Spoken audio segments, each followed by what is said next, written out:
Right, let's try this again.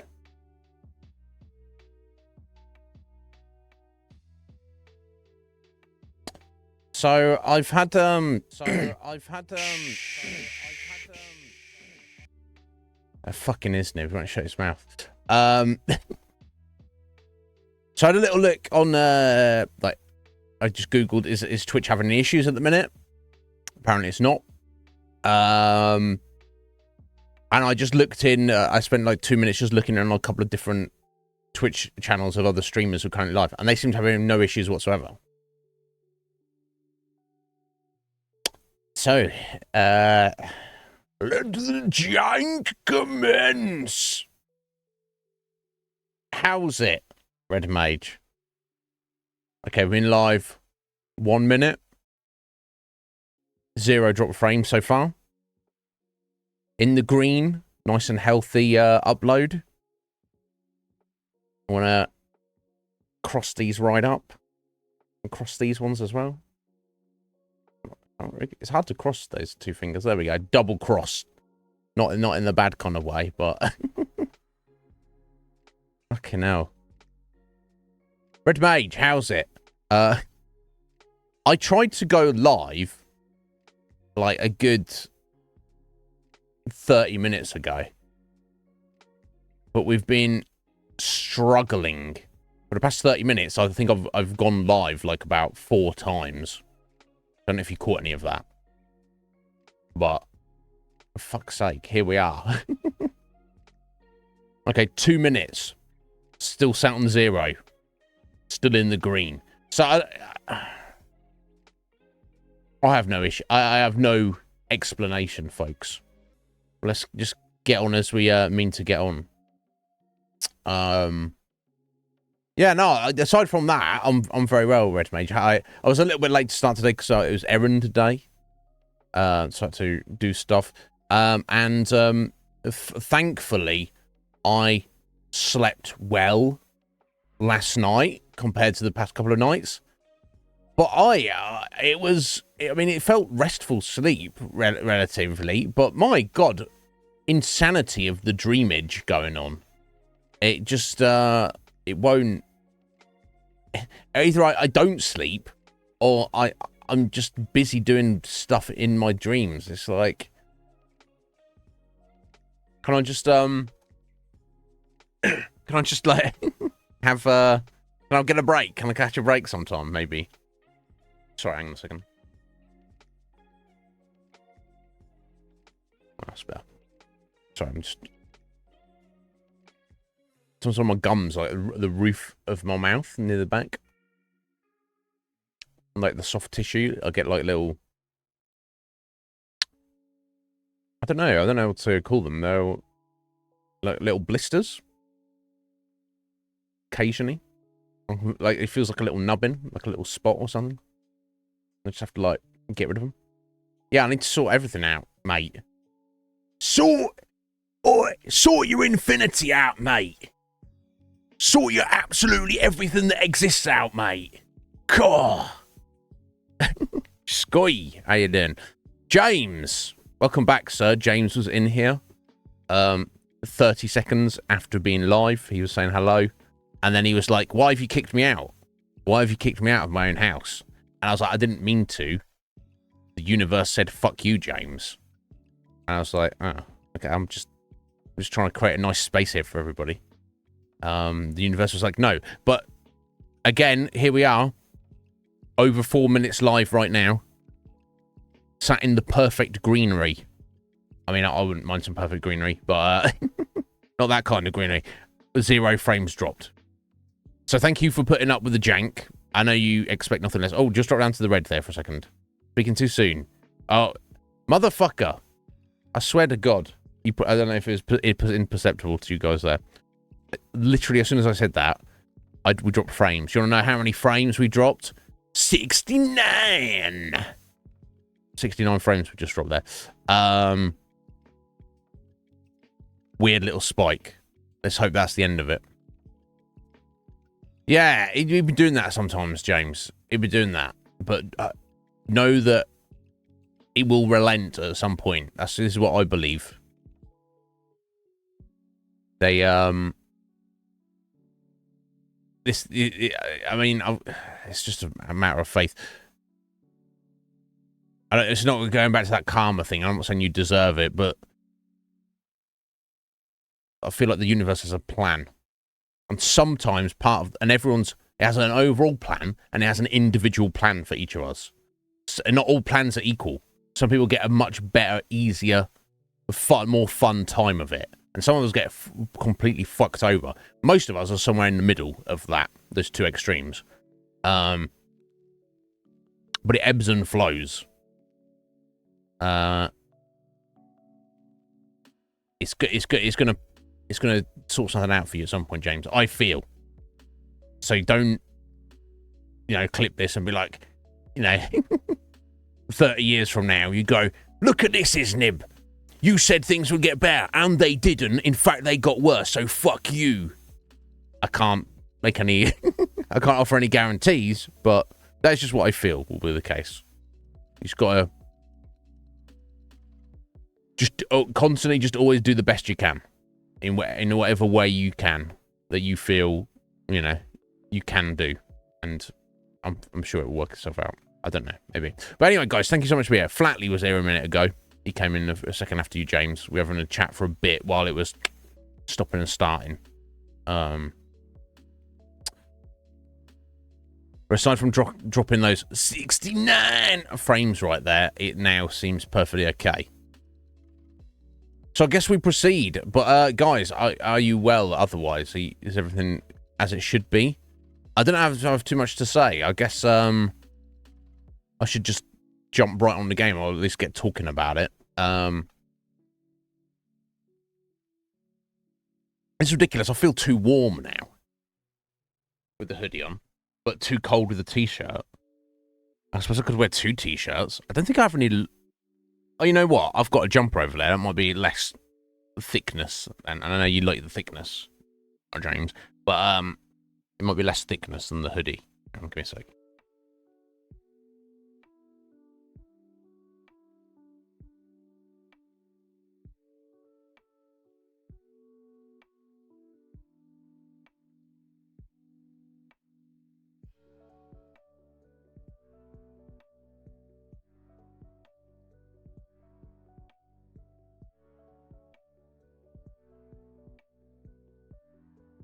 You don't like it. You don't like it thick. You don't like thickness, James. Okay, that's a shame. Never mind. Okay, now he's like, you need to just sort your life out. And I'm like, yeah, that's what I'm trying to do.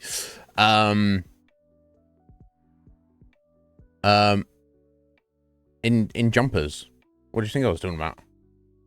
Like a nice thick jumper? No? Yeah, I already feel much better. That's a good call. I'm very clever. I am. I is very clever. Did you know? Did you hear this? Yeah, you do. Exactly, as you should. It depends. It depends how I'm feeling. Okay, cool. So yes. Anyway, so thank you for being here, gentlemen. I appreciate you greatly. So we completed Spyro the Dragon yesterday. Overall, fan-bloody-tastic. We had some interesting gameplay mechanics that were awkward and cryptic, which Flatley and Squidge and Scoo tell me that they're, that in the sequels, the second and third games, they've very much ironed those out. They've taken all the strengths from the first game and ironed out the weaknesses, which makes me very excited to play them. However, yeah, we're not doing chonker games, or are we? Spyro the Slut. Do you think he's a slut? I don't know. We didn't get too much insight into that side of him, James. Or are you just imagining that he might be? He might be. You know what I mean? So here's the thing we can say about Spyro. He's young and healthy. He's also the essentially the chosen one of the dragons. He's like Neo of the dragons. So, he's like the #1 celebrity, the hero of them, And I assume by dragon standards, he's relatively attractive. So you've got to assume that he's going to have other dragons, like, throwing themselves at him. So depending on his disposition, he might be a massive slut. He might be. Now, I'm not saying that if I was Spyro, I'd be a massive slut, but I'm also not saying that that is not the case, okay? Leave it up to your imaginations. But yeah, fantastic. As I mentioned previously, you know, Squidge and a few other people were kind of angling, maybe flatly as well. Like, they were like, oh, it's kind of one game is. You should just play all three back to back. And if things were different, I might be inclined to do that. But by my own standards that I previously set up, I do consider them to be 3 separate games. I know they're not that long. It only took us 3 streams to 100% it. You know, so if you did it all 3, that might be like 9, 10 streams. Which is like a third of the number of streams we put into, say, our previous game, Fallout 4. But, you know, that's just the way it is, and we'll look into adapting the system in the future, maybe. But for now, we're going to leave it. But when we finish up our list, I will definitely put Spyro 2 and 3, you know, on the buffet table, and I'd be like, hey guys, is this what you want? Is this what you want? So I'd definitely be you know, it'd be cool to see the improvements, and just fun. It's just super fun, just running around, you know, doing your flame breath, running around, trying to glide, not actually gliding, trying to glide, and you know, just collecting all these gems. I found that fun. So we'll get back to it. However, our next game is going called, you may see in the top corner there, Sea of Stars. Now we'll have a look at that screen in a minute, up close, a bit bigger, but that's it's hard to tell from that small resolution, but that's actually, I can tell by looking at it there, it's pixel art. It's extremely finely detailed pixel art. So just looking at that screen, like, you could just show me that screen and be like, does this look like a game you would want to play? And I'd just be like, yes, it is. Because I can just tell by that start screen that it looks like a high quality RPG. Just like the graphics and the vibe and the title and stuff. It's just, I'm pretty excited. But let me do a little bit of research so to get an idea. I don't want to get any spoilers, obviously.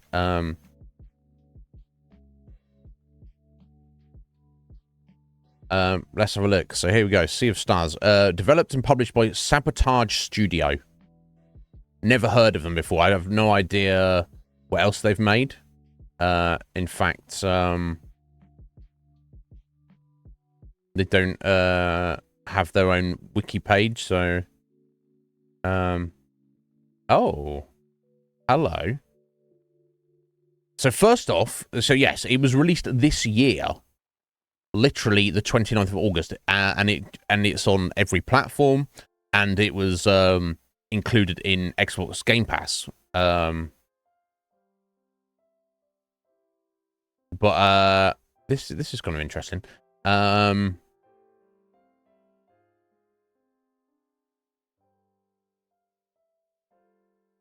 So it's set in, by a different game, but it's set in the same universe as their previous game.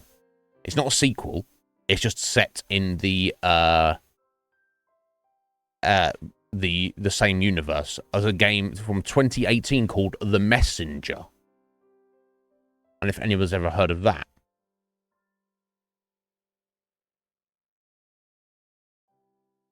And it looks like almost like a modern Ninja Gaiden. That game. From what I can tell. So I would fail and suck at that. Yes, Red Mage, you need to stay away, buddy, if you don't want no spoilers. But anyway, that's kind of interesting. That's not an RPG. That was just kind of like an action adventure 2D platformer by the looks of it. If I love the title screen so much, why don't I fuck it? I don't know if you ever tried fucking a title screen before, James. But yeah, I think that's easier said than done. And just because I love something doesn't mean I want to penetrate it. You can love things without wanting to penetrate them. Much like you can penetrate things without loving them. But, you know. So that's kind of interesting.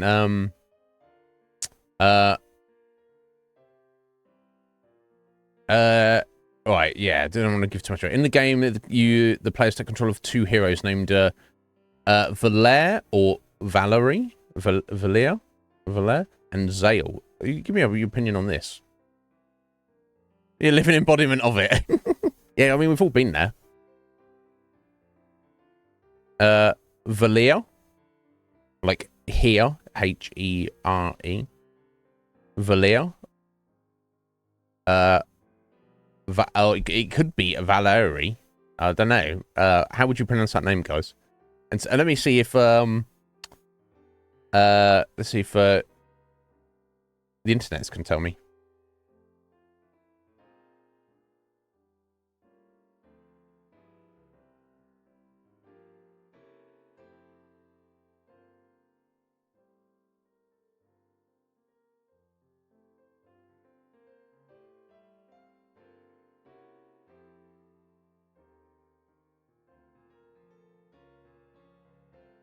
Okay, so so that name is a French name if it's got like a little doodah over the first D.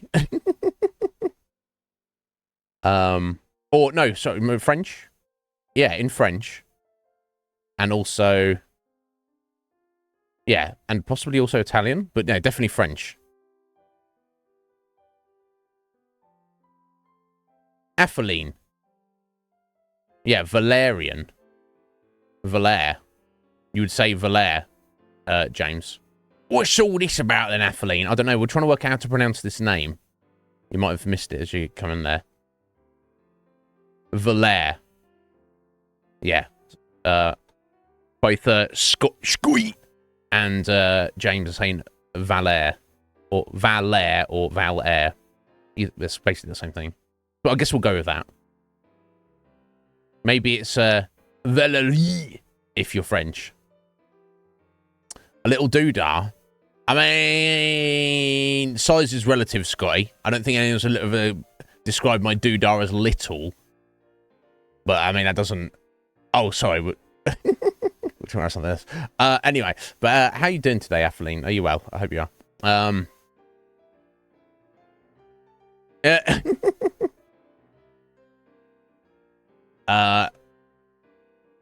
We'll go with Valere. Valere and Vale. Sorry, not Vale. Zale. Yeah, that's fair. Yeah. Anyway, use the power of the... Okay, this is kind of spoilery, but not too much, I guess. Use the power of the sun and moon. I mean, I'd go for the powers of one or the other. Both. Unless they have one respectively. That's kind of cool. To fight against an alchemist. Not an alchemist. Fucking hell. An alchemist? Oh my god. Fuck that guy. I hope their fight is justified. Maybe we get to the end of the story and like, the alchemist is the good guy. And Valere and Zale are assholes. But yes, Eveline. Is that how we pronounce your name in French? I don't know. Yeah, an alchemist. Miss Alchemist. The name's Alchemist. An Alchemist. No, Red Mage. Sea of Stars features puzzle solving. Awesome. As long as it's not too complicated. And turn-based combat. Hallelujah. Well, with the player able to control up to 6 characters in the same battle. Come on, bro. Nah, you're gonna give me 6 characters to collect, right? And I'm gonna have to like use 2 or 3 in combat. You're not gonna allow me to have 6 characters in combat at the same time, are you, buddy? No. We'll see though. The game received generally positive reviews from critics. Generally positive. Okay. So who do I know? So Legion Cage, who, you know, as we discussed, his taste in stuff is hit and miss. When it hits hard. He says this game is freaking amazing. However, so amazing that at the time of asking about it, he was like, yeah, it's amazing. I've not completed it yet, like. And it's not because it's long, like he maybe got distracted. Maybe he's just very, very busy. He may be very busy. Who else? Squidge's friend Saber, he was playing it. He was streaming it. He generally has good taste in games. He said it was very good. Metapod said he started it, but hasn't finished it. So it's generally favourable. Everyone's saying it's really great, but many people are not finishing the game. So I'm like, is this just an idea of this is the modern era, so people start things without finishing them, or is that actually it's one of those games that at the very start you're like, oh my god, this is incredible, and then you just, for whatever reason, the momentum of your enthusiasm is not maintained. I'm sure we've all played games like that before. But yes, Atheline, Sea of Stars, relatively new game. Half metal is better than full metal.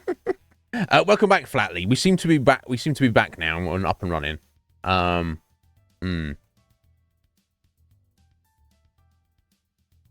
Nah, actually, it is it. Oh my god, that sounds about right. Never mind. It is what it is.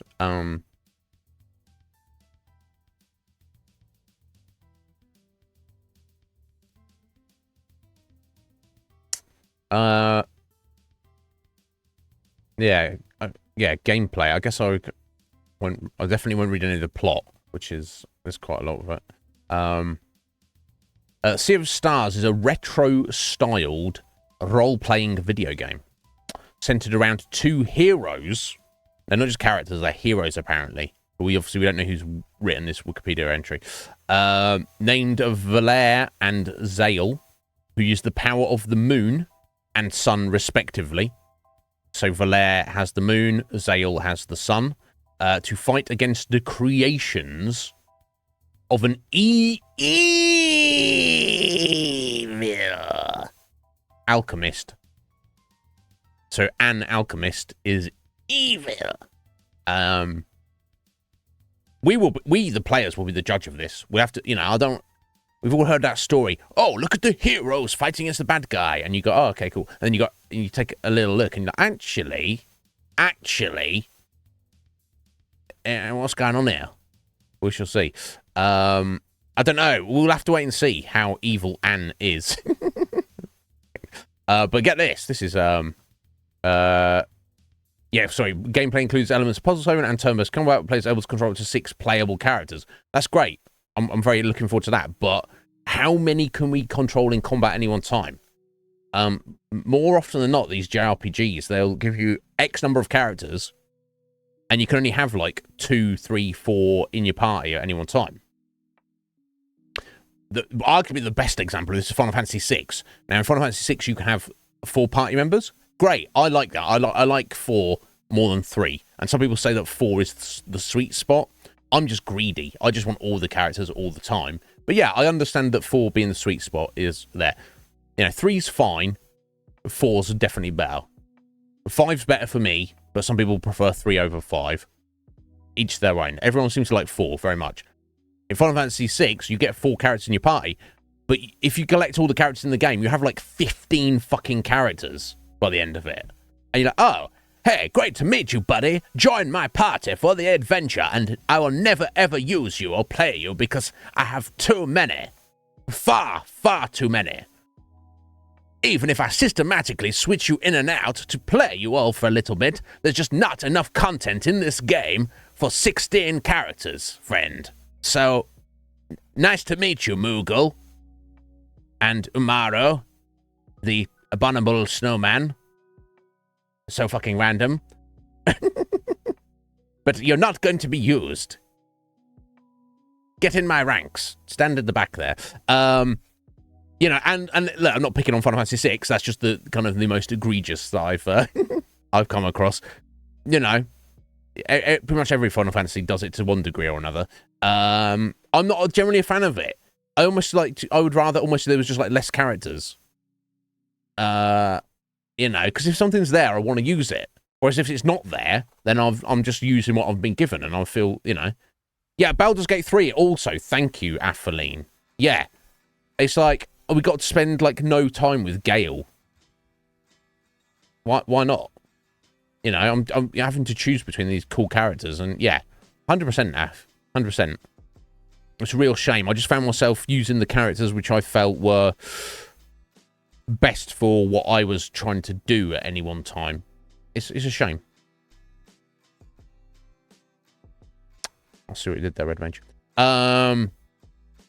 What's the game that you are excited about? You've never heard of this app? Interesting.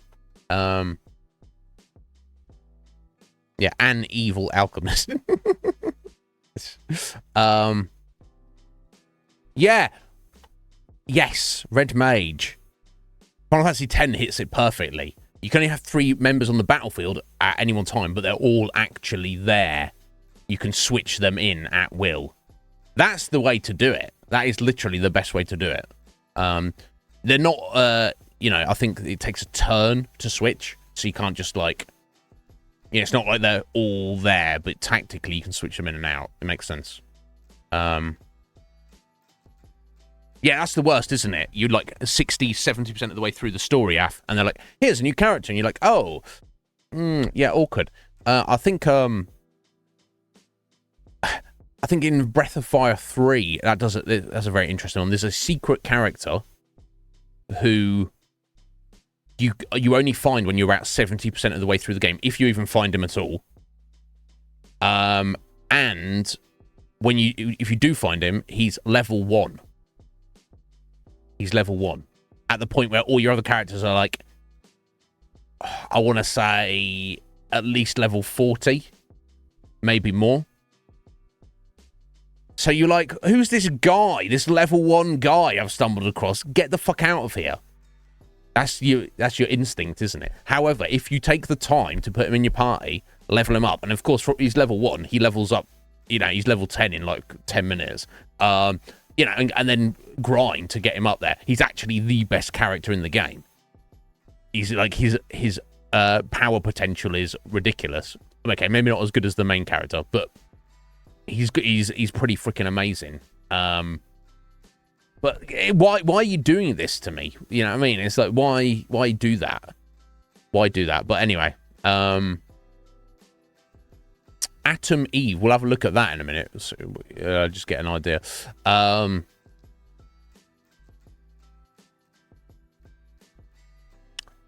Fantasy IX remake.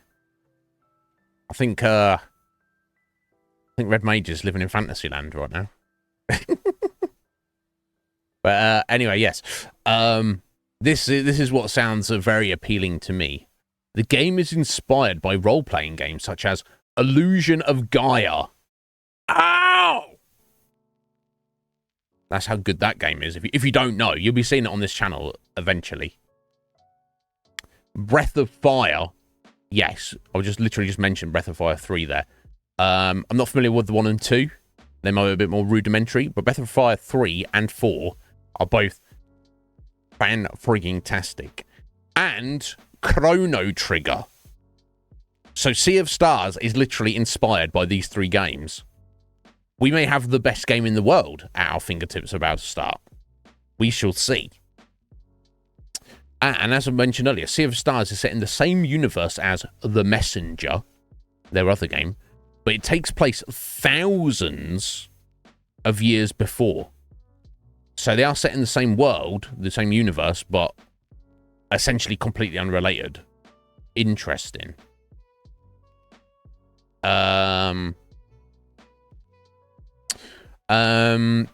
yes, as announced in March 2020 as a project on Kickstarter. Well. The studio wanted to develop a role-playing game that's more ambitious than The Messenger.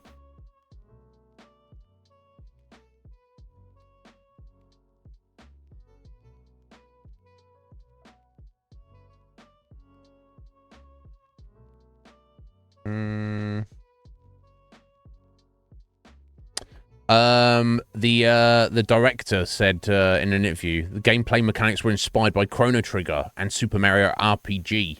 as well as the Paper Mario series. He further commented, it's always about the simplicity and what you do, right? Agreed.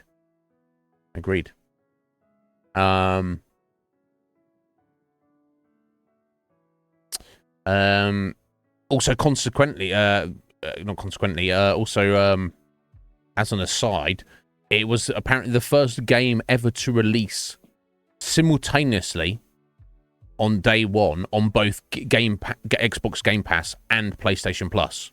Apparently, no other game has done that, which is interesting. Good on them for getting out there. Obviously, they got a good deal, which makes sense because it's like, as a video game developer, are you wanting to, you know, if you put your game out on Game Pass and PlayStation Plus, you're not making any sales, but you're hoping that whatever contract you've got with Xbox and PlayStation is monetarily of great enough value.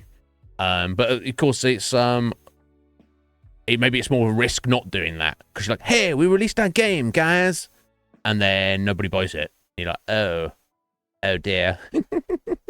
So I guess if they made a profit, if they've covered their development costs with those contracts, those deals, and maybe got a bit of profit out of it, it's getting their name out there. Because if people play this and love it, that's going to, you know, get people. If, you know, they could make a sequel, Sea of Stars 2, or whatever, and then people will be not have it on Game Pass, and then people will be super hyped about it and be like, "Oh my god, I got to get that right away." Who knows? Was it Flatly? Yeah, I checked after I'd done the restart. I couldn't find anything about it, but then you might have known what you were looking for better than I was. And I checked a couple of other streams, but they seem to be not having any issues. So I don't know. I don't know. Red Mage, is it Star Ocean Second Story R? I do not know. You tell me, sir.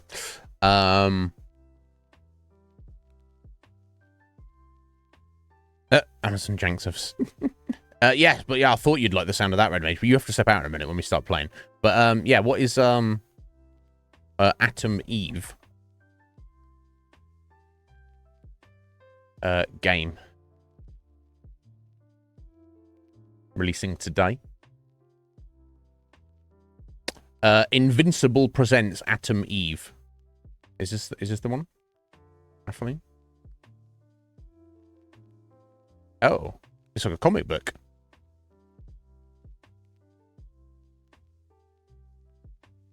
Become Atom Eve and take control of your own path as one of the most powerful superheroes in the Invincible universe. Unravel a mystery and balance the dangers and responsibilities of being a superhero with the relatable challenges of everyday life.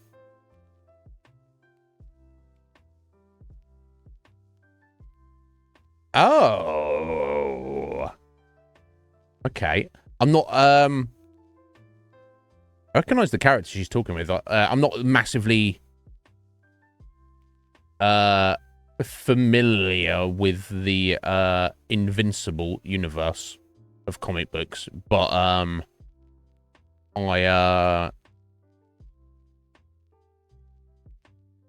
think I must have read them at some point, or one of them. But yeah, it looks amazing, Af. No doubt you're excited to play this in a moment. Yeah, so it's got like a visual novel, but it has what looks like relatively basic turn-based combat as well, and leveling and perk trees and stuff. Yeah, I would play the shit out of that.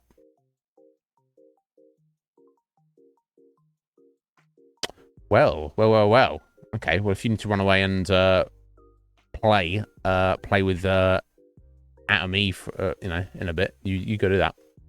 Yeah, so is the guy in the yellow and blue, is that Invincible? I don't know.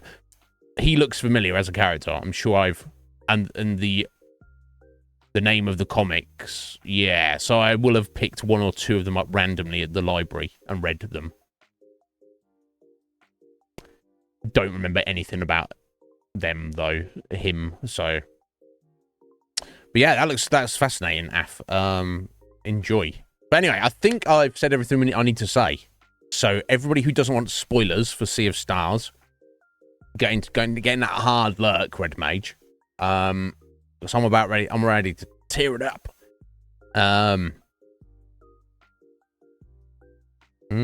Yeah, oh my god, video games were so fucking lucky. So very, very lucky.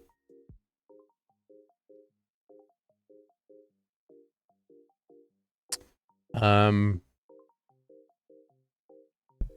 I should just run away for a minute, so I'm not having to get distracted. Yeah, 1 minute. I'll be right back.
Alrighty, let me get this cam sorted out.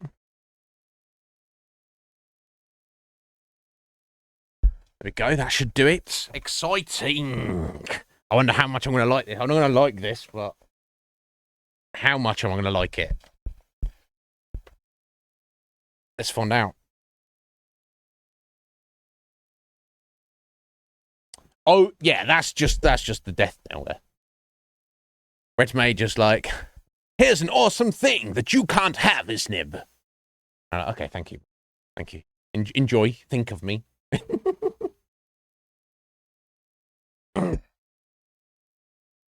I'm fucking with you, dude. Here we go. So you go.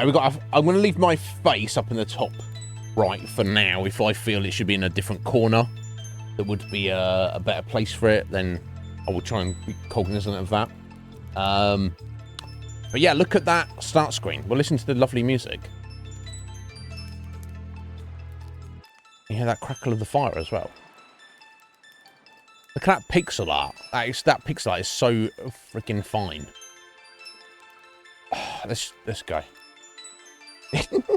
Just knock on her door. Oi, Squidge. Sorry to bother you. I'm just borrowing the Switch. Maybe. Oh, thank you, Flatley. I appreciate that. I'll take the compliment. I think you've got terrible taste, but I'll I'll take it. Yes, we'll be getting more into it in the future, Red Mage. Don't worry. It's not going anywhere. It lives on in our hearts.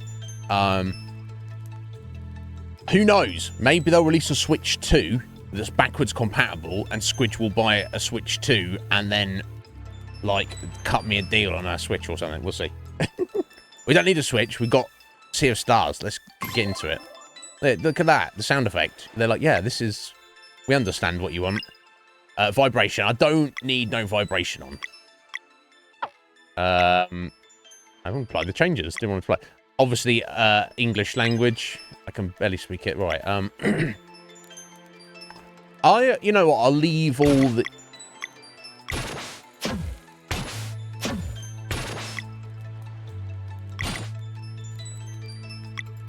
I like that it gives you an example of the sound effects, but... Okay, I'm going to leave all the volumes at the whatever they're on at the minute. If I feel the need to adjust them, I will. Brightness, again, I'll leave that as it is. Controls. Okay, so you can actually change these, I assume. So A is confirm, B is cancel, Y is menu. As it was foretold in antiquity. Yeah, it's the way it's supposed to be. X is question mark. So I wonder if that's... You haven't, like, unlocked those yet, if that makes sense. Right, so nothing for X, or... Yeah, the fact that you just say nothing, wouldn't it? Interesting. So, yeah, look, because you've got two right triggers there. Question marks. Okay, nothing on the trigger. So, left bumper is set up camp. Interesting. Left and right stick. It's getting really mixed up with my swap there. That's if I assume that means if you literally are maybe left-handed and you want your sticks moved around. And we've got another question mark for X, another question mark for left bumper. Fascinating. Menu controls. I don't know how menu controls work. Oh my god, this is just like the perfect control scheme. And I didn't know changes to apply because it was fine. I'm so ready.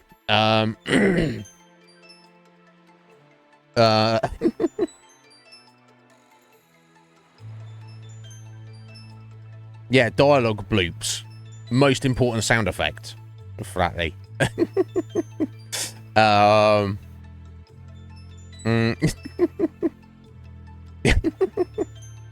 New game. Red Mage, you stop, look away right now, bro. You're going to get the opening cutscene.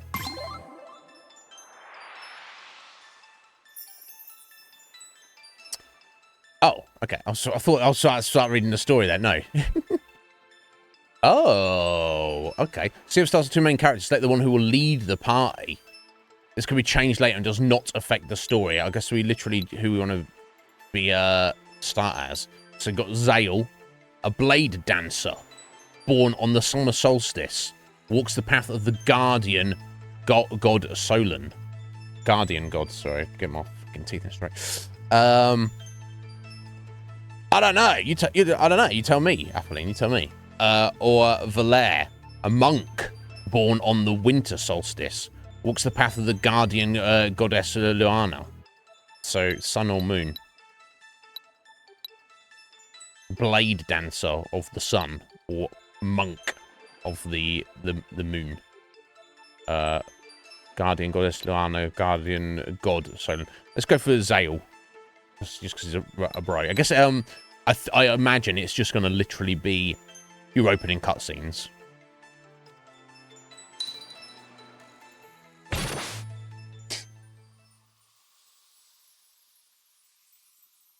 We'll probably just be with Zale for like 10 minutes, and then Valere will turn up and be like, "Hey, bruh.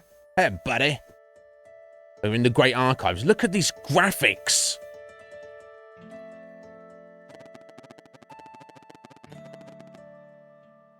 Right, so... Okay, so in the Great Archives. My god. Listen to that music as well. This is where we belong, Red Mage. Go away, he's not here. So, okay, so some kind of very messy library. And we've got a stranger who's dressed in rags, or is even a mummy. Sat in this chair here. So I don't know what voice to give them yet, because I don't know who the fuck they are, but We'll find out. Well, welcome to the Great Archives, adventurer. I suppose curiosity brought you here. An important trait, to be sure. Okay. Maybe this guy's outside of the story. I am the Archivist, an immortal versed in the ways of alchemy. Awesome. But perhaps you knew that already. I did not know that already. After spending millennia cataloging the many events of countless timelines, I decided to return here to mull over everything I had seen. In my musings about the stories that fill these books and scrolls, I had a recent epiphany. It seems that in my haste, I may have overlooked the very thing I was hoping to find. Oh, okay.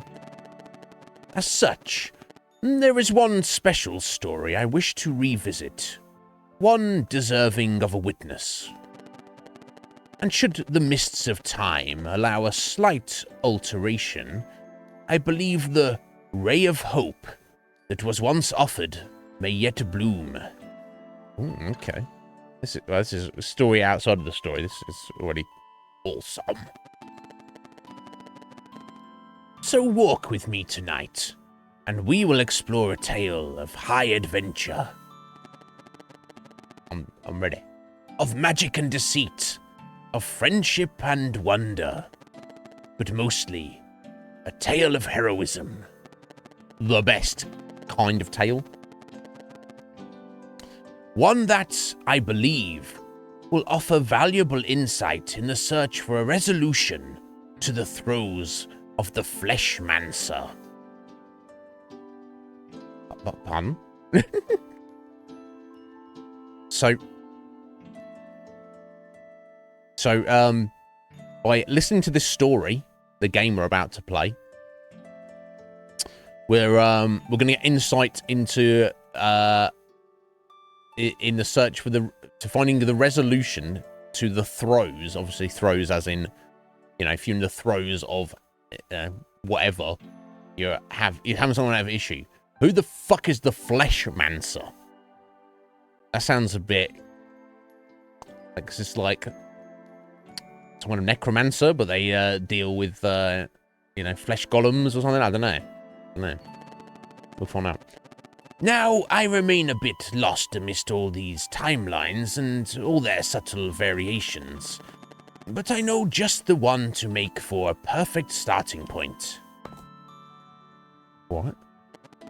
Let us see what we find in there. Let us. Ah, yes. Our story begins in a world visited by the Fleshmancer, generations prior, causing much turmoil and leaving a mark that is yet to be fully cleansed.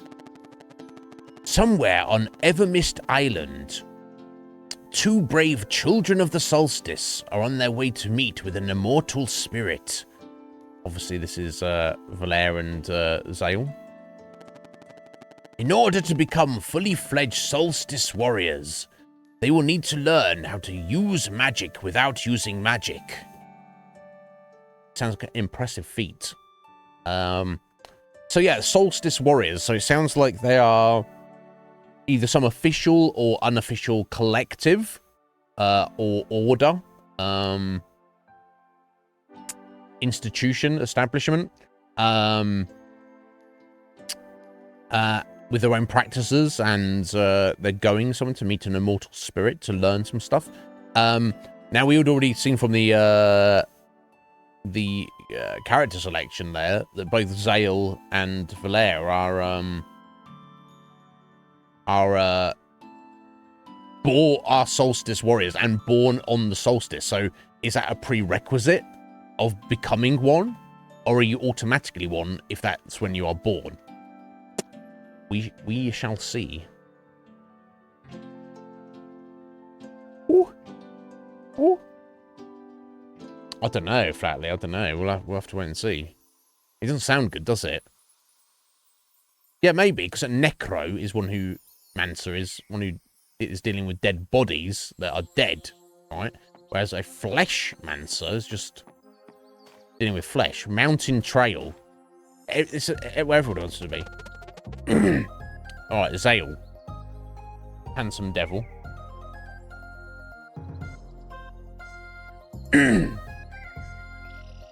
Alright, we made it to the mountain trail. So far, so good. So, the Elder Mist lives somewhere here, huh? Elder Mist. You think it's just another test? I guess they're in training. Could be, but it sure beats sitting at the academy. And sewing. Sewing? I guess you gotta sort out your clothes and that, right? Ha! Yeah, I'm sure glad that's over with. Apply yourselves, and for the will you weave into it shall be your sole defense in times of greatest need. While the lessons taught here may appear to be lost on you, something deep inside is compelled to learn. Ha ha ha! Okay.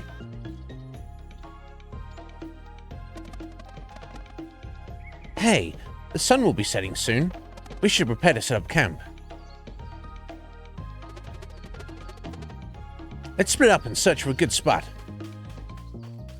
Okay. We can do that. Time for some scouting. Oh! I'm coming through! That's what he says to the goblin. Oh! Fucking hell, combat music just kicks in, doesn't it?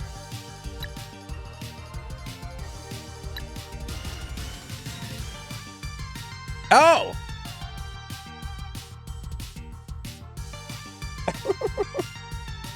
That's pretty amazing. So I can't actually pause it at a minute. Let me just okay, so it doesn't pause the game, but that kills the music for a second while I'll talk. So yeah, Metapod, how you doing today, buddy? Are you well? As you see, we've just started Sea of Stars. I'm very excited. So a bit more on the Solstice Warriors. Obviously, they go to a place to get training. Both. So I get the impression that Zale and Valera are both initiates in training. They've maybe almost completed their training before they're like full-fledged warriors. And they're kind of like peers and colleagues. They seem to get along well. They're having a laugh about, you know, some of the other more rudimentary stuff they had to do at the academy. So they've been sent on some little mission to do something as a pair.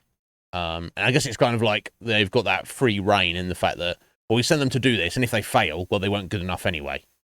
You know, so they don't need their hands held at this point. Right, okay, cool, Mel. Yeah, I'm good, buddy. I'm good. I can't complain at all. But yeah, I mean, it's pretty sweet music. So what we got? So at the top, obviously, the top of the screen, you can see it's what's going to be a breakdown of your current selection. Down the bottom left here, we can see Zale's hit points and magic points. Very important, 45 hit points and 8 magic points. Obviously, that's what you expect at the beginning of the game. You don't know what the extent of how good, you know, what that is relatively. You know, that's a lot if he takes 1 hit point of damage every turn from the enemy attacks. Not so much if he takes 30. We'll have to see in a moment. What is curious though, you see just above his head there, it says combo. A little greyed out diamond with combo in it. So combo attacks of some kind? I don't know. Anyway, the battle menu, we've got attack, skills, and items. Very basic. I wouldn't expect or require anything more. Skills and items are currently grayed out. So either he doesn't have any skills or items, or the game is gonna introduce those to us at a minute. So look at the enemy. Some kind of goblin backpacker with a lantern and a club. He doesn't even realize it's daytime. That's but what is curious about him though, he's got he's got that little red, well, it looks like a stopwatch to me with the number 1 in it. So I assume if you've got multiple enemies and you've got multiple party members, that will that's either going to be turn order, so you can see who is going to have their turn next, like 1, 2, 3, 4, 5, or that's the number of turns of the whole battlefield before they get their go, I'm guessing. Anyway, I need to do an attack because there's nothing else to do. Wanderer, tells you his name because we've got him highlighted. 10 damage and he's vulnerable to that, apparently. Oh, 12 hit. Okay. So, Zale can probably take, well, he can take like 2 more of those before he's dead. It's a kind of a serious battle here. For 2 hits. So I know what of his attack he was vulnerable to, but we shall see. Brewgaves wasn't kidding. These feel easier to fight already. So Brewgaves, mentor or teacher back at the academy. I've been training. Let's see where this leads. Let's. Oh, no turning back. No turning back now. We have to reach the top and meet the Elder Mist. Of course, the game. I want to like go back. So I mean, everything about the artist. Look at that. He's doing his little stretches in the idle animation.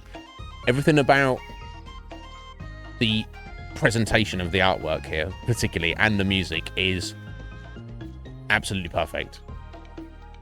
Is what the little we've seen so far is chef's kiss. How to play. I don't think we need to know how to play, right? But let me.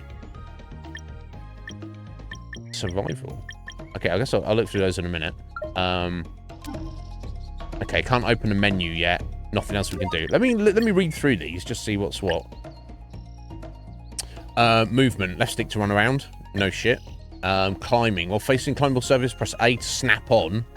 Okay, so you don't just go up it. You need to press the button to get on it, and then press the button to get off it.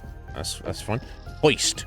When facing a ledge or 1, 2, or 3 units above you, press A to hoist yourself up. Excellent.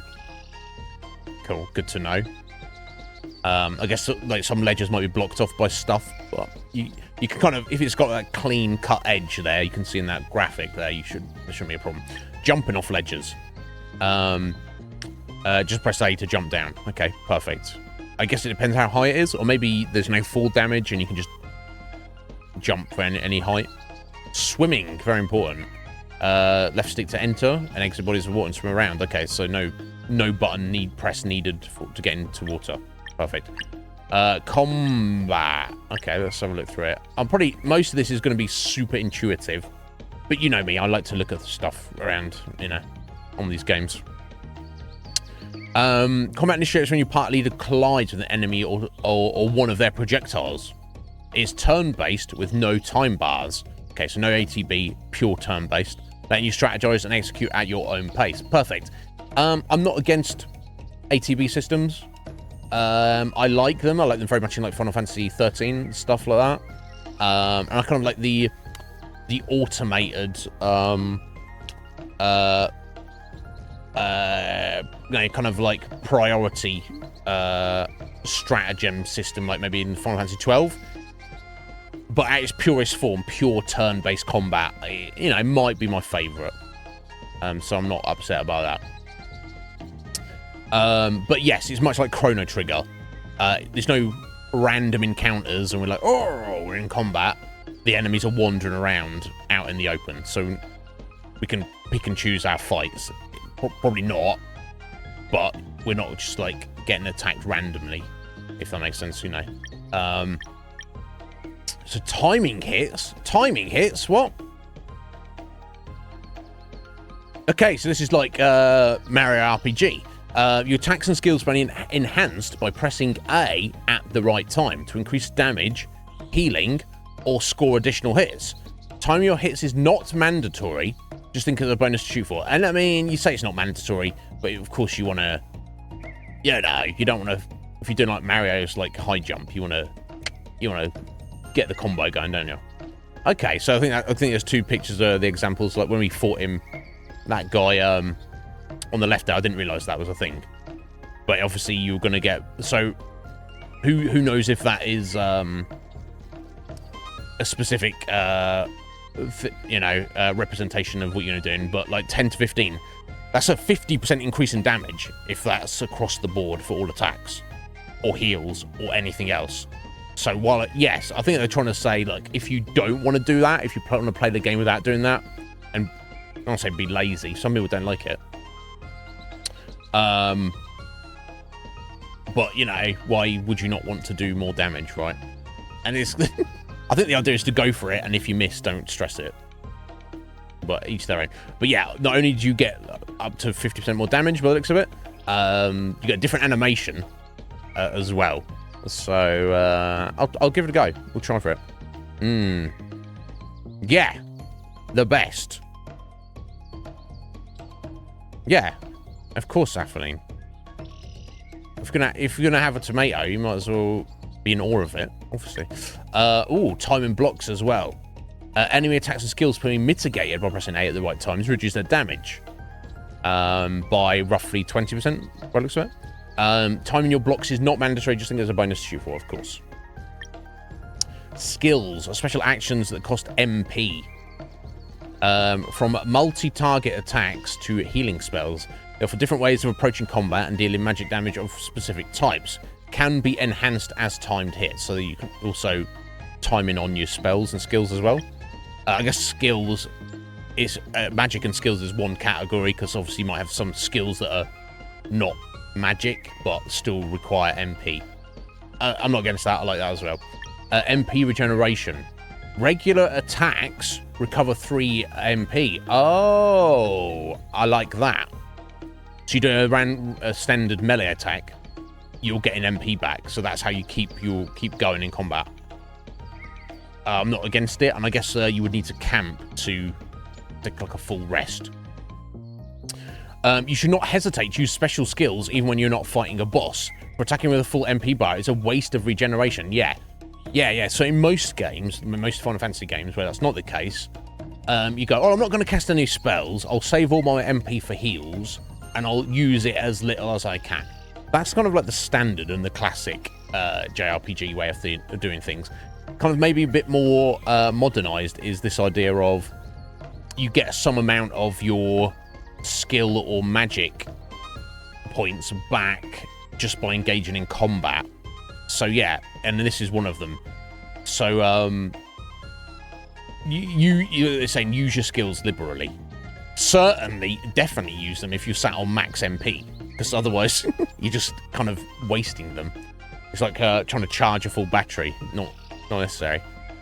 So in a system like this, what I would kind of do is I like to keep it topped up, if that makes sense. So always use some skill if you're maxed out, because it's a waste otherwise. But maybe like run it down to like halfway, about 50% of your total, and then charge it up again, run it down, charge it up again. So you've always got that 50% buffer or more if you get into a serious like battle where you need to be pulling out all your skills. That's just, is that necessary? Is that the right thing to do? That's what I like to do.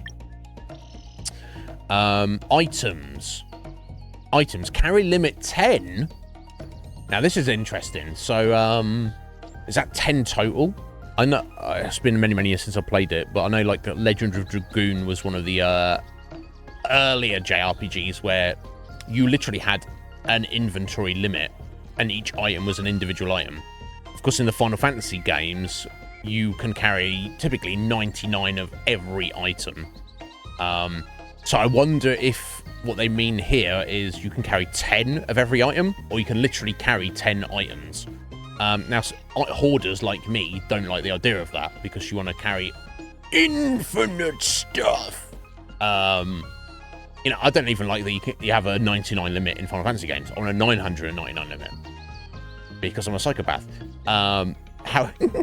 However, the one benefit and beauty of having a very strict inventory in these kind of games is that it forces you to use your items, because you'll be picking stuff up and it's going to be wasted. That's the worst, isn't it? It's one thing to use items.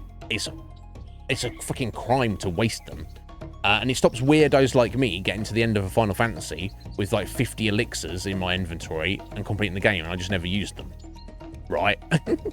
And again, much like with the MP maintenance, in terms of like healing items and stuff, I would kind of want to keep maybe 3 or 4 items kind of in reserve if I desperately needed them, and then kind of keep like several, 5, 6 or more slots free, so you can pick up your stuff you find and it's not wasted. Whether you use it or you just sell it at the store to get some money back.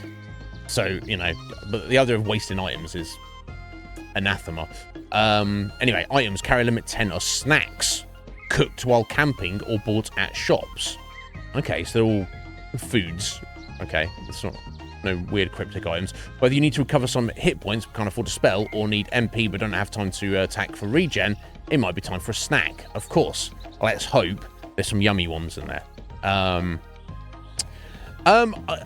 wondered that flatly. I assume it must be a coding thing, because why would you choose 99 over 100? I assume that is literally what it is. They go, what's the maximum we can have for 2 digits? Therefore, it's 99. And if they added on the extra digit, I'm sure it would be 999. That being said, flatly, I'm sure I've played some of these games where they have actually just kept the essence of that, but actually it's not been a coding factor. So the limit has actually been 100. But they're kind of few and far between. I'm sure there's many games that have just adopted the 99 rule just because that's kind of like the standard to pay homage to the early Final Fantasies or whatever. I don't know. I cannot say for certain.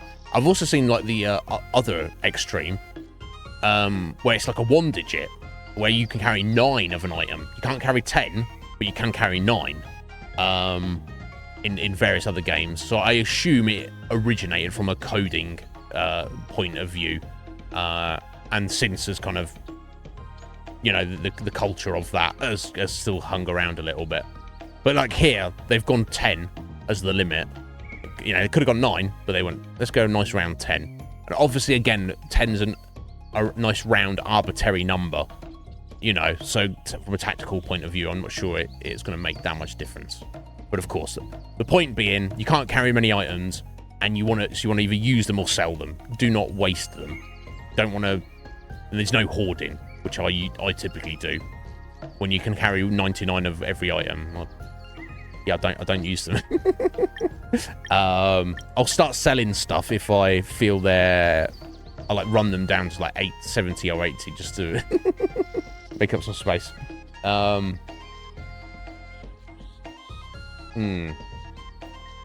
Yeah, you could have done. You could have done that. Yeah, I don't know. You'd have to ask the developers of these games. So anyway, let's moving on. Breaking locks. Oh. Interesting. Enemies mounting a special attacks will display a bar with locks. Okay. Deal damage of the relevant type to break these locks and weaken the enemy's actions, or cancel it altogether by breaking all their locks. So which is the lock symbol? Is the lock the actual number? Like there's 2 locks. Or maybe no, that's their turn, isn't it? Okay, no, I don't think that's related to that little stopwatch. I think that's just their turn order or number before they attack. So, I guess this, for example, in this example, this enemy has 3 locks. You got the sword, the hammer, and moon magic. So he's charging up an attack that's going to pop off in 2 turns. So if you hit him with a sword and a hammer and some moon magic, he will cancel his attack. Or if you just hit him with a sword there, you see it's dropped his power from 100% to 83%. So you still want to do it, but it's much less powerful. Okay, that's an interesting mechanic. I'm looking forward to that. Combos. Powerful dual attacks.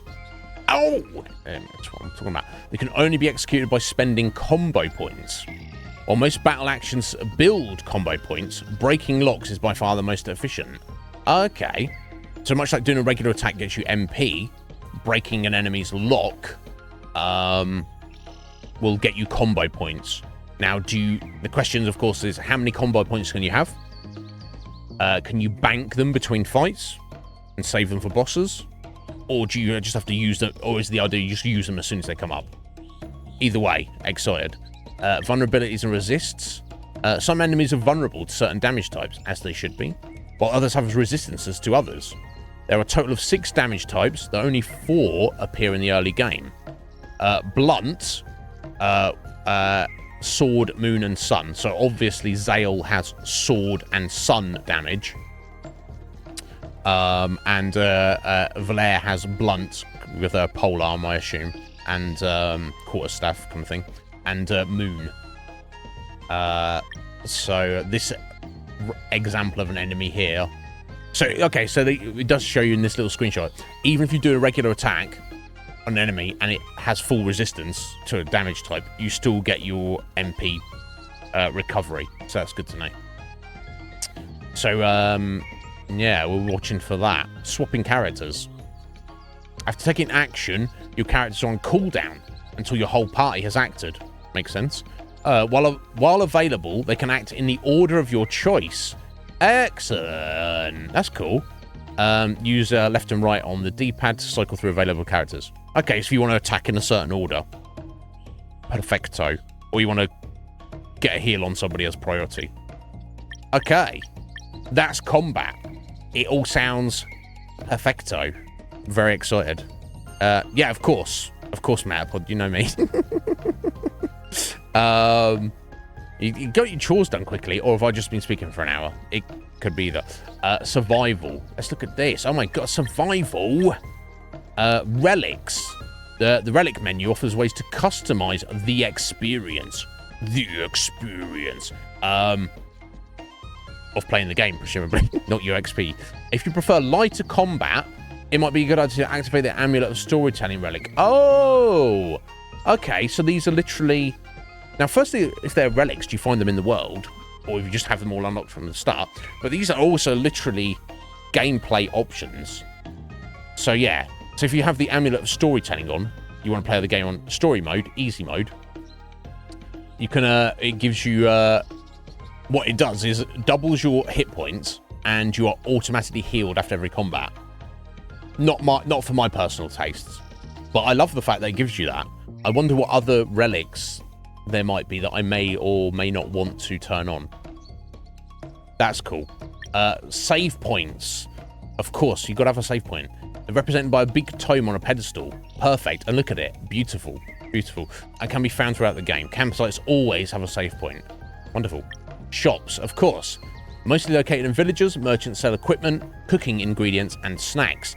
They can also buy any valuables you found or items you want to part with. Perfecto. So even if I can't hoard items, I can hoard currency that I'll never spend. Thank you. Camping. Zale doing some push-ups. Who's this bro with us? Okay. Camping is a free action that lets you cook items for later and rest to fully heal your party. It is available at campsites in different areas and throughout the game menu while out on the world map. Now, if you could camp, aside from cooking, you get a free rest. So does that not mean every time you find a campsite, you should fully rest, and it's for a freebie? But also, when you're out on the world map, you can rest as much as you want. Because obviously, going back to the Final Fantasy games, you know, the classic item is, you know, a tent, or they had cottages, and boys, pull out this cottage out of my pocket, of various other things where you used it out in the field or at a save point, and you can fully heal your party. But from reading this, it kind of does suggest that you can use it as a freebie. Maybe that could make the game a bit too easy. I don't know. We shall see. But yeah, good on you for getting it done, though, Mal. That's what matters. Cooking. You can cook. Of course, you carry a limit of 10 items by interacting with the campfire. Hold A to prepare the snack of your choice for later. Provided you have the required ingredients, of course. Berry jam. Get some of that. Herbed fillet. Tomato club sandwich, I assume. Roast sandwich. Oh my god. I'm getting hungry just thinking about cooking in the game. Non-combat healing. You need to heal outside of combat and there are no campsites nearby. You can access your magic skills through the game menu or eat a snack from your inventory. Perfect, as it should be. Fishing.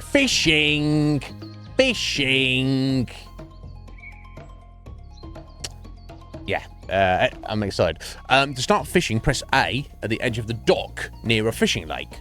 Most fishing lakes are directly on the world map. Okay. Line casting. Press A to cast. Casting is always at full power. Okay, you know some fishing mini games or even fishing games you have a power meter. That's not in this game. Oh, well, airborne, steer the bobber with left and right and press A to kick it into the water. Okay, so it goes out of full power. I control the left and right, and then I press the button when I want it to land. So I guess the idea is, you can see the shadows in the water. That's the fish. You want to get it as close to a fish as possible. Or maybe even just behind it so you can reel it in over the top of them. Hook and reel. If the bobber touches water close to a fish, it's a hook. Okay, sounds fairly straightforward. While hook, steer the fish with left and right and press and hold A to reel it into the zone. Okay, so you've got the ring around where the bobber lands, so I guess any fish that's in that is a potential target. And then you just have to get it close enough to you to pull it in. Reel and catch. Be careful not to reel outside of the zone. Okay. And hold A to reel while it's is in the zone. Okay, so yeah. So if you're trying to reel it in when it's not in the zone, the line will break. Reel the fish all the way to the dock and it's a catch. So am I just tapping the reel rather than holding it? Or am I just wiggling it left and right to just wear it out and get it closer? Yeah, it sounds simplistic and very fun. And you get to listen to this gorgeous music and look at the gorgeous graphics while you're doing it. So, I mean, that's everything. That's all the tutorials. Oh my god, let's go! I'm so hyped. Engraving has worn out, but it definitely mentions a rite of passage for children of the solstice. The Elder Mist. Yeah, what's the Elder Mist? Oh my god, it looks so freaking good. I can see a campsite there. Oh, hang on, I just want to, just out of curiosity, if I start heading the other way, you'll probably say, oh, I won't go that way, because that's where Valère went. Valère's got this side covered. I should head to the right. Yeah, of course you should. Obviously.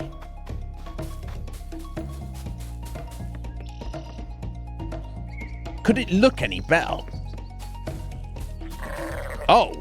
Oh, there, bro. You want a piece? I don't know what he is. He's... what am I looking at there? I don't know. You want a piece, buddy? He's like he's like a bull, sheep, goat, ram made out of rocks and green and moss. I don't... Oh, yeah, he wants to fight me now, does he? Did you follow me? You want to fight, buddy? Yeah, he's like... I was eyeing you up. A Rochiver there. I don't know what it is. It really does, Atheline, doesn't it? It's fucking beautiful. 6 damage. Yeah, I don't think he'd take much. Oh, 18. Ouch. Tough one, huh? Let's try this. Skills. This one's come out. So, yeah, there we go. He's got 2. We're using his Sunball first, but it's Healing Light for 4 MP. Restores hit points to a single target. Basic heal. All for 8. Solar magic projectile that splashes to nearby targets. So small AoE. Let's go. Hold A for power. Until...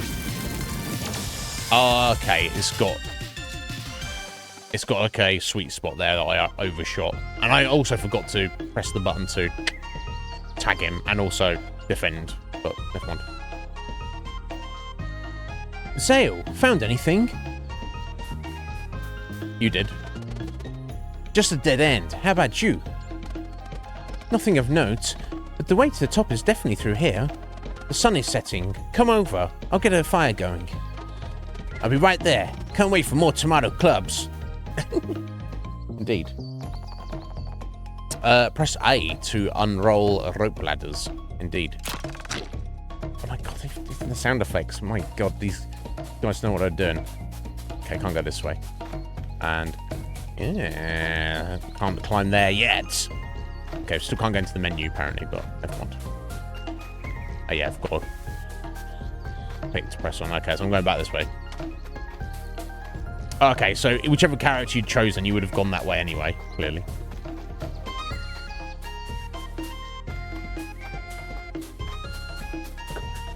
It's beautiful. Attention to detail. I gotta go through this cave, I assume. Yeah, scary.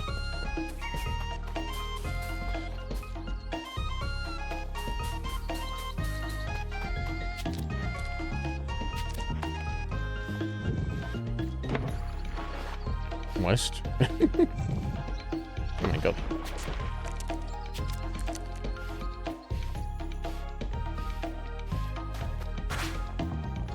I guess I'll fight you. And oh, got a full heal, did we? And I guess I should just use the sunball rocket. Loose slug.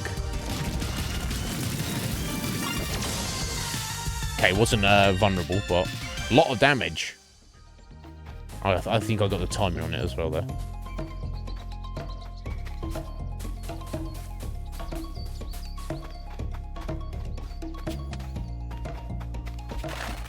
Okay, you can't hold the button there, you have to press it at each edge.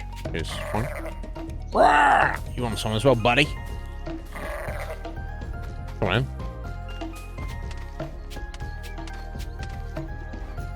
No, we'll see him later. It's pretty good. It's pretty nice spell. Pretty nice. Pretty nice campfire. Ha!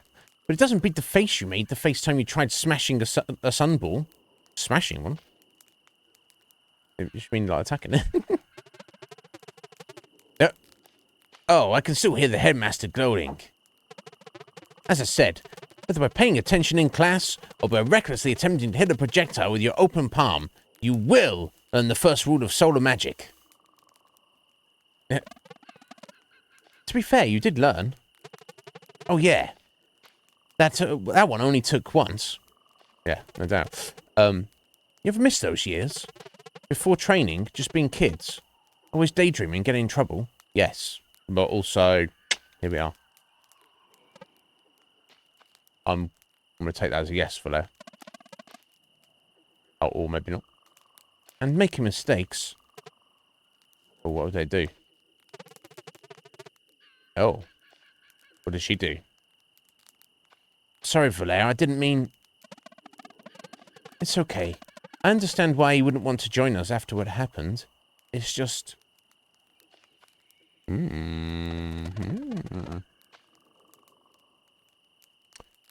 wish he had said goodbye, you know? After 10 years of not seeing his face, just to know that he's all right. And that we're still friends.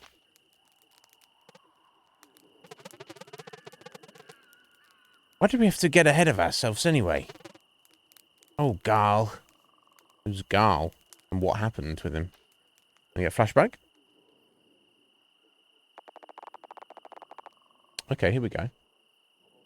10 years ago in the village of Mooncradle. Now, obviously, Valère and Zale are not that old. They're what, early 20s? At most, I would think. So this is obviously when they were kids.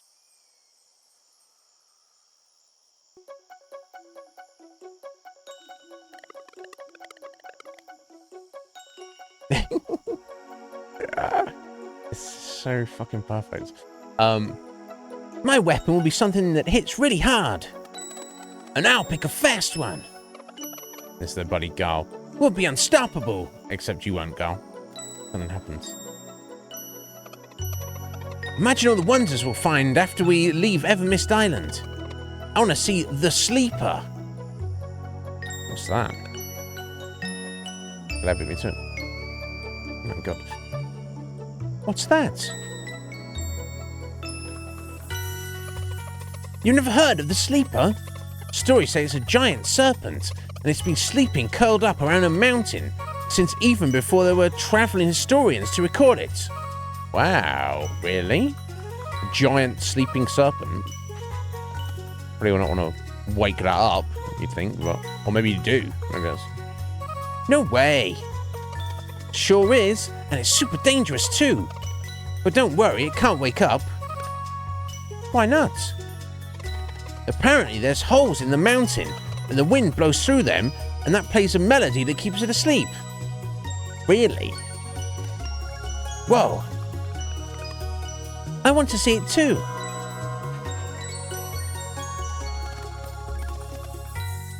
It's the bell. Alina and her Brugaves are back. Okay, we've heard of Brugave, so... I guess they were already in training at this point, maybe. Quick, maybe we can catch them before they go to the academy. Yeah, clearly. Okay. Okay. Right, run around as kids now for a minute. Oh, bit of backstory. Early backstory, not against it. And they got a save file. Our first one. Perfect. Alright, let's go. Alright, Evermist Isle. It's a kind of nice place. Let's have a look in here. Who's this? Villager. Hey there, younglings! Are you still playing in that little cave down below? No, it came out. But yeah, also yes. Okay, is this stable?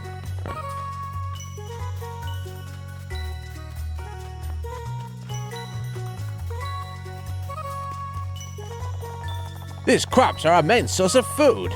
It's hard work, but I'm reminded every day when we all eat together that the effort is well worth it. Agreed. You need to probably plant some more, buddy. Got some like 4 blue melons and not much else going on. Alright.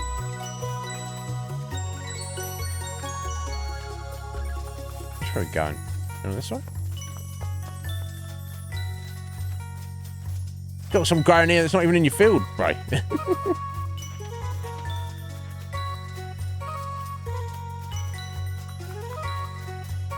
Okay, I just want to assume this big old building here is the academy.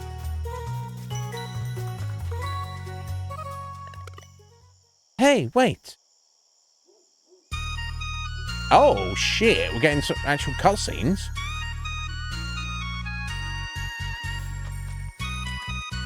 Fucking hell, looking good. I was not expecting that. Damn. I hope we get some more of that later on. And for more than 3 seconds, but we'll see. There's Brugaves. There you are. And Alina. Are they a couple, do you think, maybe? Maybe it will be. So this is not our mum and dad. These are our guardians / teachers.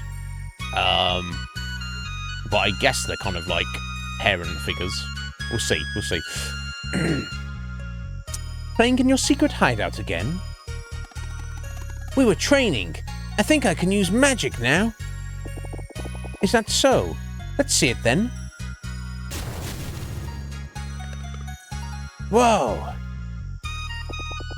Come closer, Zale, and open your palm and concentrate. What about you, Valere? Have you been training too? Every day. I bet I'm stronger than you now. I don't know about that, Valere. I'm sure you are. Come here, then. Right, so... What's she doing? She's powering with it, punching his arm. Yeah. I guess, Yeah. So all of the Solstice warriors, I assume, either derive their power from the sun or the moon, the guardian god or goddess. So I guess Brugaves is of the moon, and Alina is of the sun. I'm assuming at this point, because just like the colorations of their outfits, and well, we've already seen Alina use some fire there. Whoa, easy now. I can't report to the headmaster if you knock me out. Get knocked out.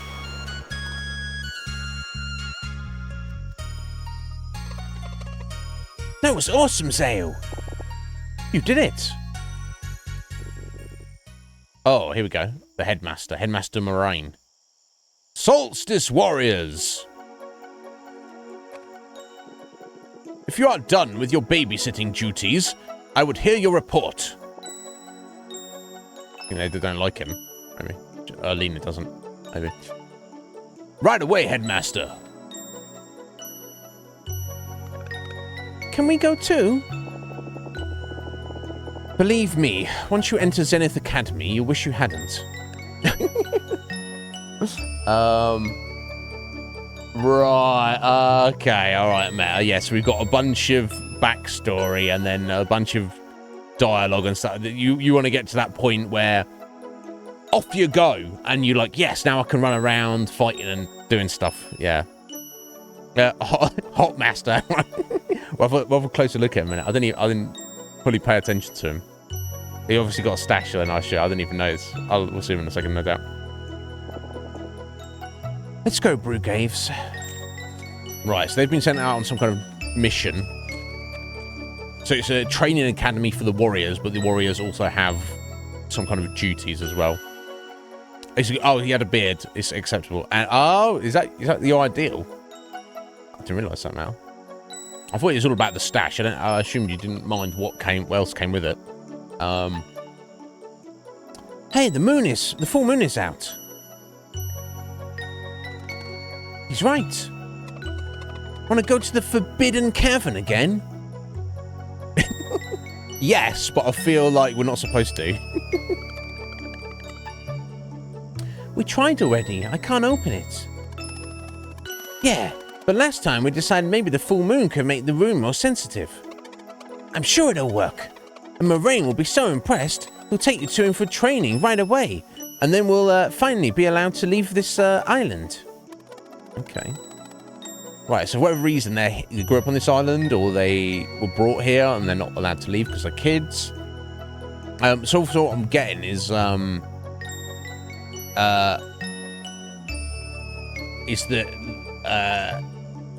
their homie, what do they call him? Oh, sorry, I'll see in a second. Doesn't have magic. He's just friends with them, and he's like, "Yeah, I want you to be awesome and great, even though will forever not be magical." What if he gets mad and delays our training instead? Garl, there we go. Nah, no way. What? Well, we can worry about that after I open it. I mean, if I can open it. All right, let's go. All right, let's go then. Okay, well, I guess it's not fighting. I'm not supposed to go this way, but also... Oh. Okay, interesting. So maybe it's like a teleporter that you go into if you've got the power.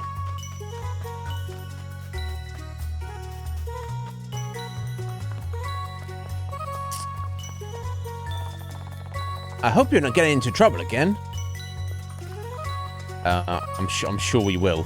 Well, so I can already tell what's going to happen. We're going to go to this place because Garl said, and something bad is going to happen, and he's going to... It didn't say he was dead. They said they haven't spoken to him in over 10 years because something bad happened. But we'll yeah, wait for it.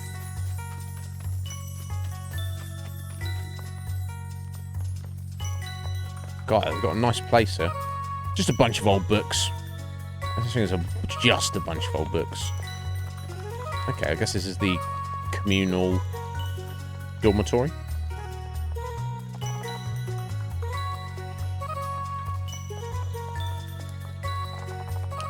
I know you wanted to catch Alina and Brewgraves, but it's starting to be late. Bedtime soon, okay?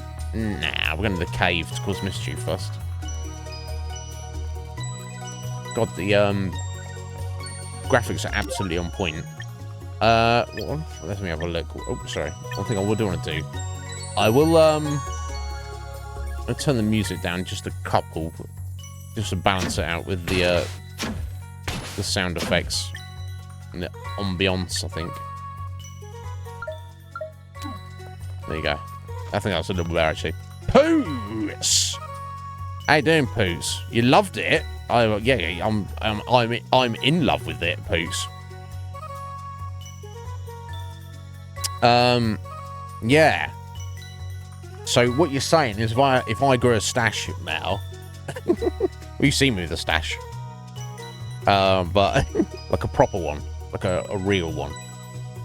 Yeah, of course there is. There's always one guy whose dialogue is...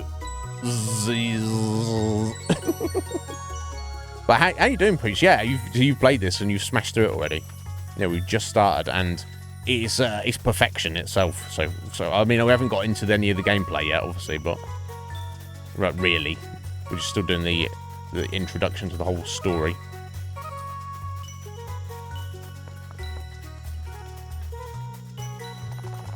Remember, young ones, the Celestial Willow was a gift from the Great Eagle. The Great Eagle? I guess the Celestial Willow is what was stood in front of her. Always treated with respect. Well, yeah, it seems pretty friggin' amazing. What is the Great Eagle? Who's that? He sounds like a bad man. It's like, oh, here, I brought you a magic tree. Yeah, okay, oh, all right, cool. Thank you, Great Eagle. Okay, we're going to drop down there. Oh, we can. Okay, cool. Okay, so we're going this way, I guess.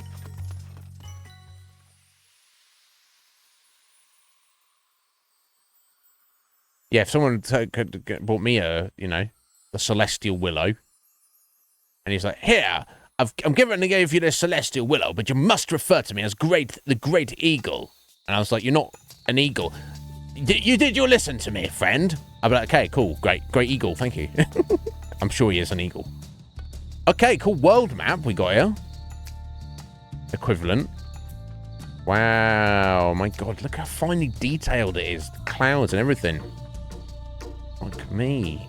They put some work into this game. Good on them. Alright, let's head into the Forbidden Cavern. Yeah, Bruce, it's I'm super hyped for it. So far, it's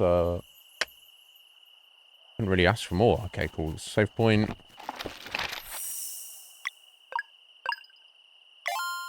It seems perfectly perfect so far. We'll see. We made it. Time to stop for a snack. Really? Is that necessary? What? I'm not hungry. Yeah, we just left a few minutes ago. Look, it's not a real adventure if you don't eat a snack on the road. I mean, look, Garl, I get it. I like to eat as well, buddy. I like a snack. Or 2, or 5. Plus, I made something special for the occasion. Here. A sandwich. Oh, God, he boshed it. Wow, that's really good. Yeah, no kidding. Glad you like it. It's the jam. I used a bit of sap from the Celestial Willow. Are you supposed to do that? I guess if it's got sap, if it's leaking, I guess the tree won't mind if you take it as sap, but it's probably not respectful to tap it for sap. Or maybe it's not respectful to take it anyway. I don't know. But I hope you're well, Poots. I hope you're well. You get in trouble for that. Only if you tell. So Garl seems a bit... So here's the thing I'm getting is Garl's best buddies with, Zale and Valaire, but he doesn't... How and why this village came to be or whatever, or, they've grown up together. He doesn't have magic powers. And while he's their friend and he's very encouraging of them, he's kind of, a bit jealous. As you would be. you know, if Metapod and Poots had magic powers and I didn't, I'd be like, hey, good for you guys. You know, make the most of it. Make sure you think about those of us who don't have magic powers. You know? Right? So I think he's slightly... He seems a little bit like on... like kind of not an out-and-out rebellious streak, but kind of an underlying, like, hey, let's go to the Forbidden Cave. Oh, don't worry, you won't get in trouble. Oh, here, I made a super awesome sandwich for you, which I used with some sap from the tree I wasn't supposed to take. So I think he's part of it. He's like just doing everything he can to be cool and knowledgeable and helpful, even as much as he can to kind of for self-validation. And also he's kind of slightly jealous and bitter that he also doesn't have magic powers. And, you know, maybe he's got, like, some deep-seated fear that he's like, oh, well, my best buddies, once they're grown up and they're super powerful, they want nothing to do with me. So now he's, like... I'm sure he's not even consciously thinking any of these thoughts. It's just, you know, he's a child. It's just unconscious. That's the vibe I'm getting. Yeah, right? That's the thing. You might have... Yeah, exactly, mate. Exactly. You might have the power of the sun in the palm of your hand now, but, you know, are you going to make, you know, celestial jam sandwiches? You know, you need somebody to help you out with that, right? Exactly. I wonder. You see, I'm not judging Garl for that. He seems like, you know, a positive lad, but clearly we know something bad is going to come of this behavior. I can see us get into the cave, obviously, and something will go seriously wrong, and it will kind of be his fault. You know, Zale and Valera will be like, let's go back, and Garl will be like, no, let's keep going, and then bad stuff will happen. We'll see. Ha! Sorry, yeah. Perfect. All right. How do I do this? Maybe like Alina showed me. Try opening your palm and concentrating. You got this, Valere. She's got something. She's got sparkles. She freaking got it.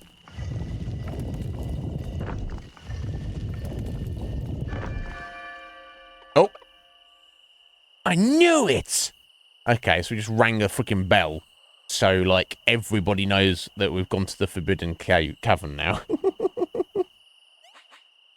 I would. Yeah, of course I would. Of course I would. Yeah. I mean, not if I was going to get in trouble for it, Mal. But, yeah, I mean, you know, sure. Of course I would. You know, not everyone has to be, you know, a superhero. Superheroes need a support network, right?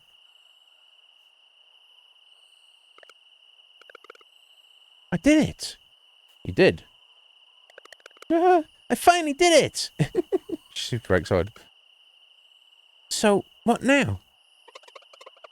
The headmaster must have heard the bell ring. We just wait for him to show up. Might as well enter if it can be our first adventure. Yeah, and then the headmaster will know we're not afraid. And also know that you're not afraid of getting in trouble. That's exciting. Let's go. Okay, so it's kind of like a joint decision to head in there. Oh, let's hope we don't get a fight. God, the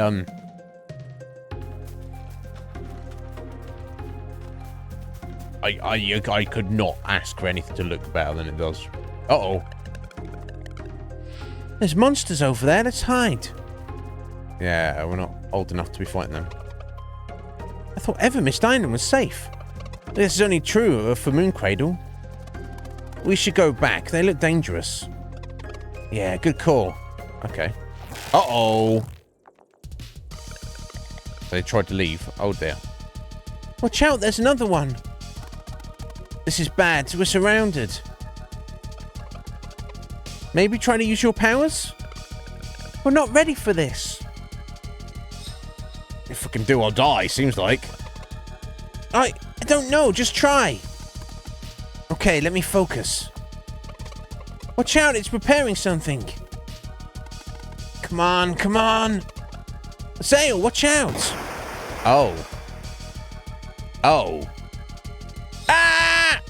Okay. Fucking hell, mate. So first things first, Garl, what a fucking bad man. I know it might have been instinct. It might not have been a conscious decision there. He threw himself in the path of danger and possibly death to defend his friend. That's a proper friend there. However, he's got seriously injured, and looking at the fucking picture of him, I wonder if he just lost his eye. So no wonder he's going to be in pain, but also maybe he's, after the fact, he's kind of salty about it. We'll see. No! Go! My eye! Just got stabbed. It really hurts. I can't see. Oh, shit. There's no escape. It's about to attack again. Oh, dear. You need to step up, or someone needs to step in right now. Oh, there we go. Headmaster is going to be fucking pissed off. There he is. All right, yeah, he's kind of like, he's quite regal looking. It'd be very simple, Matt, if you just shave that beard of his off. Just wait till he's sleeping. Just shave it off. Nice, big, thick, snowy tash on him there. Damn. So it was you. You fucking little brats. That's what he's thinking. As resourceful as you are reckless, I see. Headmaster, Garl needs help. Don't worry, I'll just wiggle at him. It's not a problem for me. It feels better. Like anyone born in Mooncradle, a regular kid, what Garl needs is to not concern himself with the affairs of the Solstice Warriors. I'm really sorry, Headmaster. It was all my idea. Hey. Be thankful that the only cost of this lesson was an eye, young lad. As for the two of you, if you're so eager to receive training, I shall oblige. Follow me. Oh, bless him. Okay, so, I mean, looking at that, you would have thought that would make their friendships kind of stronger. So I don't know what drove a wedge between them. Unless, like I say, after the fact, he's, like, becomes resentful of the fact that he's lost his eye and starts blaming them. Make sure to treat the wound and soothe the poor kid. He's not the complaining type, but if the pain seems to return, please send for me. Understood, Headmaster. You will not see your friend for a very long time. If you have any parting words, speak them now. Okay. So it's literally... It's not that there's necessarily a problem with him and us, I guess. This is... The Headmaster's like, okay, time to do your training. Pack your bags, because it's going to last 10 years. Okay. Can't he come and stay with us? How long is very long? Like a week? Ah, the eagerness of youth. It takes years to properly train Solstice Warriors. Years? No way. But... Your friends have much to learn. I would suggest you use that time to reflect upon what happened today. With any luck, it will help you forget any ideas of getting involved with a burden that is not yours to bear. I'm sure he'll help us in the future, though. Guys, don't forget about me. Never. We'll train really hard. Maybe it won't take so long. Bless. Okay, so I guess we're going to see Garl in... hopefully he's grown into a fine young man, even with one eye, and he's... Yeah, he might not have any magical talent, but I'm sure he's made something of himself. Oh, it's an elevator. Okay. Magically powered elevator.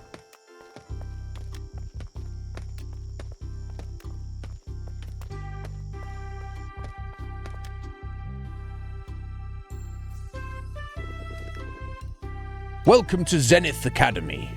In this ancient place of knowledge, you will learn everything you need to know in order to become true Solstice warriors. We've been waiting for this for so long. When do we start? Tomorrow, though I believe a proper introduction is in order. Careful now.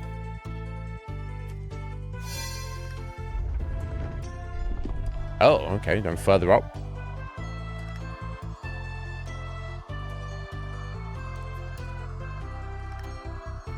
And some more.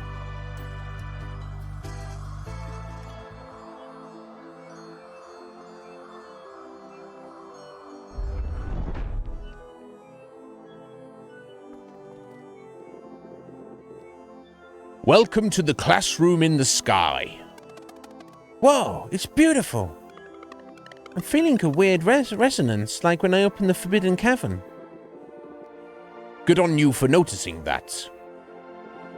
Getting closer to the stars helps new recruits get acquainted with their innate magic. Interesting. So the power is derived from the stars. And even just getting a few 100 feet higher it does the job. It shows great promise that you were able to feel it before. And Zale too, from what Alina told me.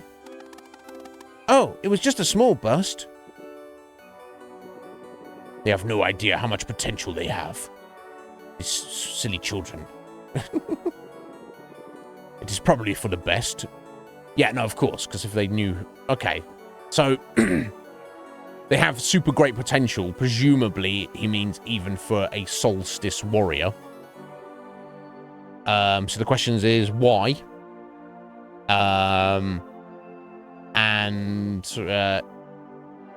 Is there a reason? It might not be, just might be random occurrence. And how much potential to become the greatest Solstice warriors ever? And how important is that? And what really are the Solstice warriors? Defenders of the good and fighting against the bad. What's the bad? Who knows? We shall see. Shh. Now, don't. Now, in the many years you will spend at Zenith Academy, you will learn about the duties incumbent upon Solstice warriors, of the magic you are destined to wield, and the evils it is meant to cleanse. We'll learn how to fight too, right? Naturally. You will spend your days training and studying, but most importantly, sewing. Sewing? That sounds boring. Oh, I can assure you that it is. A mandatory task, nonetheless. All who would join our order begin by weaving their will into an enchanted piece of fabric, the staple of the Solstice warrior. Oh, they have to make their own, like, magical clothing. Excuse me.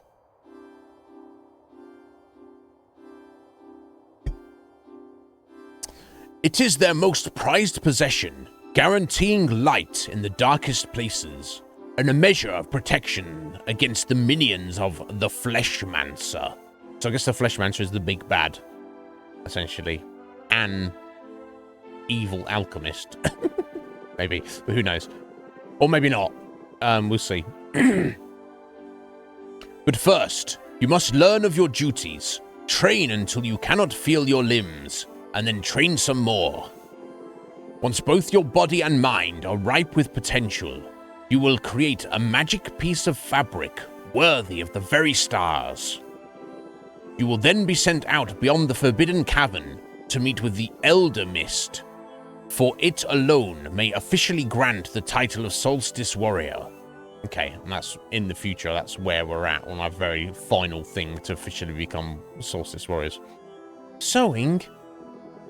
I understand it is not what you were hoping for, but it is what is required of you for the time being. Years of sewing? That will be all for today. Surely it's mixed in. No, start your 5 years of sewing and then we'll do combat training afterwards. You'd think. You'll be spending a lot of time in these halls, so you should make yourselves at home. To your left is a training room. You will go there first thing in the morning. Just above is the way to my chambers. It is off limits, of course. And to your right are the dormitories. Just make sure you pick a bed aligned with your innate magic. Feel free to look around, then go to sleep when you are ready. Good night. Okay. We shall indeed look around and go to bed when we are ready.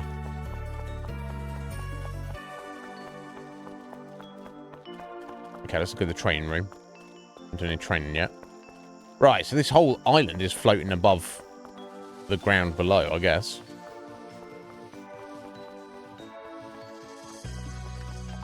A rack filled with wooden training weapons.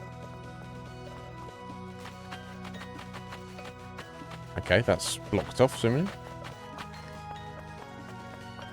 As this one will be.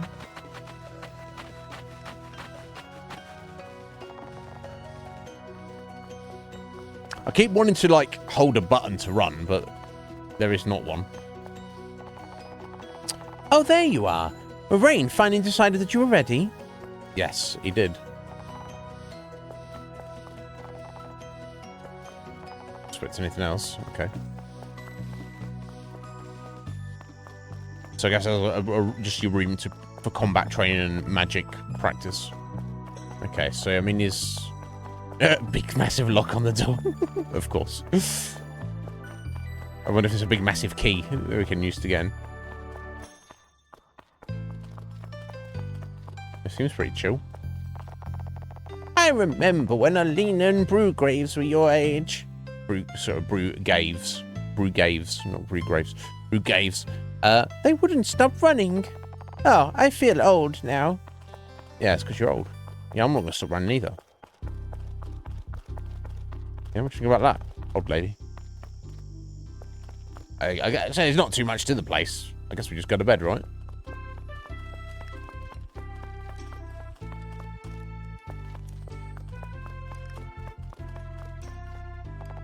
Sewing basics. Oh dear.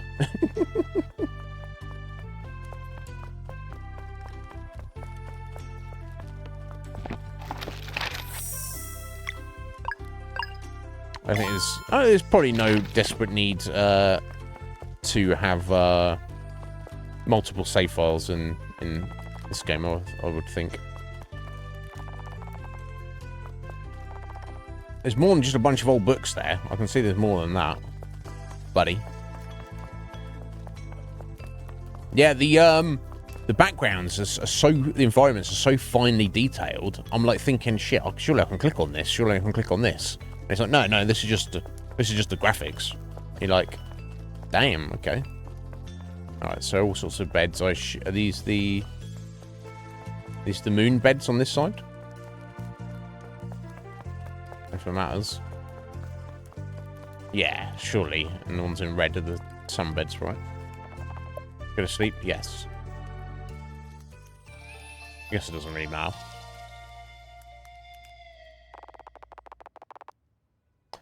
The next morning in the training room. Good morning, fellas. Brewgraves. Dad. No, maybe not. So you'll be our trainer? I wish. Alina and I are leaving tomorrow, but the headmaster was kind enough to let us make your first day special. Are you ready for training? You bet. That's what I like to hear. I reckon these should be well suited for the two of you. There you go. They'll receive a training sword. Valera received a training staff. Perfect. All right, let's get to work. Yeah. Of course, they got to do the combat training as well. Makes sense, right? All right, and then just doing cardio. You got this, Valera. Don't give up now. Never. Yes.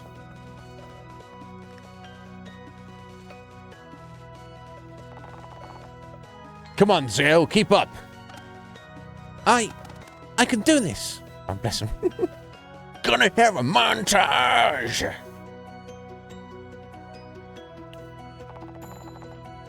99, 100. That's it for today. You did great. Phew.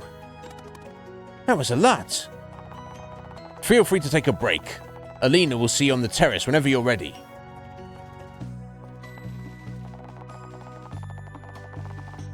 Okay.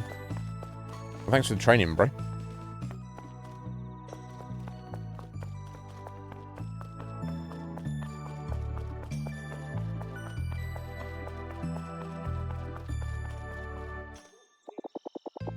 Even the soundtrack, the attention to detail, it's a fraction louder when you're inside than when you're outside, as if the music is coming from inside. That's...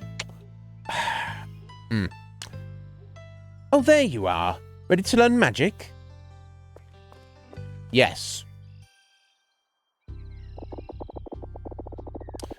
You should feel as if something was scratching an itch far away from you. You must focus on the sensation and compel it to come closer. I think it's working!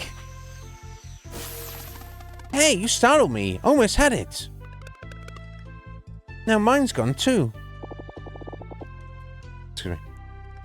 It's okay, just breathe slowly.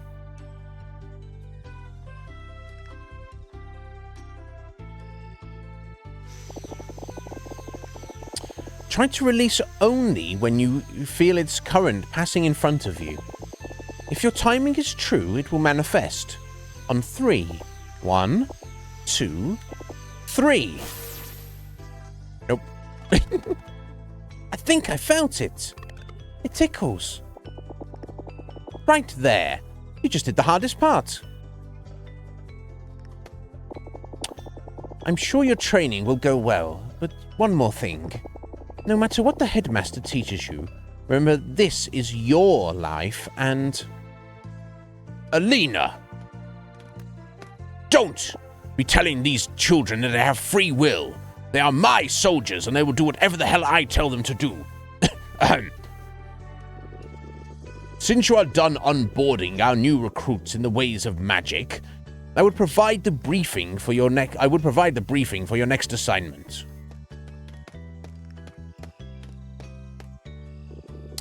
As for the two of you, it's about time you tried that sewing kit. Move along now.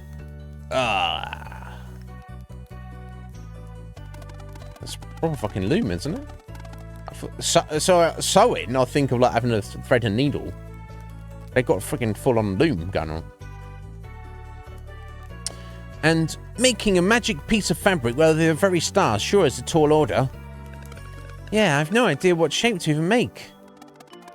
At least the headmaster said we wouldn't get it right the first time.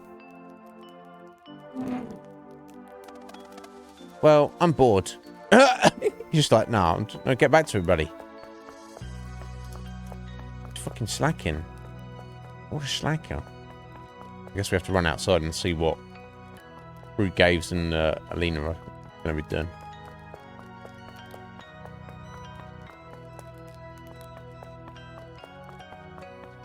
Oh, excuse me. Oh, dear me. It's coming up to 6. Once we get through this, hopefully we'll get through the flashback, and then I'll probably take a quick break to make coffee. Keep saying that, but the Fleshmanster left our realm for good when the Dweller of Strife was destroyed. Okay. So why can't they have a normal life? Oh. Okay. This goes back to what Alina was saying a minute ago. So it seems like the Order of the Solstice Warriors exists in the world to keep evil at bay via the Fleshmancer, specifically, who was apparently at some point in the recent past, or maybe not recent past, banished from this world, if not destroyed, by the destruction of the, was it, Sower of Strife? Okay. So that's what Alina was saying. Well, regardless of what the headmaster says, you should live your own lives. But I guess his point is going to be, no, that fucking Fleshmancer, he'll be back. So it's very touching. So Alina is like literally pressing for Zale and Valere to not have to go through this training. Basically, she's like, just let them be children.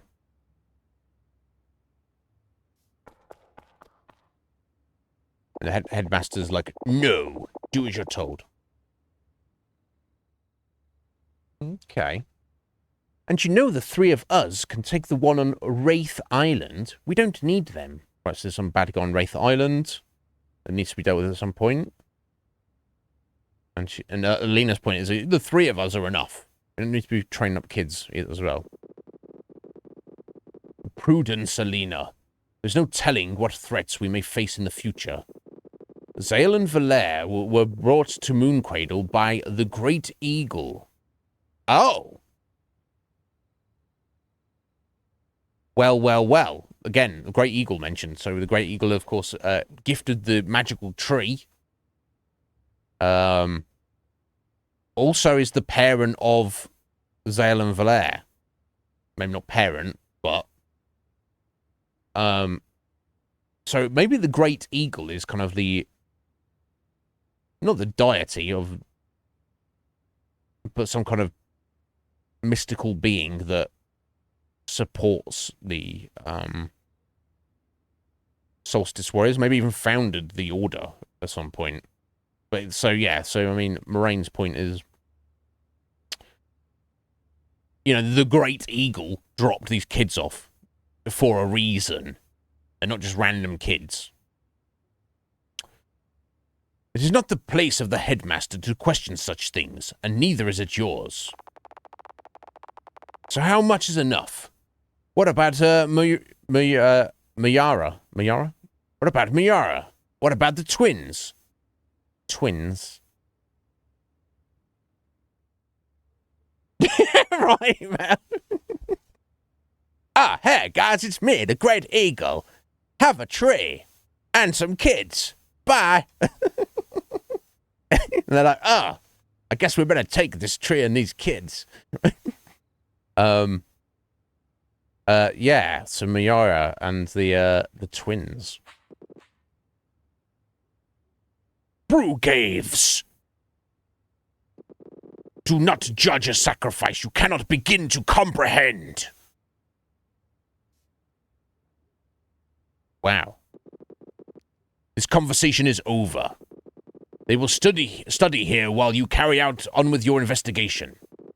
On the first eclipse, after their training is complete, they will join us for the cleansing.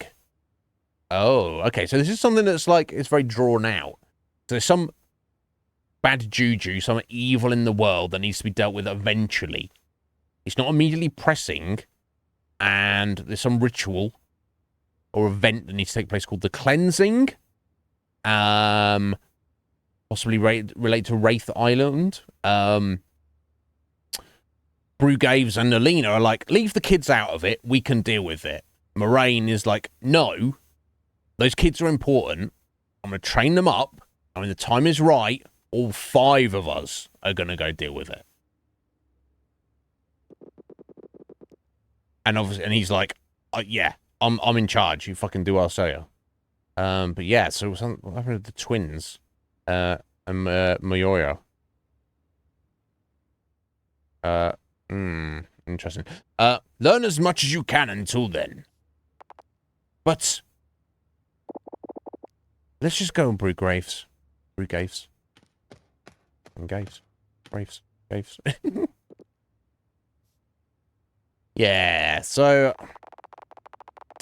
maybe the fact that how we don't understand what's going on there, maybe they don't understand what's going on with the headmaster. You know, he knows more. He doesn't seem like a bad guy. Yeah, I think we should trust him. And so they trained and they sewed for days, and then for months.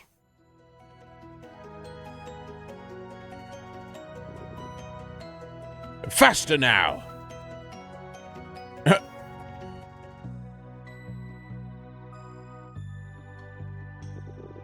Focus and then release.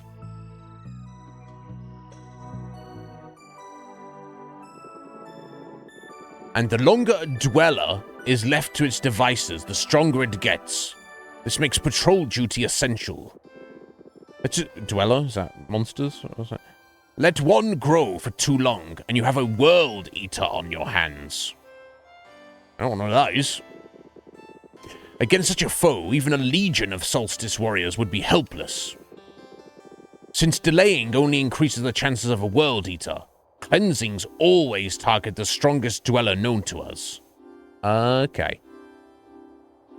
Which is curious. So if you're saying dwellers, monsters, they are the point, they're the target of the cleansings, and there's a particular one that he wants the kids to grow up and help with.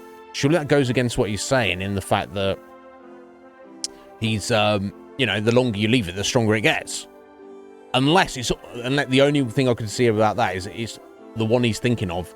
It's already so strong that they can't defeat it as they are. They need the kids to train up and get stronger quicker than this dweller is getting stronger itself.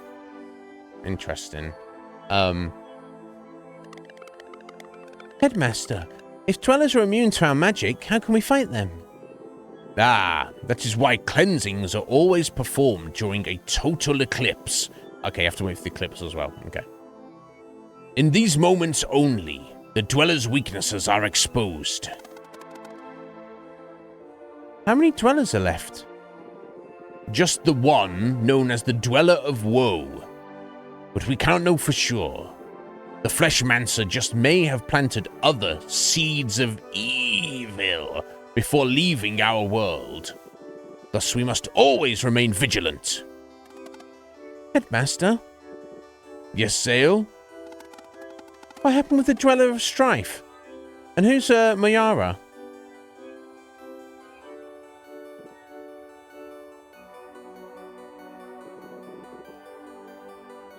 That will be all for today. I will not answer that question.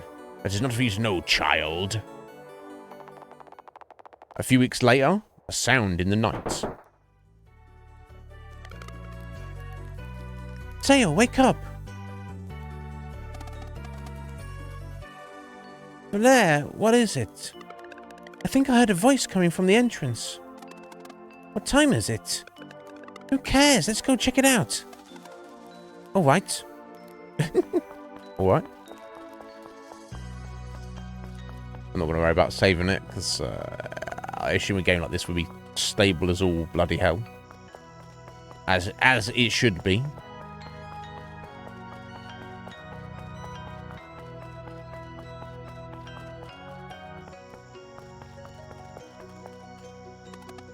Hey, look. Oh, smells good. There's a note. Oh. God, I'm still thinking about it. I guess at this point, it's only been a couple of months, hasn't it? Dear Zale and Valaire, if you're reading this, it probably means I got caught. I'm writing this as a failsafe, but I hope to see you in person. I made cookies filled with the celestial willow jam you liked. I want a celestial cookie. Or 3. Ah. Keep reading. I'm doing everything I can to be ready to leave when you graduate. In the meantime, I hope your training is going well. Oops, now the platform is almost up and I can see Moraine is there waiting for me. He wrote this down. He looks very angry. I'll try to drop the jar without him noticing. I guess that means I won't be able to try a visit again. But I'm thinking of you every day and I can't wait. I hope you like the cookies. Your friend until the end of time. Garl. Garl's the best. Let's go up on the disc to eat the cookies. Got a cookie jar. What a bro. What a bro.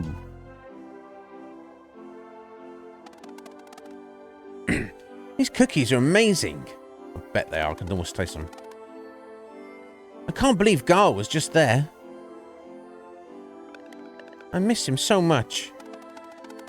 He seems well at last, after what happened in the Forbidden Cavern. Knowing him, I bet he smarted away the next day. Maybe. Haha, you're probably right. We can't let something like this happen ever again. At this rate, it feels like we'll never sow something good enough for the Elder Mist. It will happen. We just have to keep on training hard. Indeed. Yo, Akuma! How you doing there, bro? And so they trained and they sewed for years. And they trained and they sewed some more. Until one day, they had sewed and trained everything.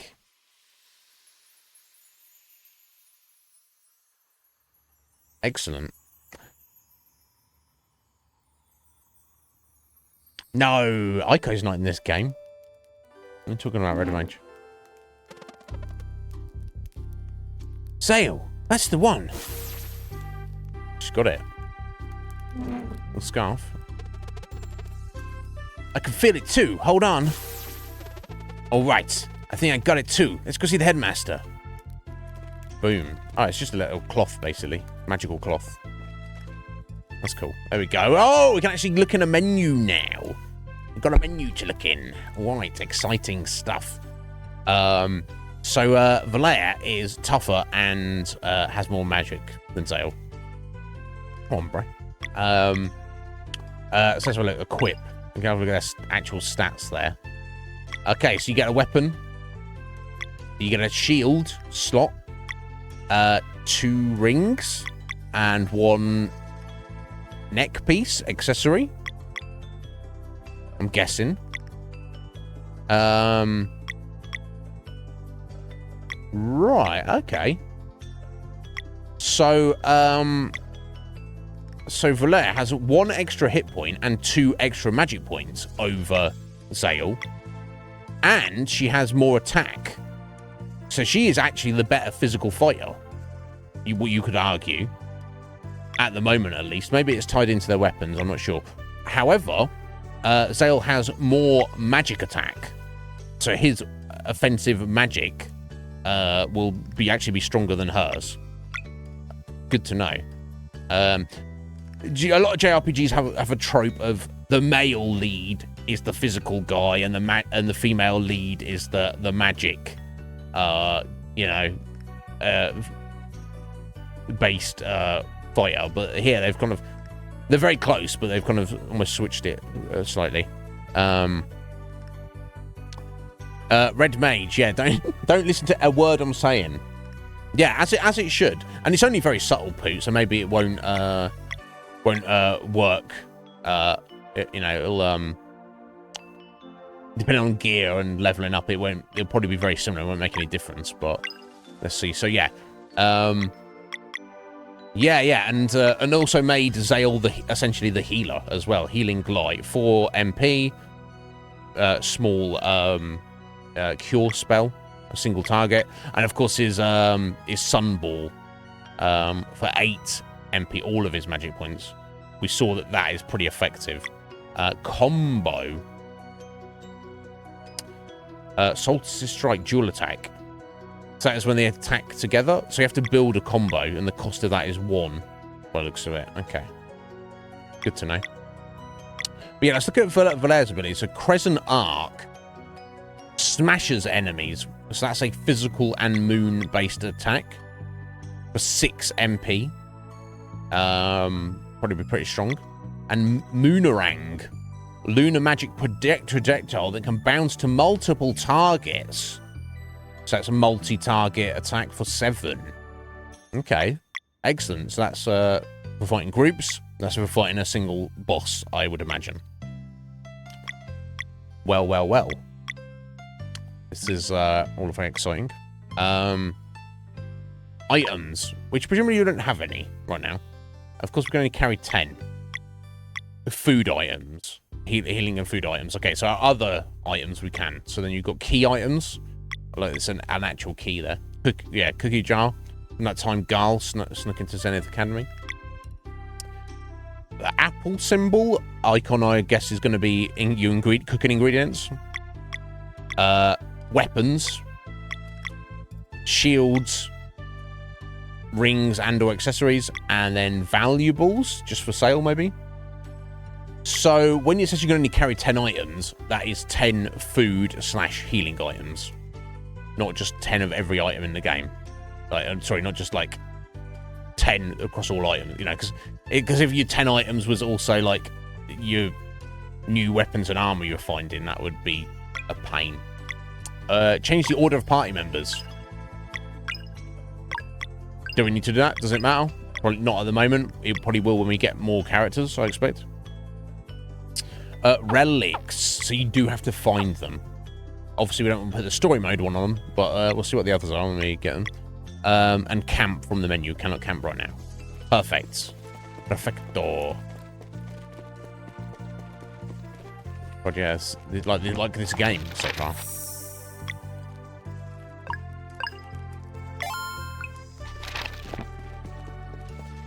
Alrighty, let's get going. Sorry, the stick on this controller can be a bit stiff, but it's probably the best controller I've got to work with at the moment. Headmaster, we think we're ready. Why, yes. The tingling of magic in the air has been building up for a few weeks now. Congratulations. Moving forward, there will be no more sewing. I can deal with that. You're right. Sewing for like years on end. I guess some people enjoy it, but I guess if you've been forced to sew for years on end, you could probably be happy that you didn't have to do it anymore, right? It will soon be time for you to leave on your journey to meet the Elder Mist. But before we get to that, Zenith Academy has one more challenge for you. Oh, our visitors just arrived. Perfect timing.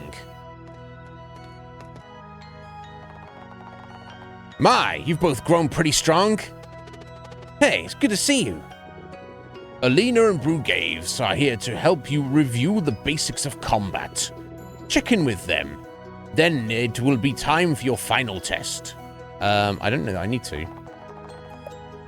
No need, honestly. I don't... Yeah, that's what I need to remember. Timing your hits and blocks is important. Yeah, I'll get used to it. Looks like you know what you're doing. I don't know, but... Look at the basics of magic. No need. Damage types and MP management, key to survival. I'll manage. I'll manage. Slides on combat basics can be viewed in the how to play section of the pause menu, which we've already read. So we'll be fine. Are you ready for the final test then? We're ready. You must fight me, I assume. Then let us begin.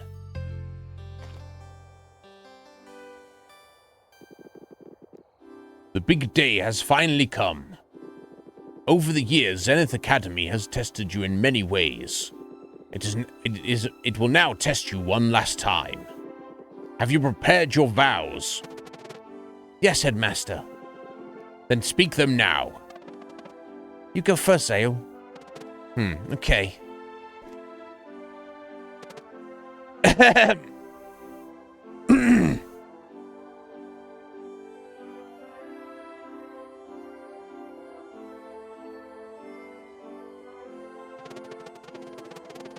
So that I may use my ability to cleanse this world and protect my companions, I will enter the world as a blade dancer. I chose the curved blade as it will not hinder my speed or reflexes. Welcome, Blade Dancer. Come on, Valere. I did it. Now it's your turn.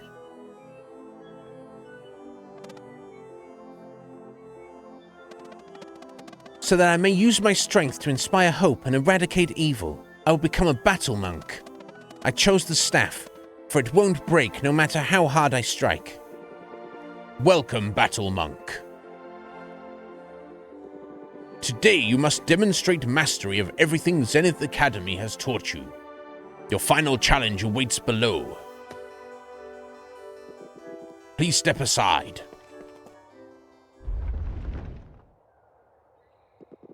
Oh, before I forget, there is a little something to keep your health full. Give us 3 sandwiches. Now, with faith in your abilities and purpose in your actions, take the leap and return as the new recruits of our order. I'm ready, Zale. Let's just go for it. We're just jumping down the way down there. Fucking hell, mate. Right.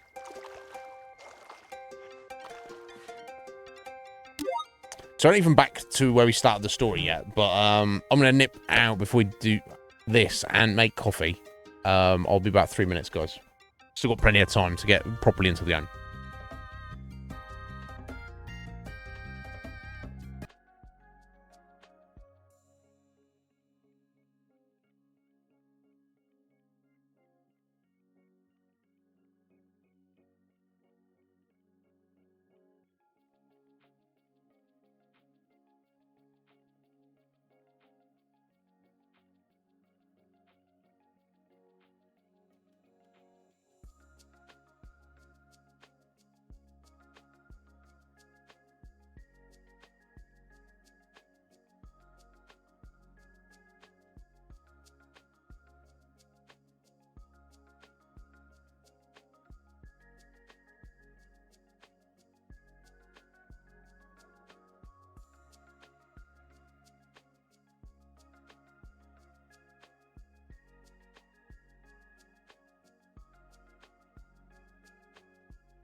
Alrighty. Sorry for the delay there. We are good to go. 2 hours 50. Get it done. Go for this trial. Okay, for some reason I thought you could walk off there, but... We'll fight something, right? One would think... Sorry, let me get that back there. Oh, there's treasure on the other side there. Key items. Cookie jar. Put in there. No.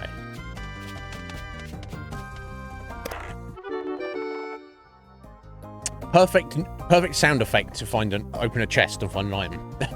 Ornate stone. Clearly. Yeah, you want to fight? I'll fight you, buddy. Unless I don't have to fight them, I can just get around them. I'm trying to avoid them, just to make sense in a trial to...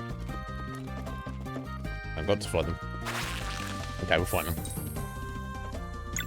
Training group. Training group?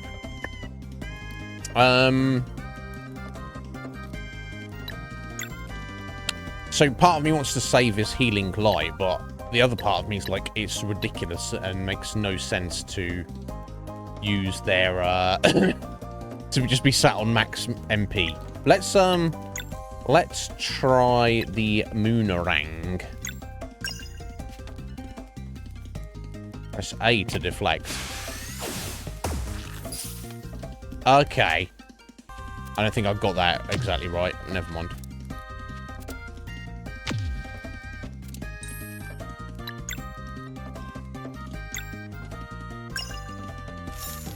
Don't really need to heal, but... Okay, about 15. Okay, that's good.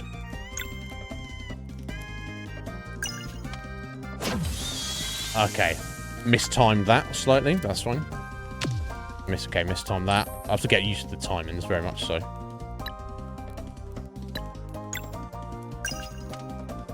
Yeah, too early. Never mind. Right, I'm going to try this moon crescent.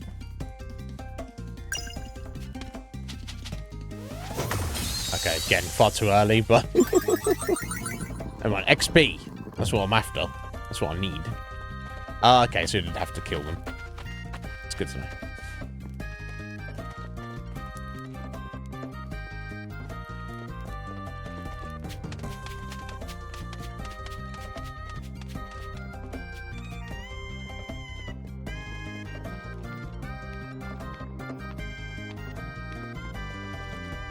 Music's excellent.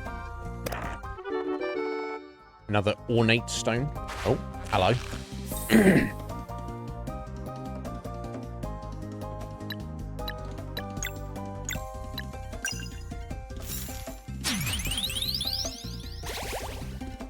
Yeah, it's going to take a minute to get my timings here. Okay, there we go. I got a block. Missed that one. Okay. Never mind. Okay, missed that. Okay, got that one that time. Nice. Alright, far too early. Oh, shit. I guess I better eat a sandwich. Really? Just to be on the safe side.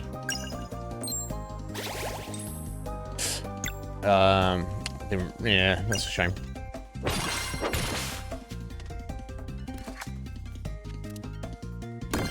Okay, cool. Got a block with her. Excellent.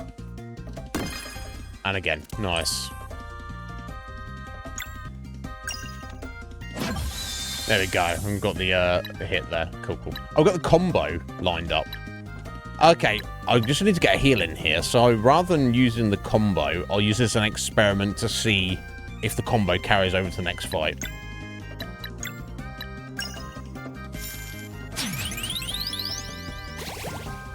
Yeah, I'm not sure at what point I'm supposed to be.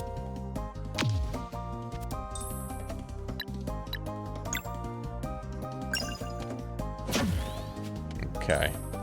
Yeah, the window's pretty Very small, but we'll get there.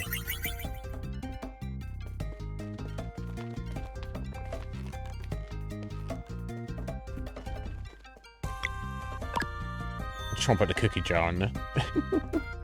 Yeah, he's just getting used to it, man. It doesn't seem obvious, and of course, it's different for everybody's attacks. Like the healing, when am I supposed to be pressing the button for the stronger heal? I'm not really sure, but we'll manage. They haven't even been to the other side of the Forbidden Cavern yet. How could they understand? So you don't think we should at least try and explain? You've seen how strong they are. Word would be a walk in the park. Will be a walk in the park. Okay. Let's see them off then. Okay.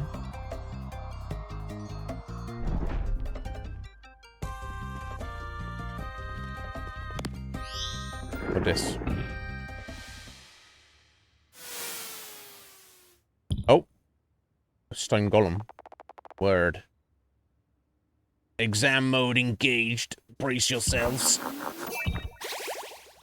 I got a free heal. Okay. Shuffle weakness to physical. Did I just say? So we do not have the combo anymore. So as far as I can tell, and if you build a combo in combat, you have to use it in that combat. You're not taking over to the next one. Okay.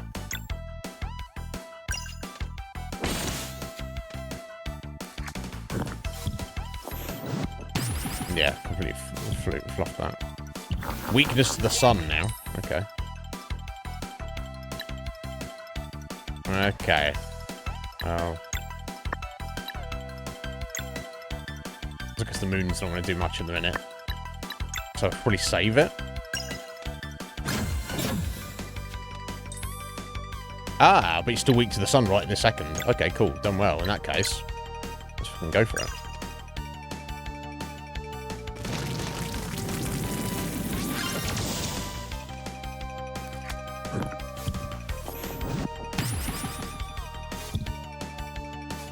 Right, weakness to the moon next. Well, you're kind of setting yourself up for a fall, buddy.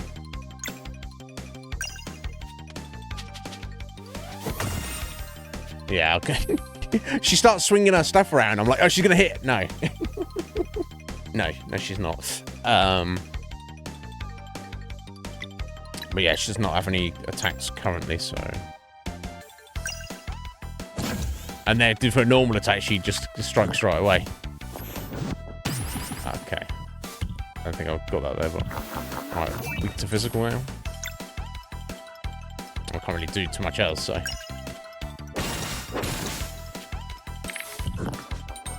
Right, okay.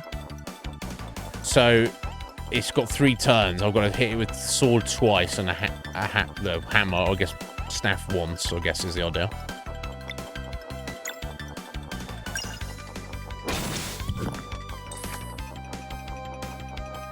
I guess we'll just do a normal attack then, right? Yeah. Okay, so not only do we cancel his attack, we beat him. Okay, that's cool. Fairly straightforward for first boss. Level up. Level 2. Oh! Oh, okay. You get to choose a stat every level.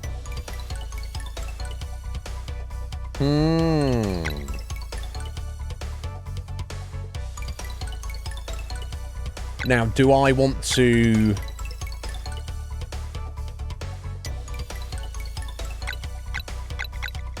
Now, are they randomized? Or is it going to be the same every time? Every single level you can choose 2 physical attack or 2 magic attack. 1 extra mana point. On top of what you've already got, actually. Yeah, you can see the blue down the bottom there. And then you see the flashing orange one. Is the extra. So he's getting 3 extra hit points. And he's getting 1 extra MP anyway. He's getting 2 extra magic attack. 1 extra attack and 2 extra defense. So it's what do you want the most of? So my point being, is it the same every level? Or is it randomized? Like the numbers?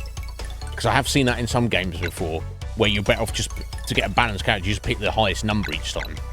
But if it's the same, 2, 1, 2, 3, for each character every single time they level, then you probably want to try and, like, build them in a certain way. Now, as I don't know at the moment, I'm just going to guess. I'm going to go for the 3 physical defense.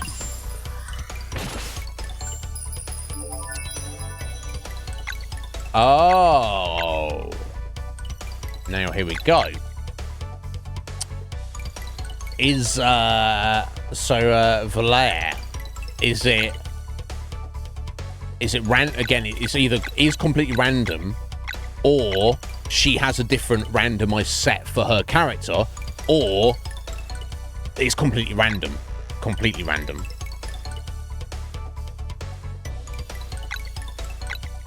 She got 1 extra MP, 8 hit points, 2 physical attack, or 3 magic defense. I think I'll go for the 8 hit points, I would think. At this point in early stage would be pretty useful. She's tough as what? We'll see on the next level up.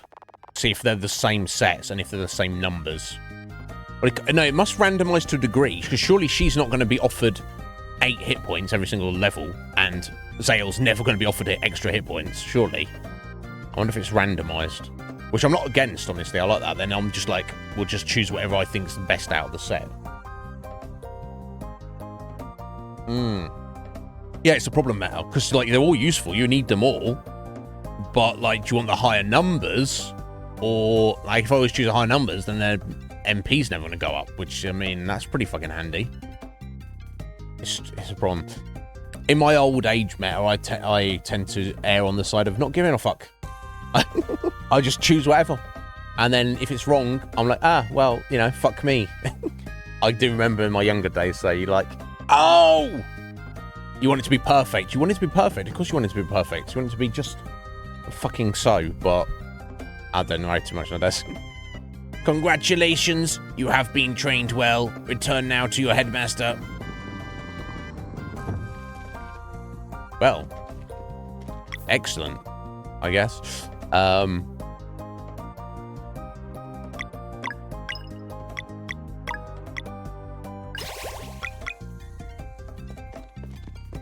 Oh, it's above.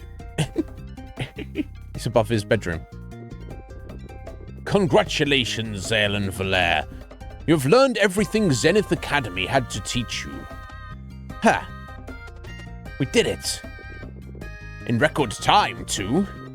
You must now learn of our ultimate power. The ability to use magic without using magic. Zale's like, But that knowledge is for the Elder Mist to impart. Come, the villagers have gathered to celebrate your departure. Alrighty then. Oh, we get to see Garl. I guess maybe he wasn't there.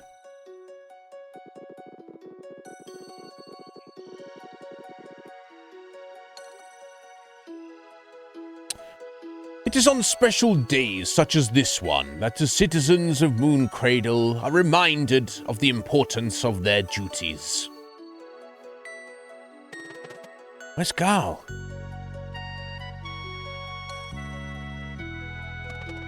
I don't see him. I guess it's because, look, if he was so passionate about that, he probably left the village to go out into the world to make something of himself, I'm sure.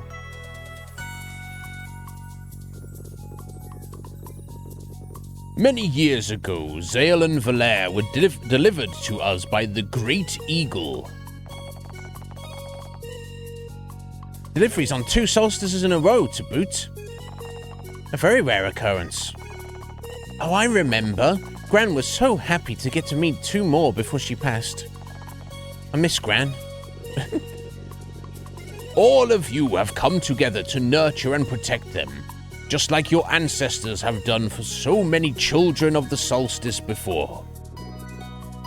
Zale and Valere, step forward so that the good people of Mooncradle might gaze upon those who will soon join the ranks of the solstice warriors. Yes, gaze away. This parading is ridiculous. Oh, let the villagers have their fun. It's all they get. So you're okay with this now? You know I'm not. Chris. Now, cheer with me as we send these young heroes out across the Forbidden Cavern to meet the Elder Mist. Hooray! To the gate! What do we do? I want to see Garl before leaving. I guess we have to play along for now. Fingers crossed that we can come back after meeting this Elder Mist. Fingers and toes. Right, fingers and toes. Zale, Valere, you must undertake this journey on your own now. We will not fail, Headmaster. Go now, through the Forbidden Cavern and atop the mountain trail to seek audience with the Elder Mist. Learn how to use magic without using magic, and you shall then enter the world as true Solstice warriors. May Luana's might protect you. May Solan's light guide you. Here, this should keep you fed for a little bit. Just start sandwiches again. And if your adventure feels a little tough, you could take a look at these. Amulet of Storytelling. Don't want that. Sequient Flare. Sequient Flare. You just received your first 2 relics. Find the relic section of the menu. Yeah, we don't want the storytelling one, obviously. If you're a light challenge or looking to push yourself to the max, relics offer a range of options. There's bound to be more to find. Interesting. Remember to keep an eye out for merchants. Selling any valuables you find will keep you well fed and well equipped. Now, wherever your adventures take you, you must remember your first assignment. After the Elder Mist sends you out into the world, you must secure passage to Wraith Island in time for the next eclipse. And do keep on training, for a dire cleansing awaits us. I still can't believe he wants them fighting a dweller already. That's Moraine for you. We weren't much older the first time. Yeah, but we'll find a way. Find a way for one. Safe journeys, and may you cleanse this world. May you cleanse this world! Yeah. Maybe go back into the village and get that treasure chest. Maybe me do that first. Yeah, it's interesting, Mayor. I'm not really into tomatoes. I like sauce and pasta and salad and whatever. But if you just give me like a raw tomato, that's not really a thing I want to eat. However, sliced on a sandwich like a BLT, oh my, yeah, it's like it adds so much to it. So yeah, I would go for some of that. Anyway, okay, so we're back where we were. I guess we're about to head up and set up camp. I guess, but. Let's look at the relics. So yeah, so it doubles your hit points and you get an auto heal after combat. That feels too easy. If you wanted to be just like, hey, look at my stats, and you wanted to have double hit points, I wouldn't be against someone doing that. I don't want to be against someone doing it anyway. But and it might be something I won't do it for this stream, but it might be something I would want to do in an JRPG. Just be like, hey, look at my double hit points, guy. Right? Just to see some big numbers. But getting a free heal after every single combat kind of defies the purpose of the game. For me, this very specific version. It's different in things like Final Fantasy 13, where because it's putting less emphasis on hit points. It's more like the action in the moment. Sequent Flare. Let's see what this is. Successfully timing hits and blocks causes a star flare to fly out of the character for a clear-as-day confirmation the input was properly timed. Right, yeah. Recommend for those who prefer stronger feedback or while closing in on the mastery of certain moves. So I might actually turn this one on. So I'll get like a visual indicator if I'm hitting things correctly. I'll try it out. If I feel I don't need it at some point, then let's not worry about it, but...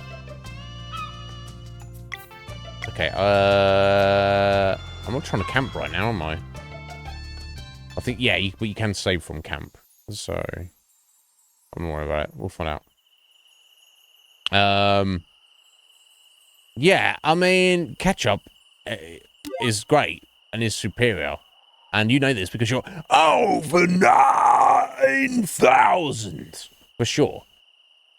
Because it's sugar sauce, basically, right? But yeah, sliced tomatoes on a sandwich are pretty good. Okay. Do you not like ketchup on a sandwich, Mel? No. It's entitled to opinion. I like ketchup. Ketchup's amazing. I wouldn't necessarily have it on a sandwich with tomatoes. But if you said to me, here's a cheeseburger, Iznib, do you want tomato ketchup on it? Or do you want just some random sliced tomato and no ketchup? You know what I'm saying? You see what I'm saying, right? You see what I'm saying?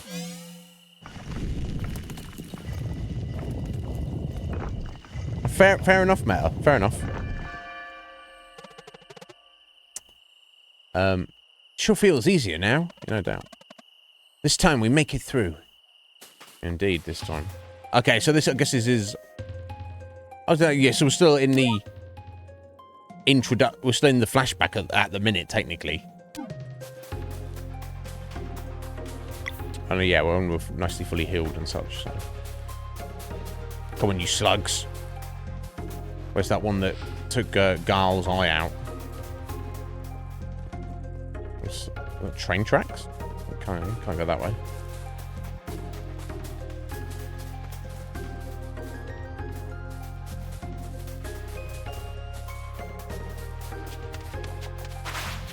Here they are.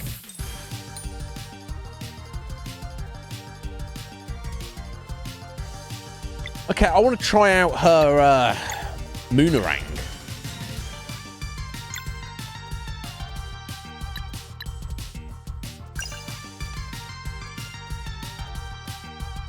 Okay, press A to deflect. Okay. So I missed it, basically. So I need to hit it when it hits them, hit it again when it hits her, and so on and so forth, I guess, is the idea. Never mind, eh? Oh, cool. Yeah, there we go. Let's hit all three there.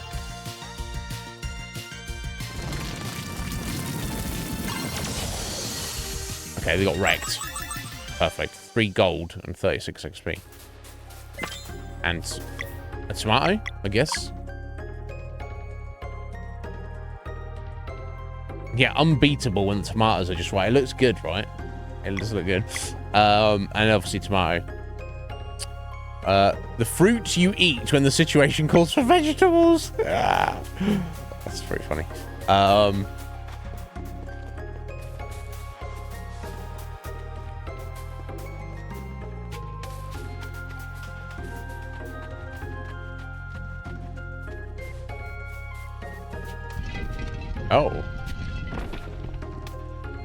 Okay, I wonder if you have to get that all the way down. Maybe.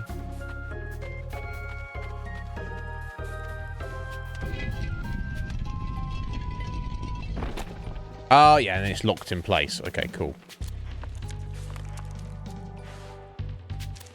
Yeah, I wasn't sure then for a second. All wrong. I'm often wrong, Meta. I'm often wrong.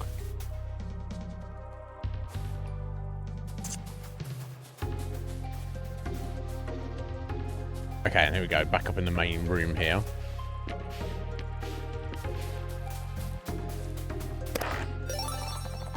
Adventurer's Vest. Okay, cool. So it's not a shield slot, it's an armor slot. So it makes sense to me to... Oh, got +5/+5. Now... So my initial instinct is to put it on Zale because he's our healer. Makes sense, right? You keep your healer defended. You keep you alive. However...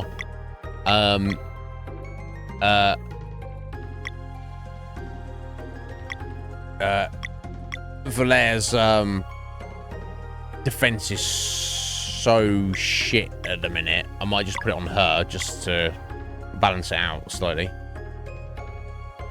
No.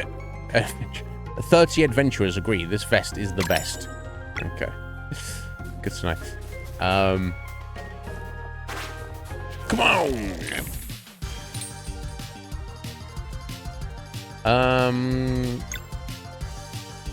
Okay, let's go for this one first then. Okay, I didn't quite do that probably, but never mind.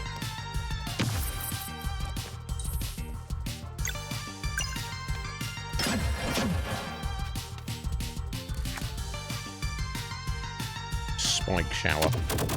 Ow.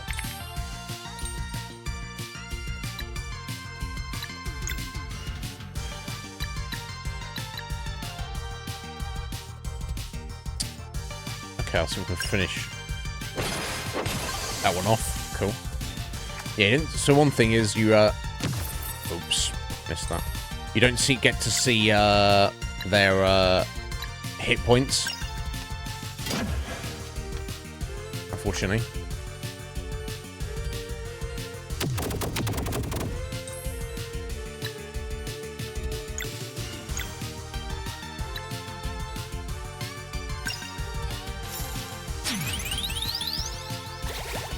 Yeah, I'm not sure where I'm supposed to be hitting.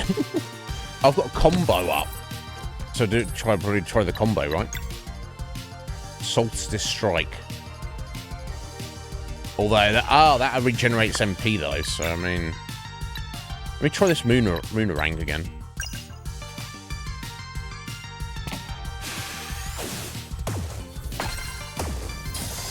Okay, cool. I don't know if I missed that final hit or whether that was done. I'm not sure. Anyway, let's go for the combo at the end here, as it gets used up anyway, seemingly. Okay, it's just they both run up and hit it. Okay, that's cool.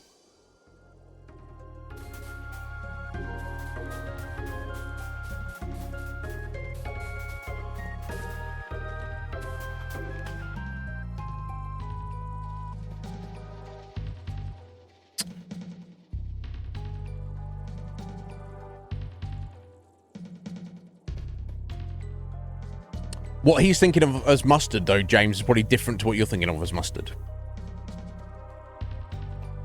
And I like both mustards. Coleman's English mustard and also, like, American mustard. Both very, very different. Very, very fantastic. I even like, you know, kind of like mustard seeds type of style mustard. I'm down with that as well. Oh, what's this doing?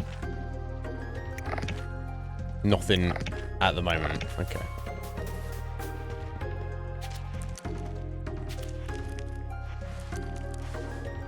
Okay, I've got a... It's locked. Yeah, no doubt. Maybe the key is in the chest just up there. It's out of reach for now. Let's look around. Yeah, of course. Obviously.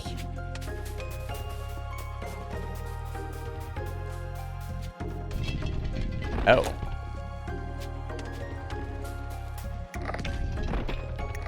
Okay, that resets it. Okay, I see. No, if that was going to be locked in place. Okay, cool. So you do it once to get the key, and then you reset it to,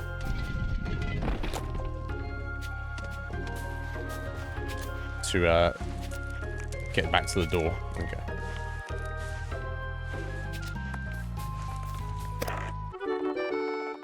A forbidden cavern key.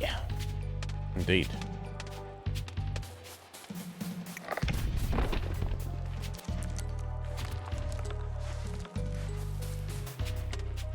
Yeah, Metapod just likes generally everything, I think.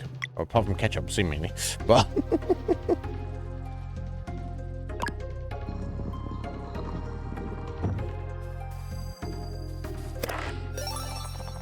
oh. I found some mushroom soup. And I eat some of it and I save some of it. Is that what's just happened there? 40 hit points to the whole party. Party and comforting, no doubt. But I'm 6 out of 10. I need to be eating some food at some point.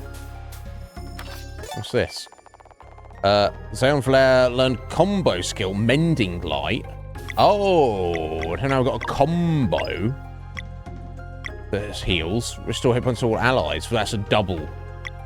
So, okay. And the Solstice Strike does, like, obviously the sword and staff damage. That could definitely help in a pinch. Excellent. Good job, guys. Let's keep going.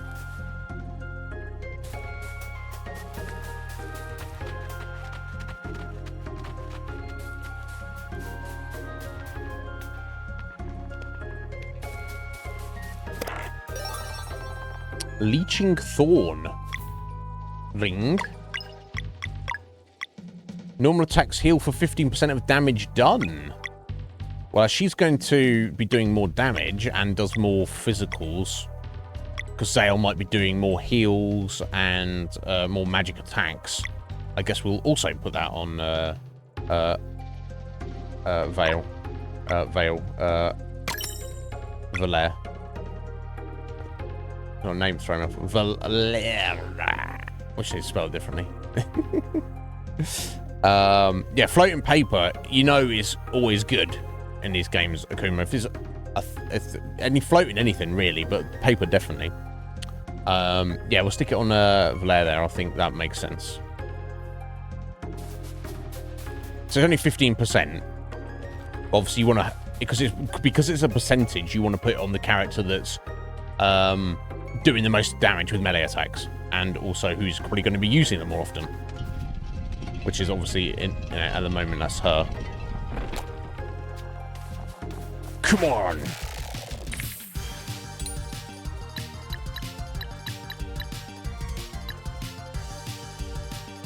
I guess I'll try and shut this one down here. Okay, kind of fucked that up, but whatever.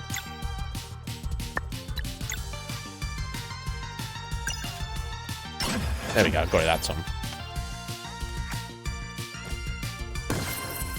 Cool.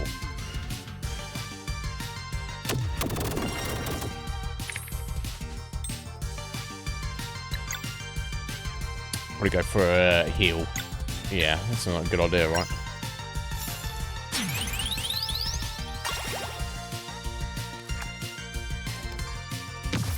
Ow. We'll do some of this Moonerang, I guess.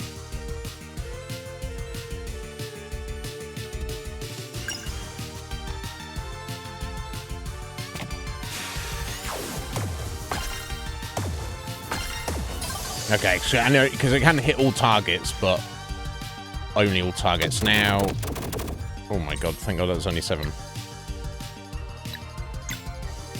Solstice Strike, that's not going to cut it. Let's eat this one of these tomato clubs, shall we? Nom. Ow. Ow.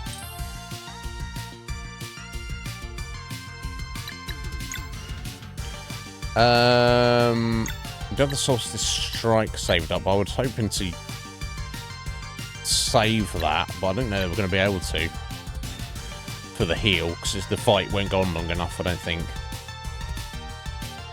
Okay, let's just go with this guy.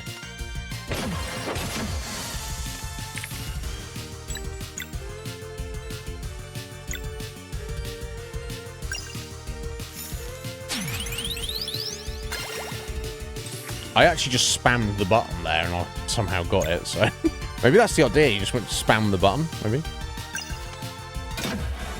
No, maybe not. Spike shower again. Oof. And fucking slapped around, mate.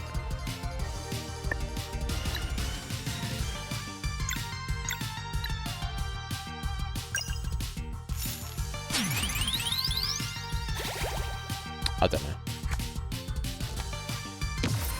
Ow.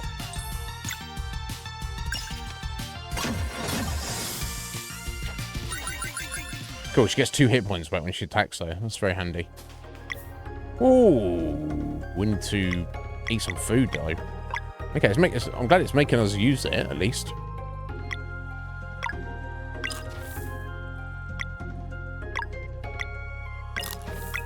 That's kind of cool. Oh, okay, over in here. They're probably going to get like a place to rest right away. Sorry, why did I eat that food? Didn't even need it. Or not, maybe.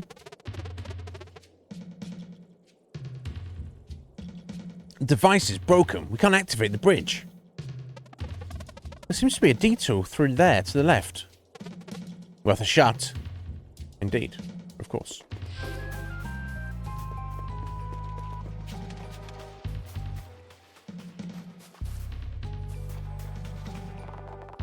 Camp feels cozy and warm. Okay, well, I guess we'll do a rest, right? So I could have saved those the sandwiches. Oh, yeah, let's set up camp, see what the consequence of this is.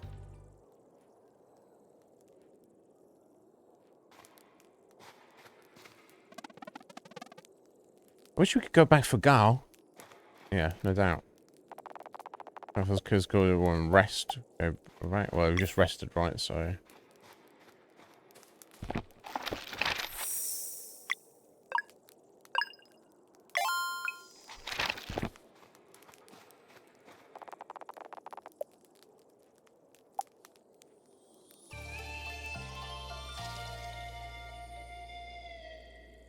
Okay.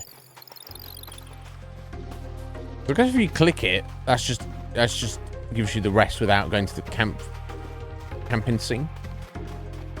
Not sure. Boss time. Here we go. There.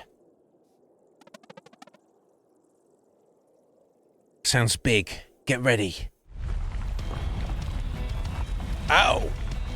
Ah, look at this big boy. Oh my god. Bloody hell. Graphics are good though. And the boss music. Oh yeah. I'm gonna need heals any moment, I guess. But I'm tempted to do that. The sun blast straight away. Let's go to Crescent Arc. Vulnerable to moon? Or physical? No. Yeah, fuck it, let's go. Sunball.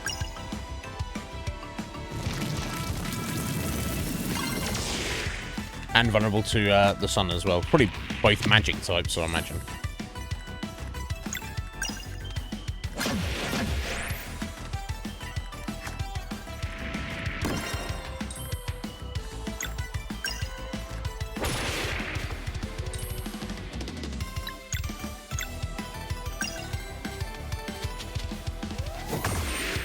Yeah, trying to hit that properly.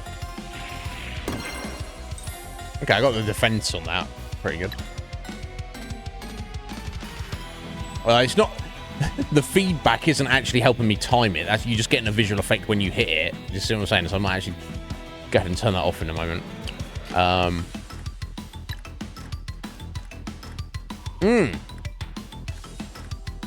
Yeah, they got this gun. No, never mind. Oh, jeez. Not happy. Oh. No, I'm not happy either. Well, he needs to heal more. And they both kind of need it. Let's get on himself. I don't know. Oof. Obviously, that was the right choice there.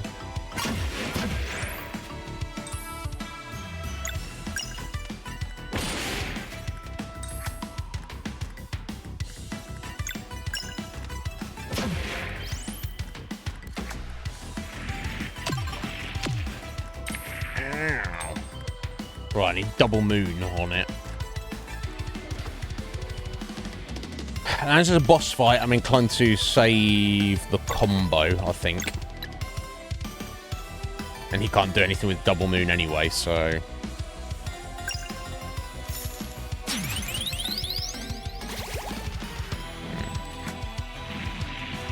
Oh. Acid bug bombs. Oh, what the hell? So that was done. Boss bug. I guess I should get rid of those, right?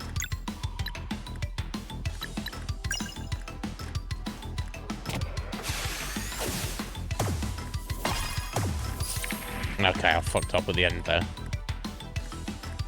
Never mind though.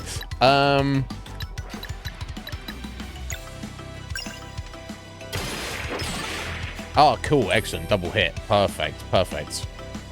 Let's go for the combo and heal us back up.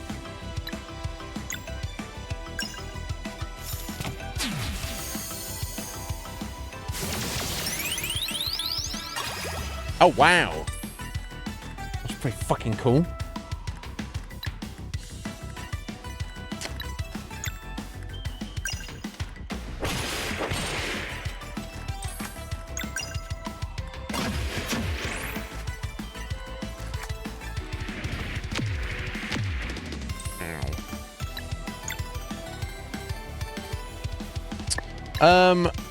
What's his max MP? Is it just 9? Let's I forget. Let's save rather than sorry. I'm sure it'll be fine, but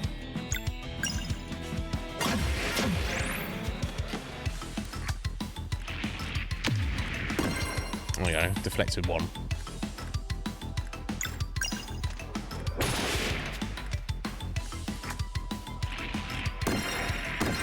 Cool. Deflected both.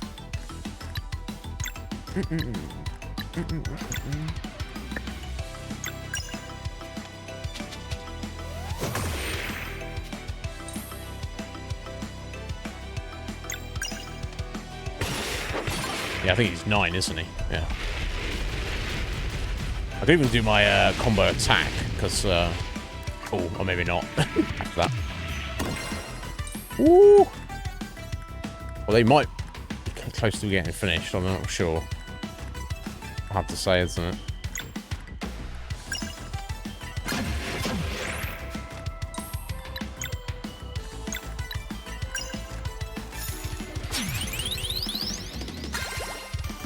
Yeah, it's on the heel. I just spam it towards the end, and it seems to work more often than not. So, I mean,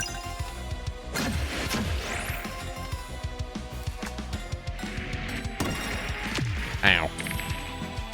Oh, 4 moons. Fucking hell, that's kind of a problem. Although I know, yeah, Solstice Strike does. It doesn't do moon, it just does both physicals. Okay.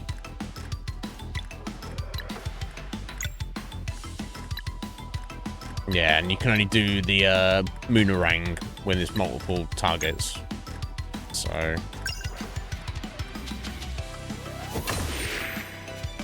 it's reduced it down to 3, I guess. Okay. I should have just saved it and got for the Moonerang next turn. Tough titty, I guess.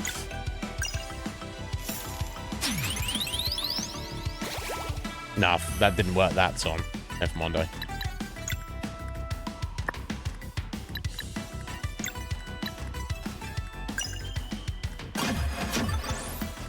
Okay, I guess I'll just try and get rid of them as they are here. One of them is going to go off, though. Not too much I can do about that. Oh, knocked it out of the way. Oh. Okay, now we're going to do our healing combo again.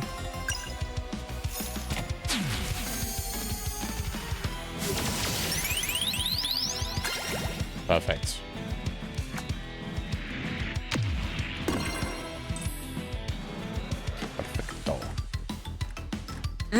This is so cool.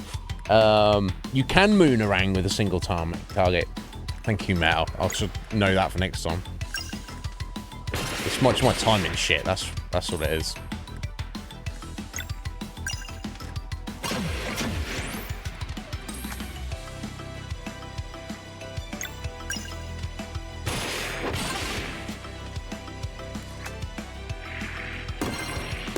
There we go. The spell.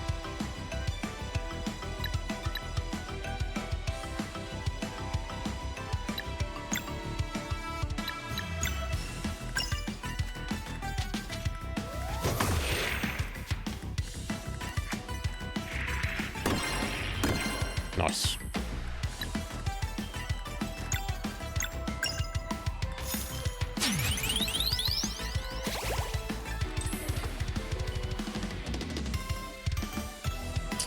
Let's err on the side of caution.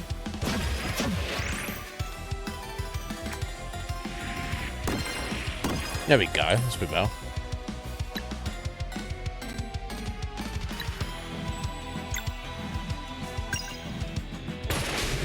Yeah, get out of here, big old bug. That was super satisfying for a for the first big boss. Yeah, there we go. Tail nice. A first big one. There's gonna be many more of those coming, I doubt. Right, yeah. So hitting.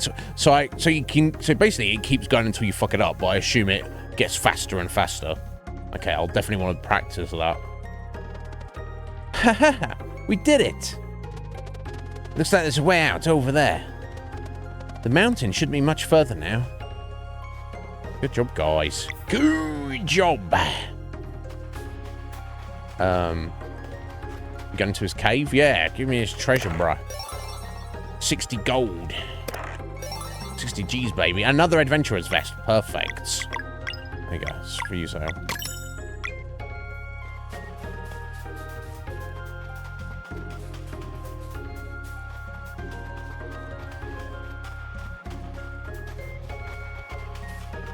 That was super satisfying.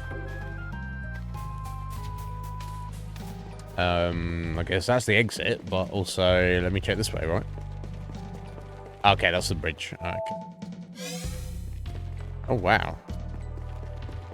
Very nice magic.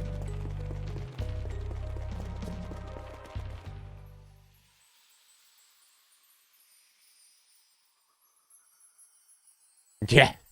Well, if that first one is anything good, just not only the battle music and the graphics and the animations, but like the variety of the attacks and what's going on. Oh, what the fuck? What the fuck is going on here? 4. This individual is with 3 eyes and a mask and a scary robe. It's called 4. Things are starting to move. 2, and here's another one. So they've got different body sizes and shapes, but same, like, kind of robe get up, 3 eyes and a mask. And they're presumably numbered 1 to 4. I'm eager to see what these 2 can do. Eager and impatient, too. And for now, we wait. 3, you know what to do. You know they're bad guys, not just the music as well. All right, this is fucking amazing.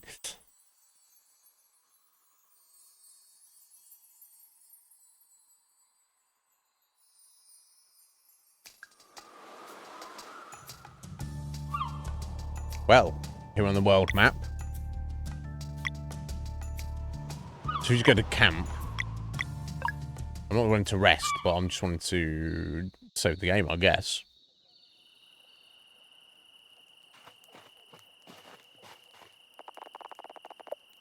So I assume that if you have, maybe you have to do the cooking tutorial, or maybe I just need more ingredients and items and stuff.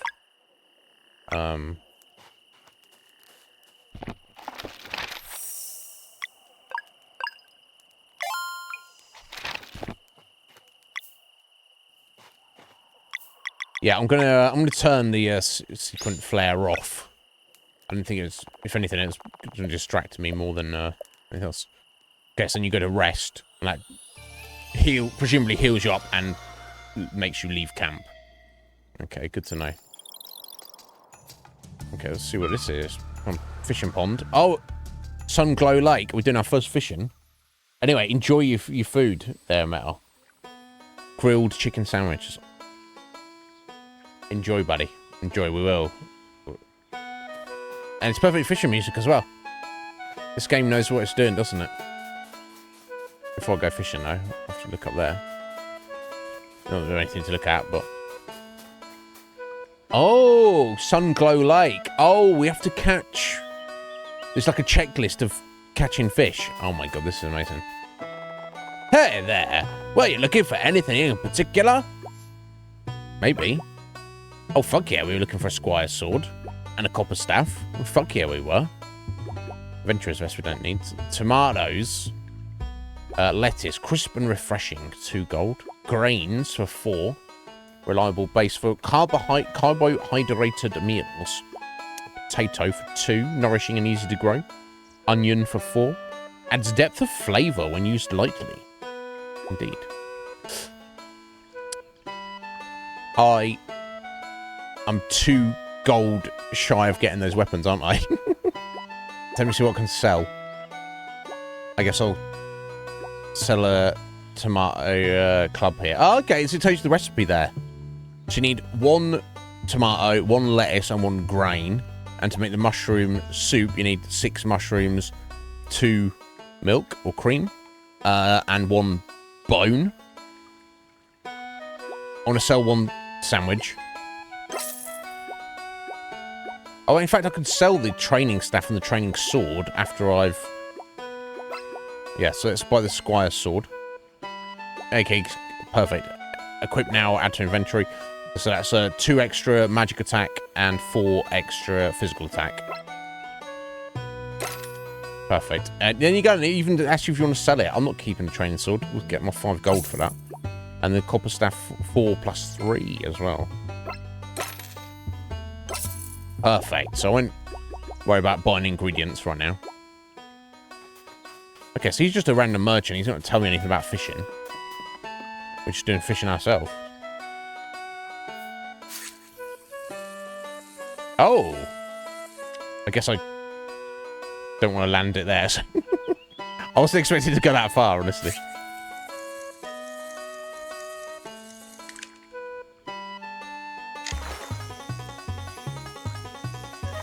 Oh. Oh, shit. Okay. So I just hold left and right?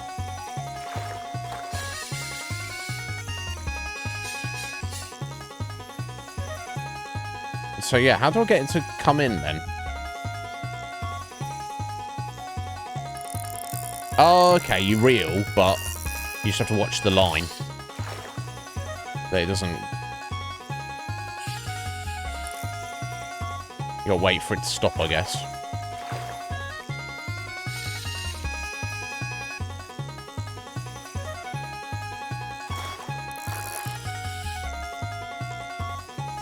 Yeah, I don't know if I'm doing this right. It seems to get further away. Do we wear it out, keep it on the line?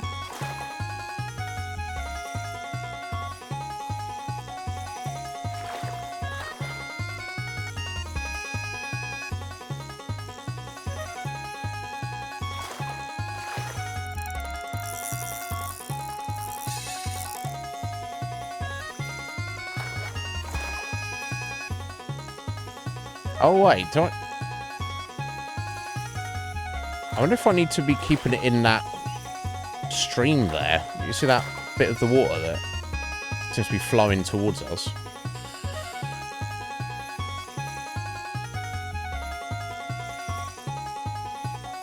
Don't know. At the minute, it's not.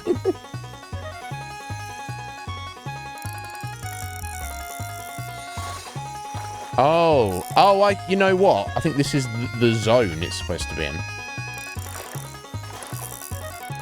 Right, okay, I think I'm starting to get the hang of it. Right, okay, I didn't realise what the zone was. Okay, I think I see what I'm doing now. Lunar trout. Release it or fillet it. Sorry, fishy. Did that count as... There we go, we've caught a lunar trout, so I need to catch the other thing. Which, those ones a bit closer there.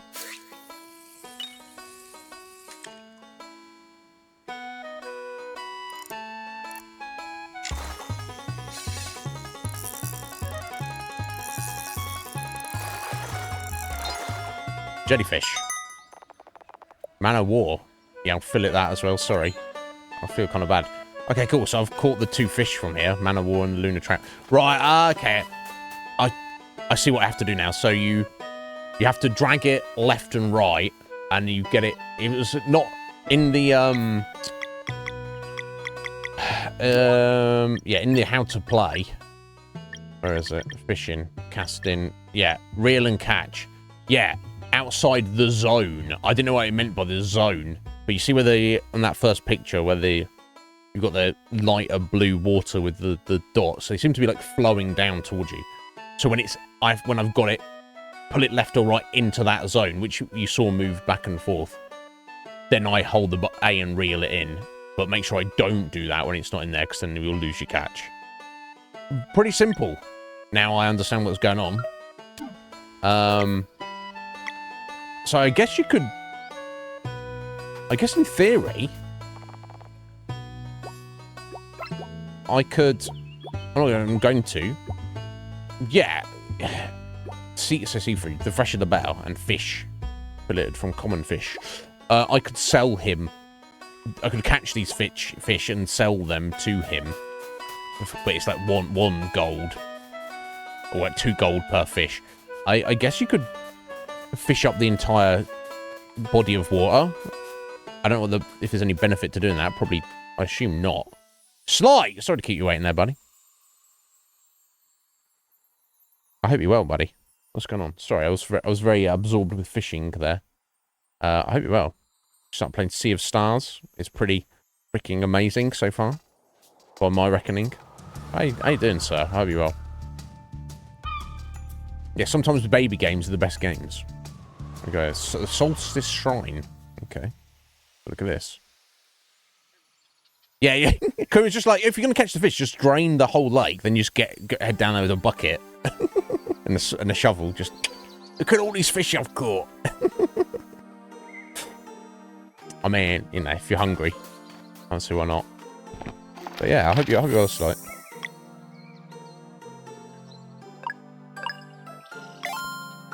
Okay, are we? Okay, cool. We've just got almost 2 hours still, so let's keep going. This is a freaking amazing game. It's locked. Okay, well, I guess we're coming back here later then. All right. Never mind. Onwards we go.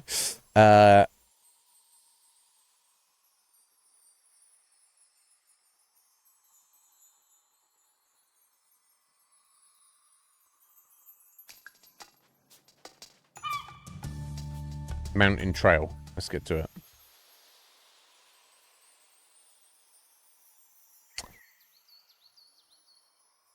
Yeah, the stream's been perfect now since it sorted itself out. I don't know what that was at the start. Who knows? And this is where we started the game. Perfect. Yeah, we know. Alright, ready to manage so far good. Yeah, we know. Yeah, this is where this game started. I was like, okay, what's going on? They could have just not had that and just started back when they were kids, honestly. There we go, and it skipped that section, so... I really hope we'll get the chance to return to Moon Cradle after this. What if we're sent out into the world right away? Yeah, I don't know.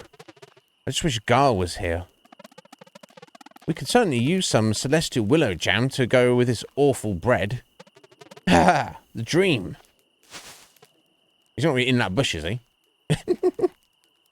Oi! Celestial willow jam. He is as well. What this guy? I've got some right here, guys. I even picked some mushrooms. You won't believe the soup I'll make. Oh, and I found some herbs in the Forbidden Cave. They'll do just right. Carl? What? You didn't really think I was gonna let you go on an adventure without me, did you? Oh, that's cool. Go! Oh my god, I've not seen him in 10 years. Haha! So good to see you two again. Of course. You look so strong now. You've filled out as well, buddy. You know, he's not been daunted by losing an eye. Hey, why didn't you show up for our departure? Are you kidding? There's absolutely no announcement. As soon as I heard everyone gathering, I went to our hideout to pack my stuff, but you left so fast. Guys, I'm so pumped for this journey. I know all about survival now, so it doesn't have any magic, but fishing and gathering and cooking and... What's wrong? You can't actually come with us. We just wanted to say goodbye. We're on duty now, and it's pretty dangerous. You can't mean that. We've always talked about how we'd all leave together after your training. Plus, I spent all those years practicing in our little cave. I'm ready. Can you fight, Garl? Look, I may not have any special powers like you do, but I'm built strong and I've been preparing. Oh. This here is my shield. I'll be a defensive fighter. No, a warrior cook. Oh, yeah? Sure am. And I've been reading a lot, too. See, most of the monsters you're gonna face won't even be flesh monster minions, which means anyone can fight them. You sure about that? Totally. You haven't seen any yet, have you? No, but I'll know when to step aside, don't worry. Plus, you can't really travel the world with just a few sandwiches. What were you thinking? We even sold one a minute ago. Yeah. See, you need me. You just do your solstice warrior duties, and I'll keep your bellies full. Go. Deal? What a bro. Okay, deal. Oh, I'm so happy. No way, this is awesome. Ha ha ha. Garl, bless him. All right, I'll start the kettle. We have so much catching up to do. Garl the warrior cook joins the party. All right, fucking done well. Yeah, the music is perfect. Yeah, I just missed the food. Okay, oh, fucking hell. I'm so glad to see you. Your food, that is. And so, apparently, after we meet this Elder Mist, we'll be able to use magic without using magic and be sent out into the world. That's all we've been told. I guess finding out our own way is the final step of training. Our first assignment is to get to Wraith Island in time for the next eclipse. Wow, that's a lot. Your powers sound so cool, though. Can't wait to see them in action. So how about you, Garl? Oh, it was pretty uneventful, to be honest. All I did was train and learn the skills I thought would come in handy. Every single day I was hoping to see you come out. I'm sure glad no one told me it would take 10 years. Yeah, we missed you too. It's not fair that we were together and you had to do this on your own. Well, we're all together now, so it doesn't matter anymore. And I can't wait to explore the world. I want to taste everything. Hey, this soup is unreal, by the way. Right? God, I want to taste his mushroom soup. Uh-huh. So, how much food did you pack? Just enough for a few meals. It's better to travel light. And there's ingredients everywhere if you know where to look. And who knows what we'll find. Maybe it's all part of the adventure. Why don't you try now, Zale? See that bush right there? It's full of juicy berries. You have to just pick them. All right. There you go. Gathering cooking tutorial coming up. 3 berries. 6 berries. Perfect. Now I'll make some jam with the berries you picked. Just interact with the campfire and get ready to cook. Fuck yeah. Cook. Berry jam. The 5 berries equals 1 berry jam, which replenishes MP. Perfecto. And you hold it to cook it. Berry jam. I bet it's very nice. Anyway. See, you're a natural. You can eat that jam later when we need to heal up. Or we could probably combine the jam to make the cookies, right? Thanks for the tip, Garl. That's going to come in handy for sure. Don't mention it. Hey, I'm ready for some sleep. Same here. And nothing but the stars above us. I'm loving this life already. I'm sure things are going to take a turn for the worse at some point soon. Garl, I'm really glad you're here. Ha! I was just about to say that. Me too, guys. I wouldn't want to be anywhere else. Well, good night then. Alright, cool. Garl joined us. Alright, cool. We kept the promise. Promise to be friends for the last 10 years. That's fucking amazing. Good morning. You ready to go? I'm excited to see what this Elder Mist looks like. Should be straight up. Let's keep hiking. Alrighty then. Alright, let's have a look at Garl. So it's literally a cauldron lid as his weapon. So he's got the least magic points, but he's got more hit points than Zale, and he would have more hit points than Valere if I hadn't taken the hit points for her level up option. I should probably go back and buy him an adventurer's vest, right? More importantly, let's look at his skills. So he can hurl. Guile hurls an enemy to another position if possible, for 3 magic points. Okay, and there's like a bludgeon effect, or for 7 nourish. Guile throws a snack at a friend for a medium heal. Well, that's pretty good for 7. And I assume that is will not use an item. That's just a freebie. Okay, cool. Does he have any combos? So he doesn't have any combos with anyone, which kind of makes sense. All right, sweet. Although I don't know if I want to be going all the way back just to get him a vest.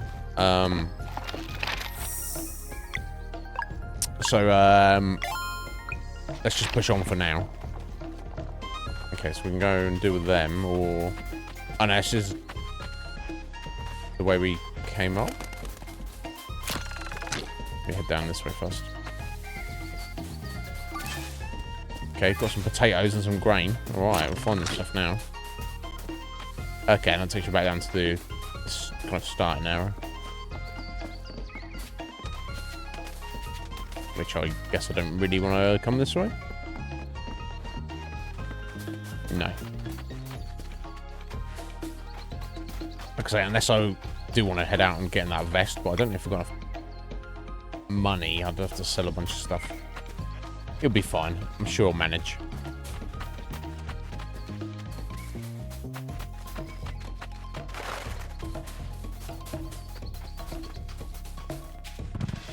Oh, hello.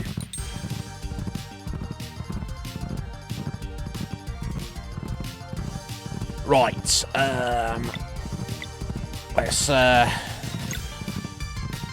try the Moonerang. I've got to get used to it, haven't I?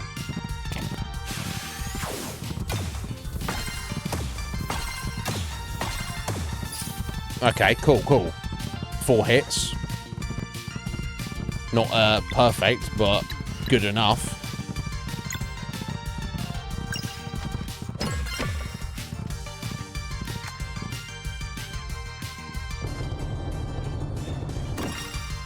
Ow.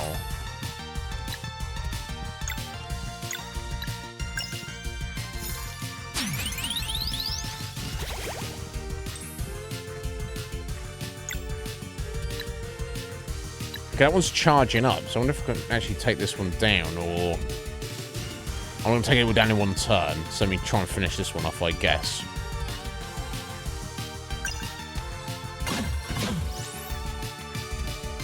It's a kind of tough.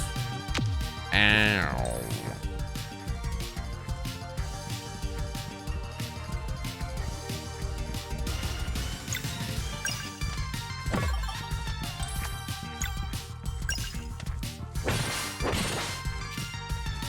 Damn, still can't take it out. Jeez.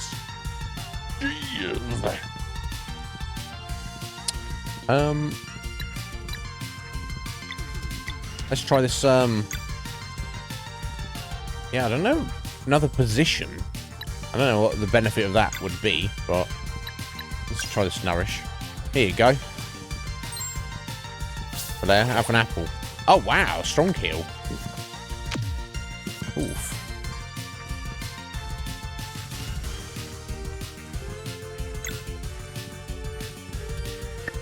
Let's go for a combo attack. I don't know if there's going to be great benefit to doing so. Yeah, no. It's not that much damage. Ow.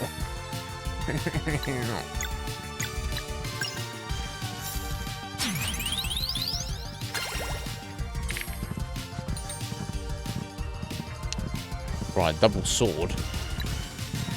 That's not helpful. And 2, okay. Let's Okay, that's two swords there. That works.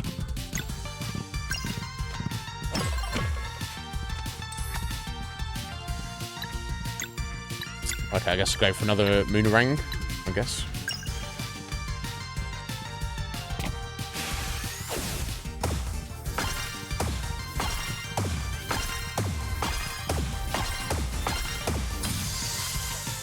Wrecked. Yeah, it's OP. Obviously didn't hit 20 there, but that's the best run I've had of that, so Moonerang's the way to go. Got some meat there. I'm gonna pick up some meat.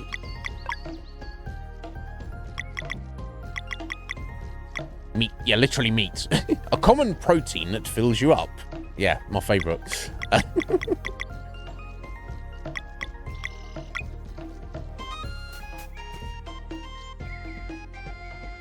You can't stop watching this, Red Mage. Stop listening to it.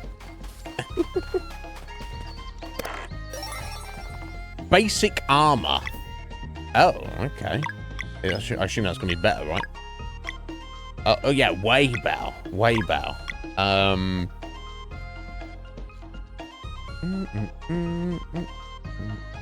Predictable in a good way. Damn, it's very good, in fact. Let me put that on Zayul. And we'll get the Adventurer's Vest. There you go. Good job I didn't go back and get that vest. We'll get the Adventurer's Vest and Gal. Works. Perfect.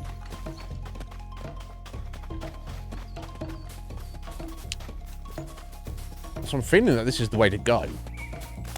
So I feel I should go and have a little look in this cave first. Just want to fight? Let's go.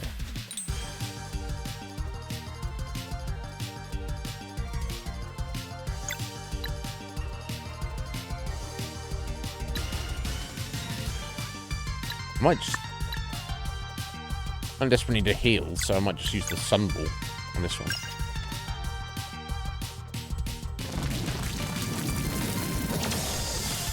Wrecked. I think I didn't even charge that up to the full step there. Alright, tomato.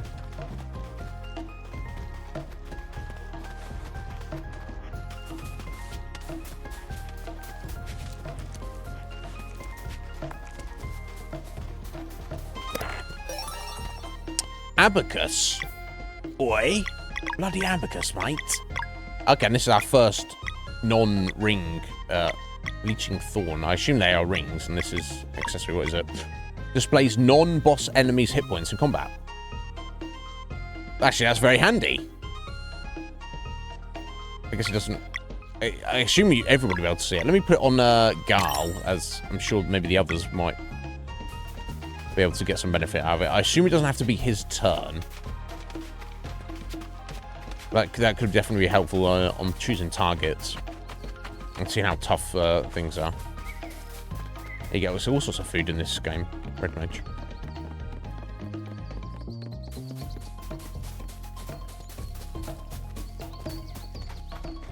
We've got some berries, we've got some jam, we've got some mushroom soup. There we go, tomatoes. Oh, what was it? Yellow pepper? Was that? Bell pepper, excellent.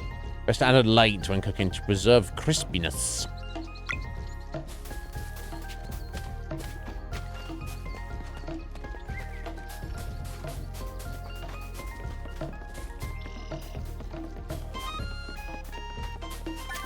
Wild lettuce, yummy.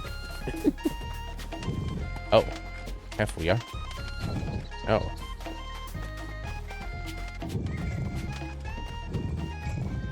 Kind of handy, you can see where they're gonna fall there.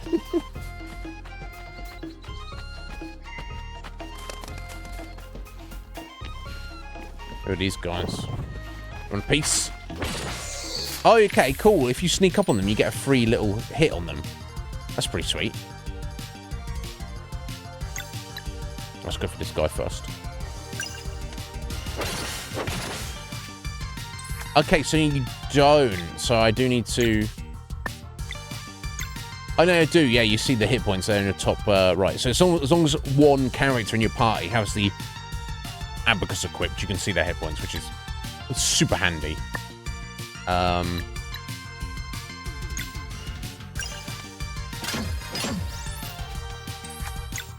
finish him off quickly. Excellent.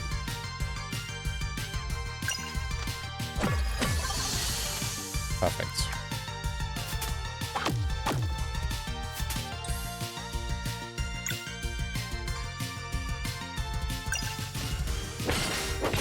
Nice.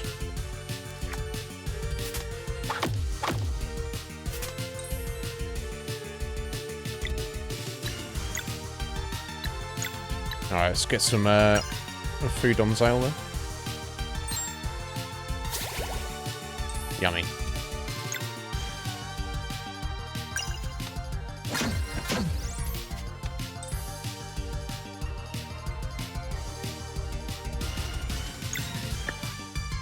I guess you're looking at as like who to get a finish an attack. Who do you want to get their a little boost of MP? I guess.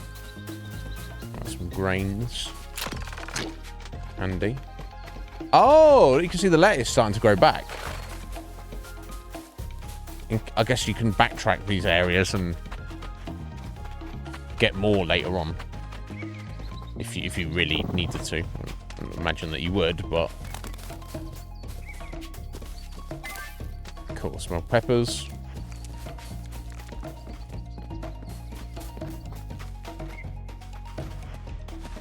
Mushrooms? No, just background. Hey there! Were you looking for anything in particular? No. Okay, so you can buy ingredients, and now he's selling actual food as well. Papalote. Papalote? What is that? A great side dish for campfire and cooking beginners. Cures KO and 50% hit points. Oh, I need potatoes and onions to make that. Or you just... So let me have a look at the cost to buy ingredients. So, that's 14. So 2 onions and 3 potatoes. Okay, so the X is how many you need, and the brackets is how many you've got. So you need 3 potatoes and 2 onions. So that's 8, 9, 10. Oh, sorry, 8. So basically, it works out to the same cost. Right, yeah. So the cost to buy that dish is exactly the same as the cost of the ingredients to make it. If that is... let's have a look here. So there we go. So a sandwich is... 8, so you need 1 grain, 1 tomato, 1 lettuce. So it's 4, yeah. Okay, cool. So it's the same. So I assume that's going to be the same for everything in the game. So what that comes to is, assuming that a merchant sells the dish, a food that you want, there's no point in buying ingredients to make it. It's the same cost. Just buy the food directly from them.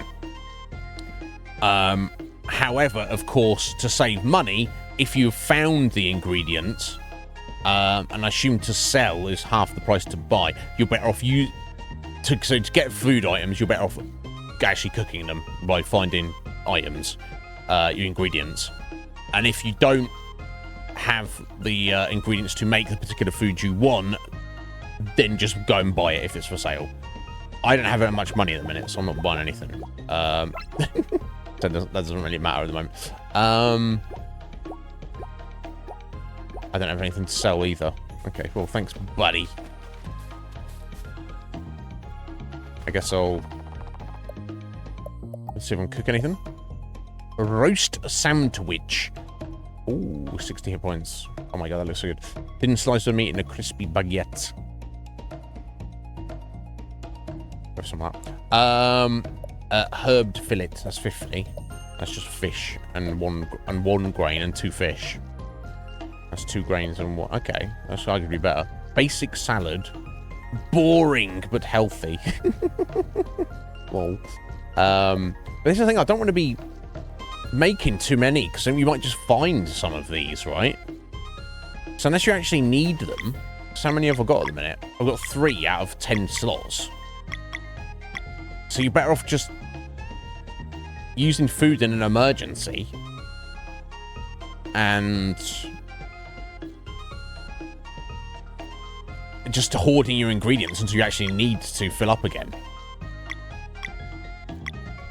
Okay, that's a list of recipes there. Okay, nice. Okay, well, this will be a thing to work out. So if I go to... No, I'm not trying to cook. Rest. You can get an absolute free rest without using an item. You do, and you don't even need to go into the camp layout, the camping screen. That's just if you want to talk to your party members, I guess. Okay, excellent. Superb. Moving on.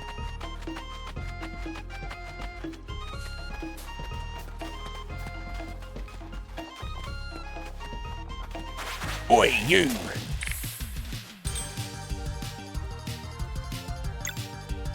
Okay, so I only have 16. Okay, so I need a sun and 2 hammers on this guy, so I might do that. In fact, what I'll do, of course, I'll do the sun ball on the guy in the middle. That will hit all 3.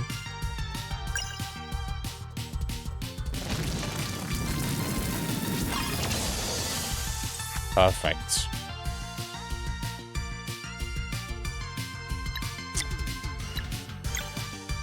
I was going to try the hurl and see what the fuck that does. It does damage, at least. Ow. There's some thunder on us, though.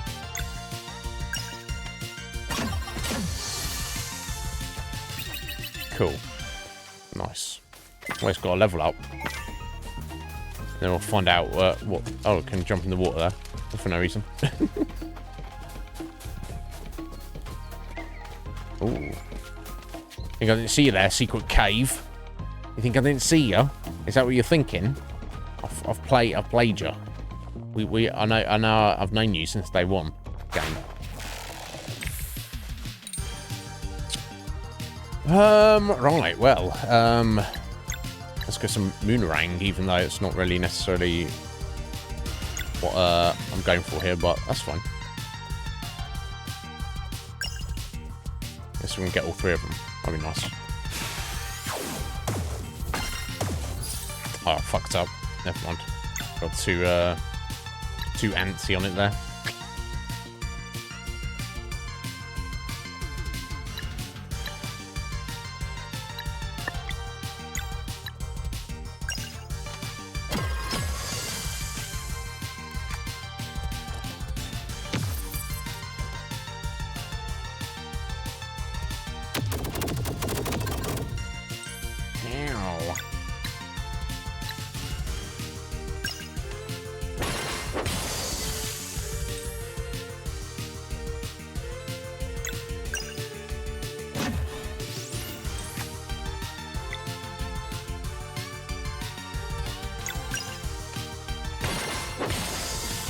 Perfect. Right, level up. So it's a level up for everybody. Everyone has the same XP. That's kind of handy if that's the case. Right, okay. Okay, so immediately seeing the screen, I'm learning a thing or two. So each individual stat, the bonus is the same, basically. So for magic, attack, you can have a +2. For extra MP, you can have a +1. For magic or physical defense, you can have a +3, and for hit points, is a whole +8. So really, it's a case of, so they don't change, but the 4 that you get access to out of the possible 6 stats, you've got attack, magic attack, defense, magic defense, hit points and magic points. That's 6. You get an option of 4 random ones. The actual amount you get each turn is randomized. So it's a question, do you want to build your characters in a certain way? That's the question. So they all need hit points. I'm inclined to maybe take hit points for them every time it pops up and then pick something more specific to them if it doesn't.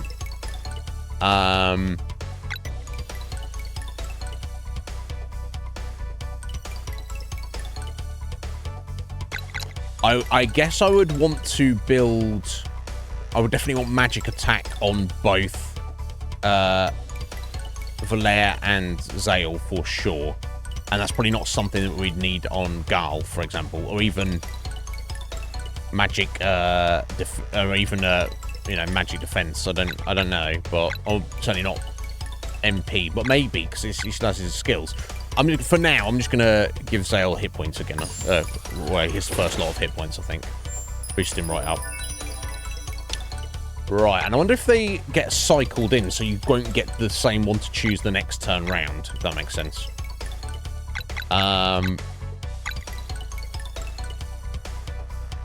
So I think I'll go magic attack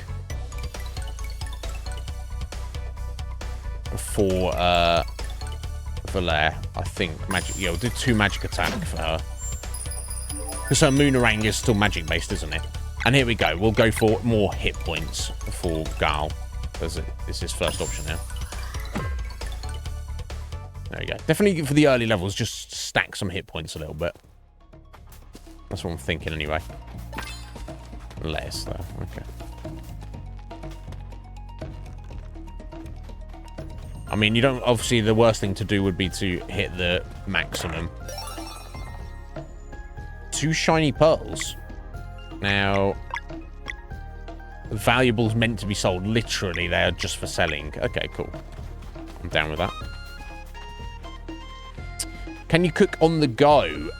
No, you can't, Akuma. That's the thing, you cannot cook except in camp. So you may need to prepare in that regard, for sure. Make sure you have enough food with you if it's going to be a while between the ability to camp. Is it not where the mist is? I don't know where it is.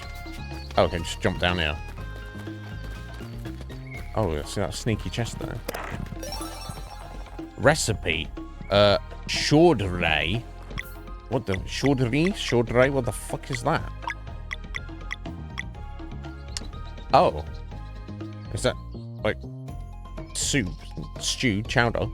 As good as the pepper you grind into it. So that you need 2 seafood, 2 potatoes, and 1 milk/cream. Okay. It's like seafood stew. Never even heard of it.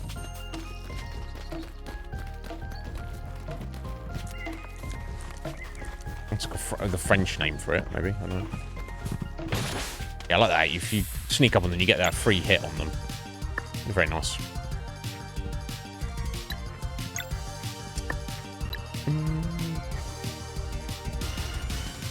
So I've also noticed the order that your character's attacking is kind of important as well, potentially, because the countdown on the enemy's attack, that's literally how many turns. So say if it's a 1, that means I get to have my 1 character's choice of turn before they have their turn. Now here, because it's 3, all 3 of them are going to get to attack, so it's not that much of an issue.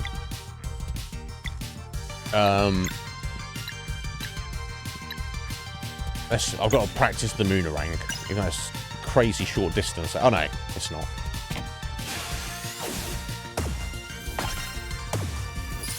Okay, only got 2 there, but never mind. All good, all good. Nice.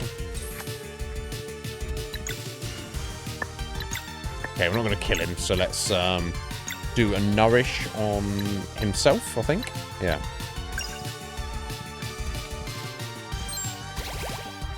Nice. Oh my god, it's super strong. Ow. What I did.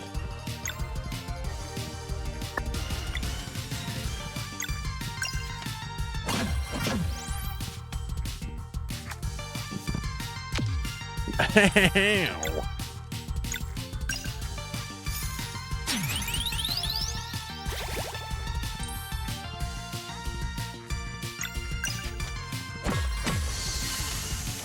Nice.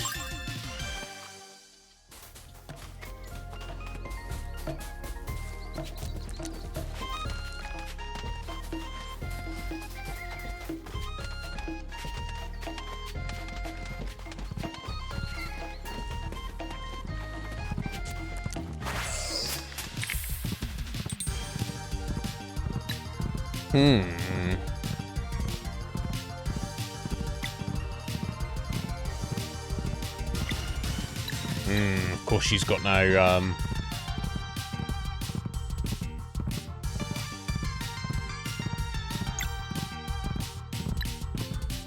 she's got no, MP to do, any of her moon attacks. Okay. Let's just give this guy a whack.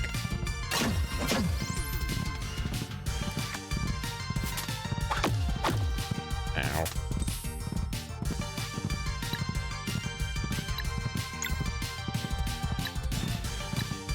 Yeah, I think I just got maybe just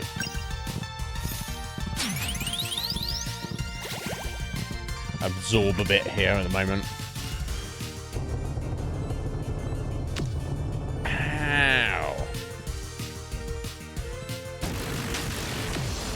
Ow. Fucking hell, mate.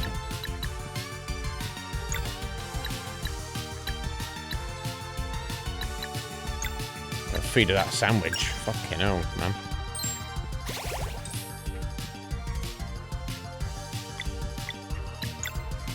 Nah, still no moonerang, unfortunately. Never mind.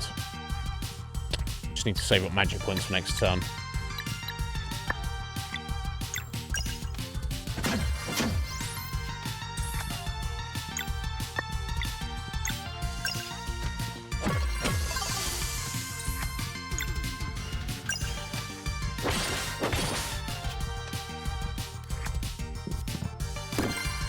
Oh, cool.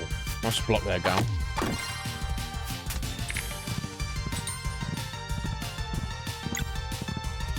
I don't think he's going to survive, is he?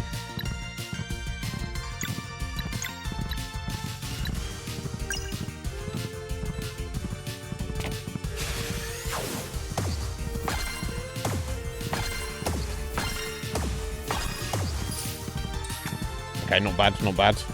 Not ideal, but...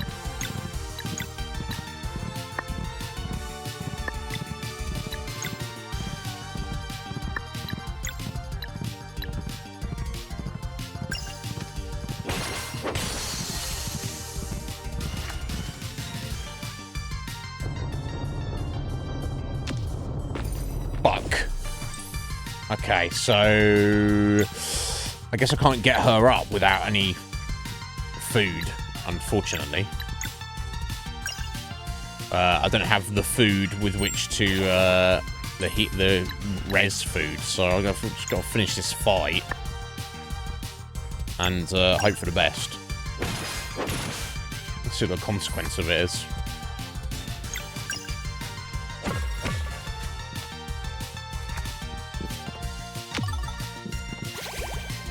Oh. Just randomly get us up again? If you survive a turn? Is that how it's supposed to, I guess that's how it's supposed to be. I don't know, that seems strange. I thought she'd be out of it. Okay, never mind.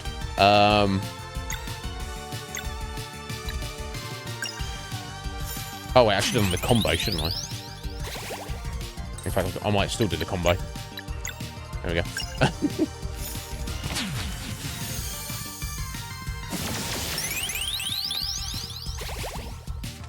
Okay, never mind.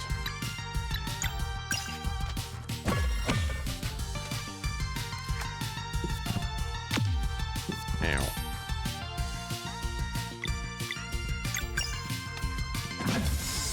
There we go.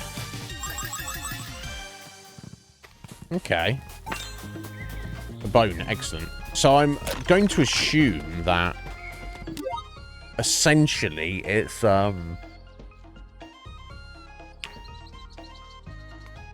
if you get KO'd in combat, you will, like 2 turns later, you'll get back up with like 50% hit points. Which I guess that means it's only game over if, well, obviously if they all get KO'd, but you don't have to panic so much because they will get back up on their own after a short while.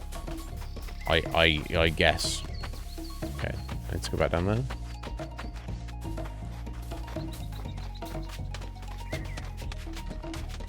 Oh, what's down here? If anything.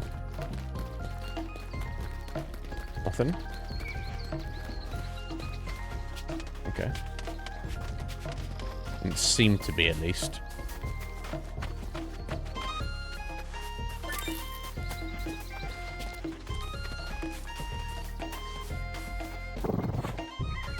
Oh, wait, did that do something down there? Was that...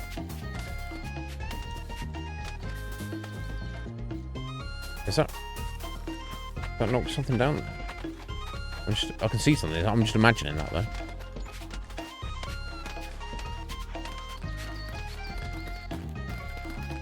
Okay. Never mind. You gotta check these things, right?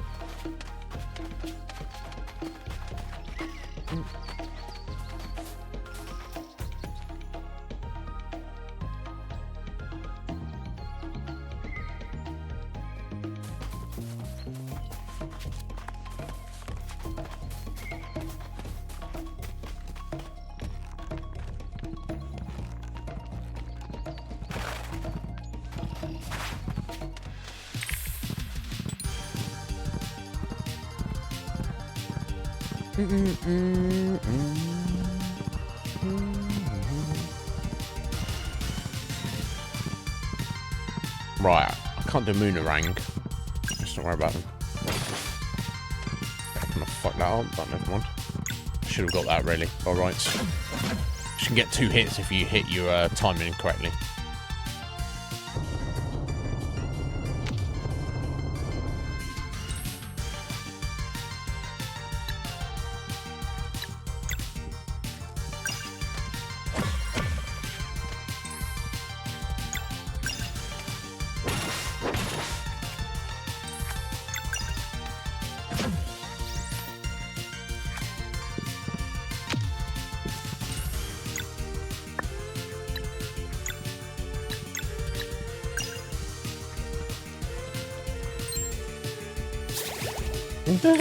Lol.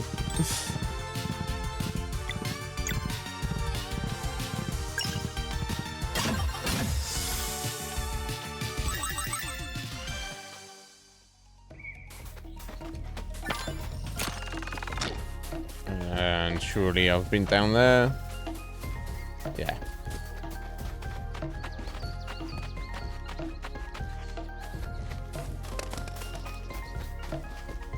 Okay, that cave looks sus, so let me check out this way first.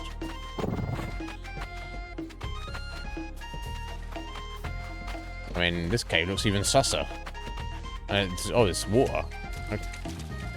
Yeah, this looks the most sus right there, honestly.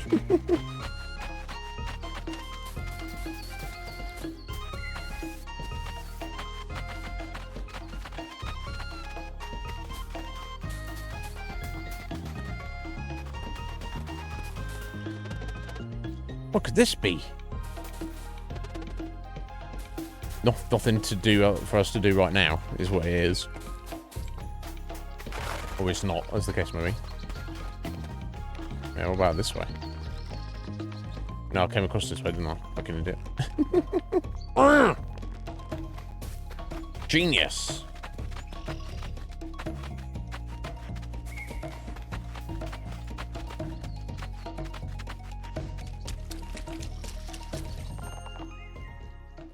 Hoo. Ooh. Wee-hoo. Oh, it's going to be the eagle, is it? All right. Ooh. 2 children of the solstice have come for their rite of passage, but I also sense one who does not belong here. Garl's like, yeah, it's me. Is he brave or foolish? Ooh, let's find out. Hello. The elder mist. He is mist that is an old man. Seems very appropriate. Welcome, young adventurers, to this sacred pond. Nice to meet you, elder mist. My name is Garl. My, what a gregarious one you are. Enthusiasm is certainly welcome in this place of meditation, but its rites are not meant for the common folk. He's like, children of the solstice, step forward. Ooh. Ooh. It seems you show great potential indeed. Have you weaved your will into celestial fabrics? We have, Elder Mist. then, come closer and let them be imbued by the sacred pond's magic.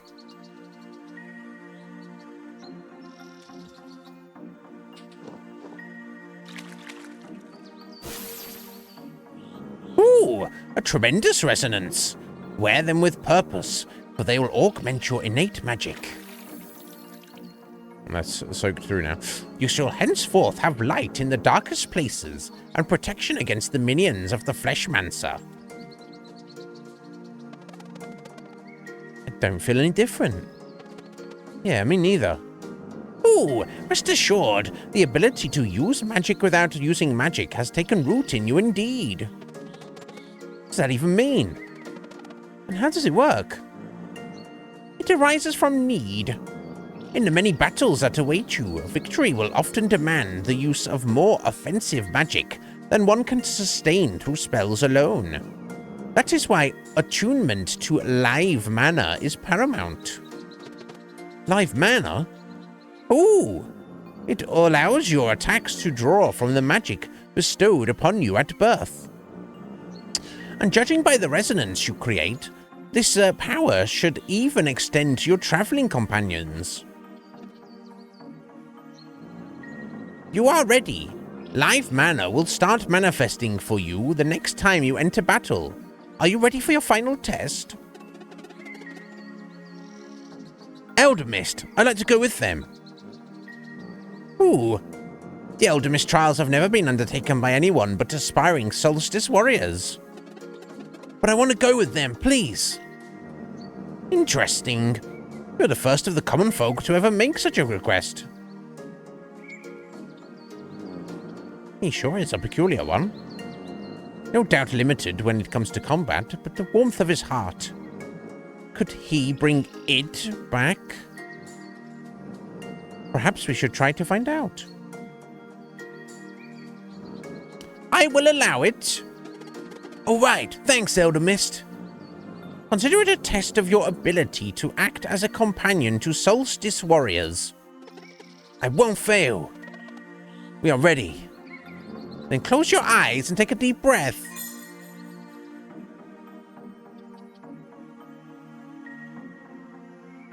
God, this is so cool.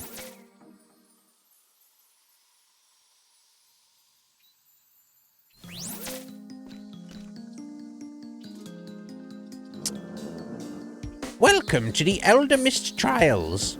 To pass this final test, you must bring 3 big relics together by completing their associated challenges. The monsters that will try to stop you are immune to physical attacks, and the use of offensive spells is prohibited. What? How then?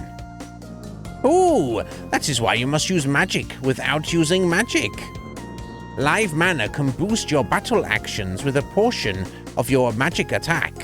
Embrace this power and your training will be complete. Whoa, I have to try that. The trials await. Should you wish to return for a while, simply close your eyes and concentrate next to where you just appeared. Godspeed. Right. So, you take a portion of your magic attack stat? Or do you mean spells? I don't know. So, the enemies here, so you said the enemies here cannot be affected by physical attacks, and you're not allowed to use offensive magic. You have to use this live mana thing. I'm not sure if I fully get it at the moment, but I'm sure I will figure it out. Yeah, notice the giant feathers everywhere, presumably for the eagle.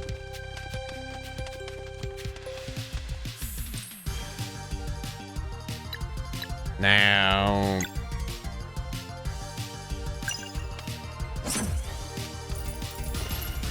yeah, we can't hurt.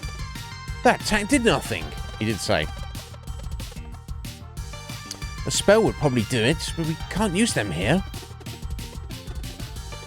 Guess that's the part where using magic without using magic comes in.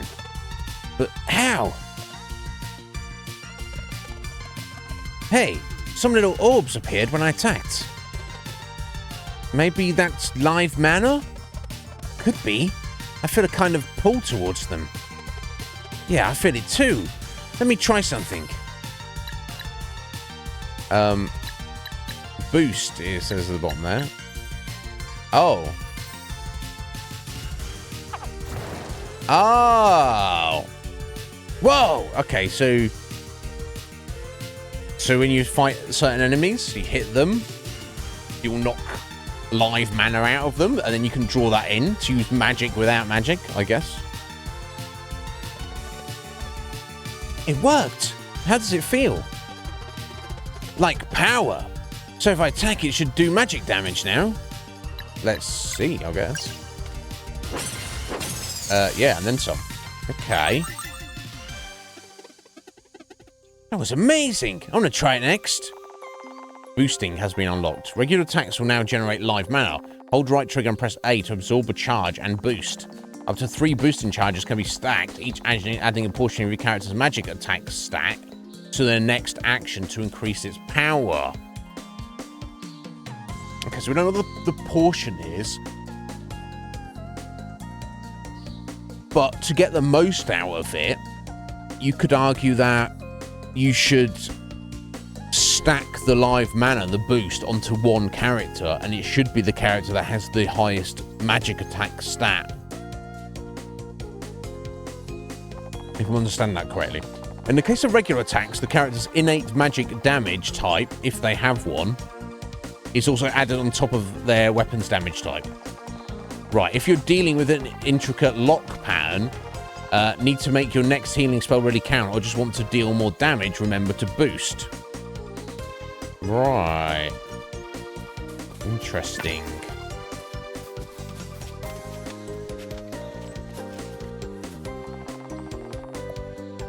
I guess we'll do a rest, right? Interesting. We'll have to, I'll have to experiment to get, like, the hang of what is the best thing to do, if that makes sense. Like, use it most effectively. Right, okay, so we've got the 3 trials here.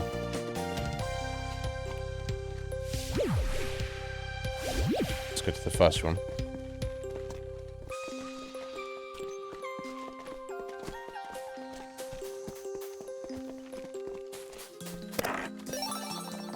Basic armor, perfect.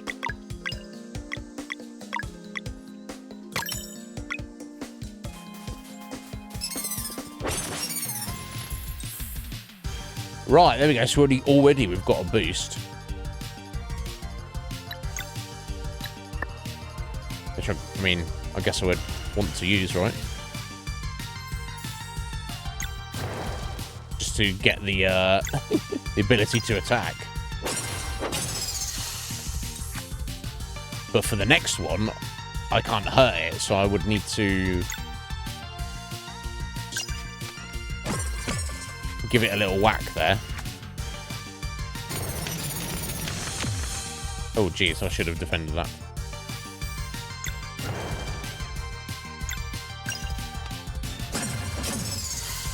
Perfect. So because it's magic attack based, and also if you have, you said that if you have an innate element, magical element, it adds that on top.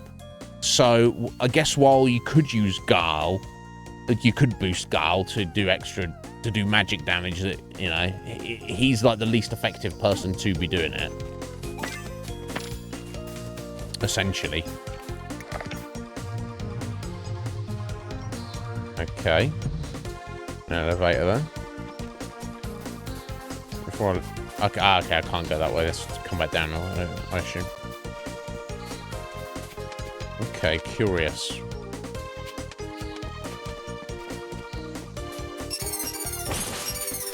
Okay, so if you oh,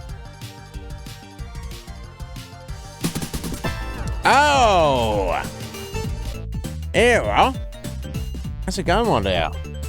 Thank you for the raid. Thank you so much. Oh, your off skis, Red Major. Yeah, no, take care, buddy. Yeah, it's already 8 already. I didn't even notice. You all right? Doing? Yeah. Have you looked at this Sea of Stars era? It's freaking amazing.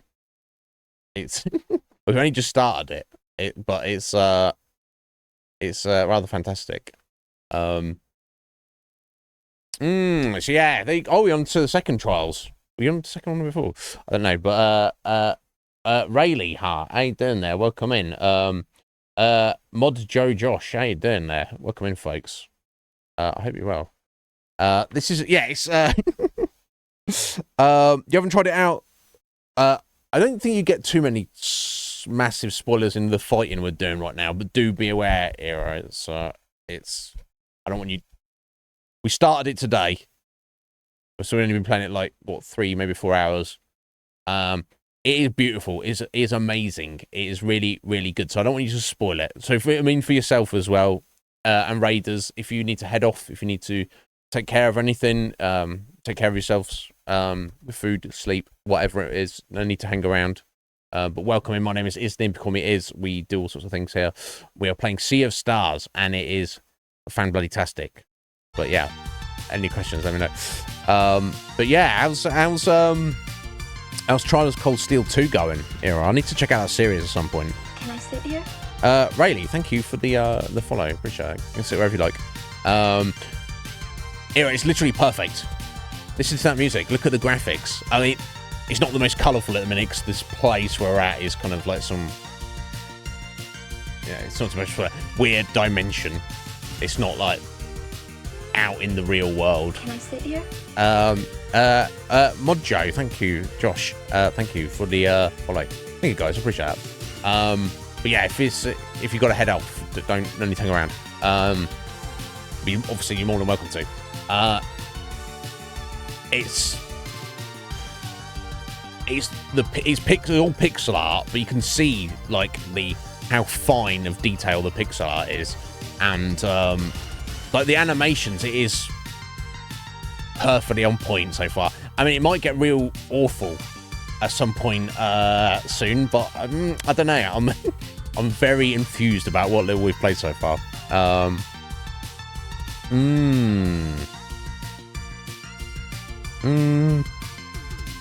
Yeah, don't worry about it. It's like, I'm sure your viewers are like, yeah, as long as you're enjoying yourself, that's what they want.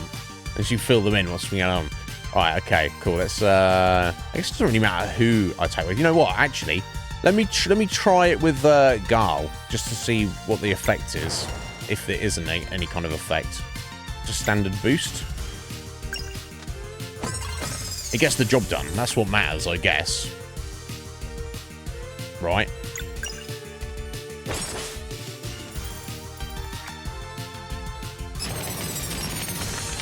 Ow.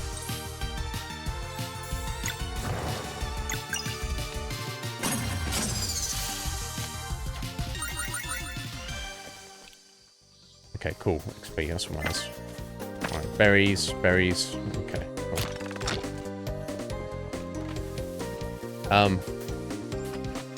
How do I get over there?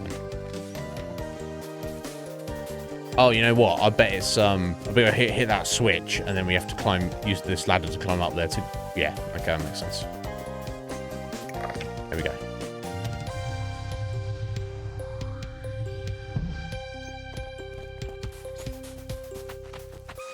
Perfect. But yeah, like the sound effects, all the systems are like basic but beautifully so. There's like a little fishing mini game. There's like a little cooking mini game. No, actually, it's not a mini game. The cooking, you just do it. But yeah, it's just mwah, chef's kiss. Yeah, exactly. Mod J. No, you're more than welcome to. Mod Joe, you would like to call Mod Joe? Mod Joe? Josh? You let me know what your preference is. Yeah, no, you hang around for a minute, do some studying. My God, good on you. What are you studying? I don't want to distract you from your studies, but yeah, I didn't do too well with my studies.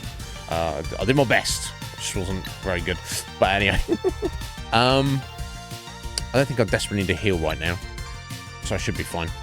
So yeah, I think technically the best thing to do is to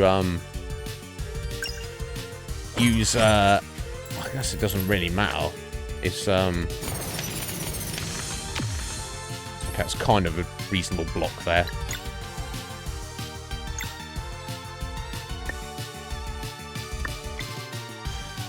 Is to use your Solstice Warriors to do their attack with the magic, and just use Gal to knock the magic out of them, I guess. I don't know how important it is, honestly.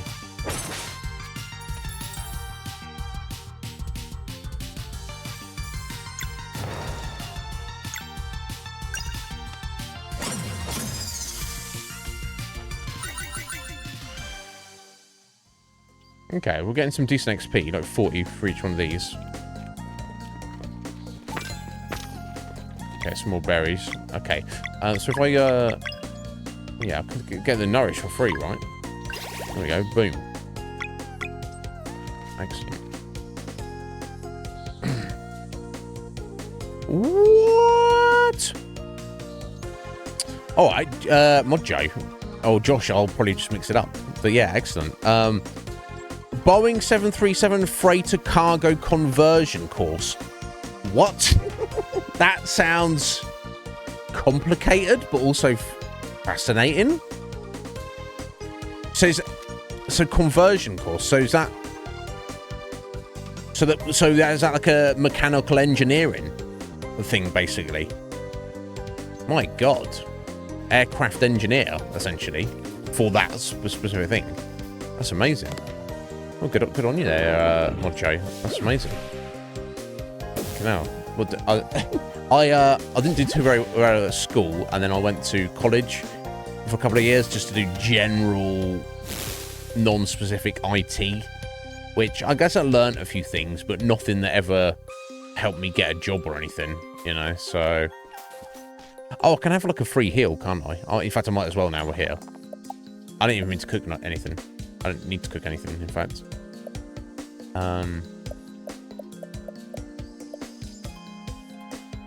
Let's just rest. I guess it makes sense to do so, I guess. Yeah, so, yeah, Red Mage headed out. So, one thing I've noticed about this game is already enough us streaming playing it is time is flying. We've got about 50 minutes left today. And then we'll wrap up for today. But my God, I'm excited to get back to this tomorrow. Okay, so we're like 3 hours into the game, but I mean, a good hour of that has just been me talking, so. Okay, next trial.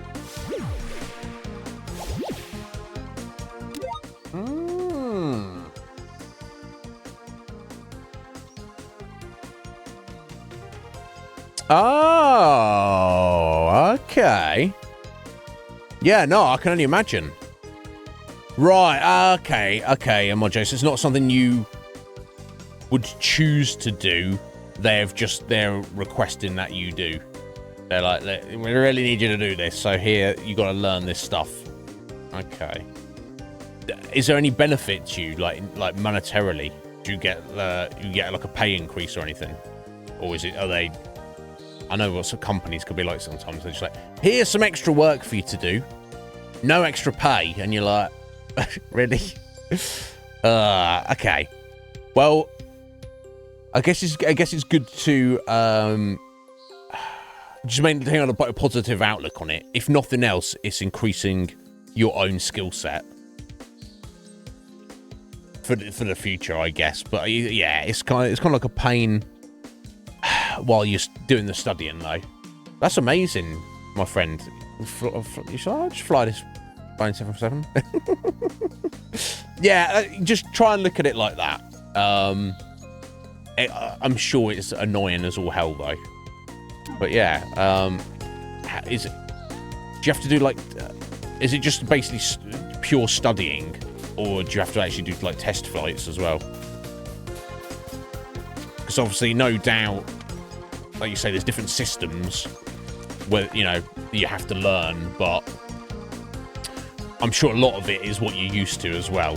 So I wonder if there's actual practical study, or if it's just all like paperwork study.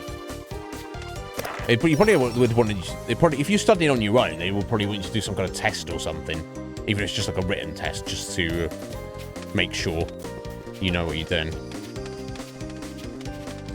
So you get somebody who is like, "Hey, have you done the studying?" They're like, "Yeah," and they haven't. Like, oh, okay, off you go then. Not that I'm saying you would do that, but oh, okay, I didn't really mean to do that. Never mind. Okay, go back around again.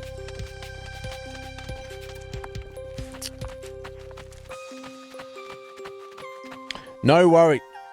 Here, are you trying to be funny there? Got a jet now. You've got a jet now. Are you trying to crack a joke there? No worries. Go sleepy time. We will. No, Era, you've literally raided us probably more than any other streamer ever, and I appreciate you greatly for that. And if there's anything I can do for you, you just let me know. There's probably not, but know that I mean it when I say that. Yeah, you take care, my dear. But yeah, never apologise. You never need to apologise to me or anybody else. You take care of yourself. Okay, so there's like an online kind of test thing. Oh, that's so. So what you're saying, Mod J? It's annoying as all hell. But is it easy? Are you, as you're going through it, are you like going, oh yeah, this all makes sense, or is it like all sorts of weird? And yeah, I've done like all sorts of training courses where they go, oh, you got to learn this, and you start going through it, and you're like, this is so stupid. This is like child's play. Why are they even making us do this? It makes perfect sense. You're wasting my time testing me. And then I've done other training courses. They're like, here you go. And I'm like, I start reading it, and I'm like, I don't even know what this means. It's right. It's pretty similar, right? So it's just an annoyance, basically. Got ya. Gotta be done, dude. I guess. Cool. I guess we'll get a boost on somebody.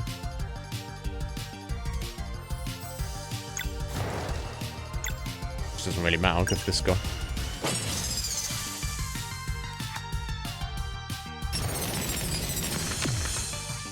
I think I've got that block there. Yeah.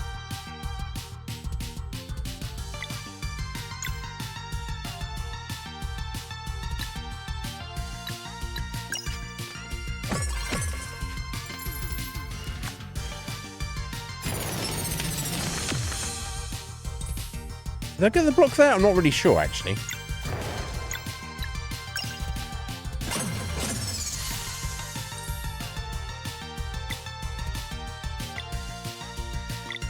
Okay, so cannon should finish this guy off, I guess. I was going to try and get a heal, but...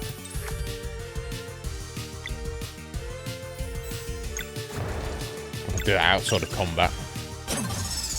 There we go. Dropping all sorts of things on the floor.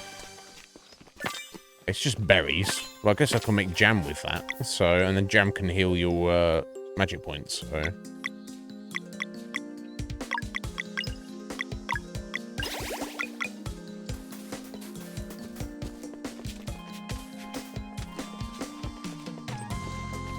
Okay, let me just check this way first. Or is this great? Am I just going back around here? No, okay. So if I hit that switch, then that will probably move something up there for me to stand on. Climb on. Oh, it's literally made a bridge. And there's the thing we need to get. Okay. Cool.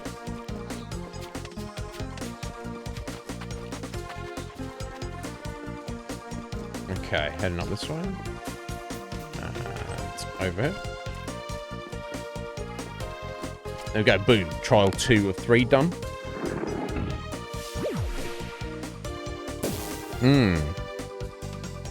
But fair enough, Modjo. Yeah. I think a lot of my regulars are kind of divided on this type of game. Because we do all sorts of things here. And for some of the gang here, they're as like enthusiastic about this kind of game as I am. But then there's a few, I'm sure there's plenty of the regulars here who are like, this ain't my kind of thing is. And it's like, well, you know, we'll mix it up here. We'll do something more exciting in the future, I'm sure. But yeah, for me, this is like perfection. Okay, let's do a little rest.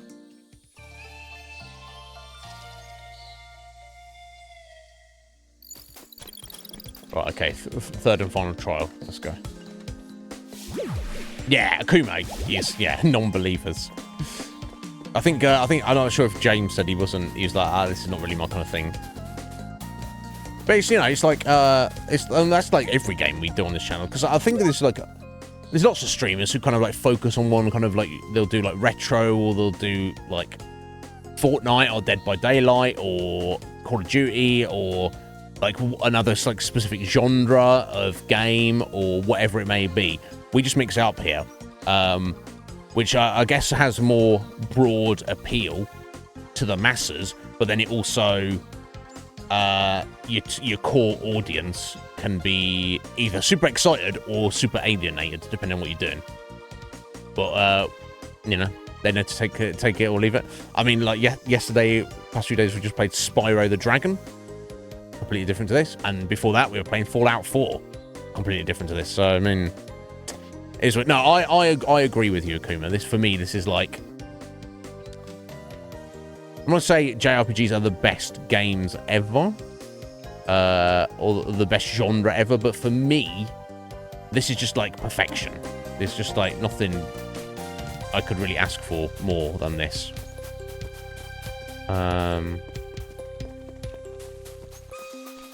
Okay, heading up this way. This big old floaty rock ring in the middle there. What this is about.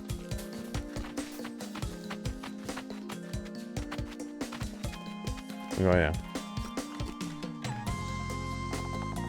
To get this artifact piece, you will need to answer 3 questions correctly. Let's see how well you learned. Of these 2 actions, which one regenerates MP? Casting a spell or attacking? Well, attacking, obviously. I wonder if what if you get it wrong, though? Surely it's just like, no, that is wrong. Try again. Try to answer the 2 answer multiple choice question again. You're like, okay. Unless maybe you have to fight enemies or something. Then you could argue in a game like this, fighting enemies is good for the XP. So I don't, you know what I'm saying? Unless it was like, game over, start again. You're like, oh shit. What is the name of the school you went to? Zenith Academy or Solstice Elementary? Oh my god. So, I mean, you might, if you just skipping all the cutscenes and not reading anything, you just might not know. But then it's kind of weird they would put these kind of questions into the game here. But never mind. I'm not a hater. What we got here? Recipe: mushroom scramble. Hello, is that as in scrambled eggs? That's right. Yeah. Oh yeah. Yeah. More fun to cook than it is to eat. What? I mean, I love eggs, scrambled eggs, or an omelette. And mushrooms are not my favourite thing, but if someone was like, yo, check the scrambled eggs and mushrooms, I'll be like, yeah, I'll go for that. Anyway, 2 eggs and 3 mushrooms. Pretty good, though. So it recovers 35 hit points and 5 magic points. So that's pretty cool. I'm not against that. Okay.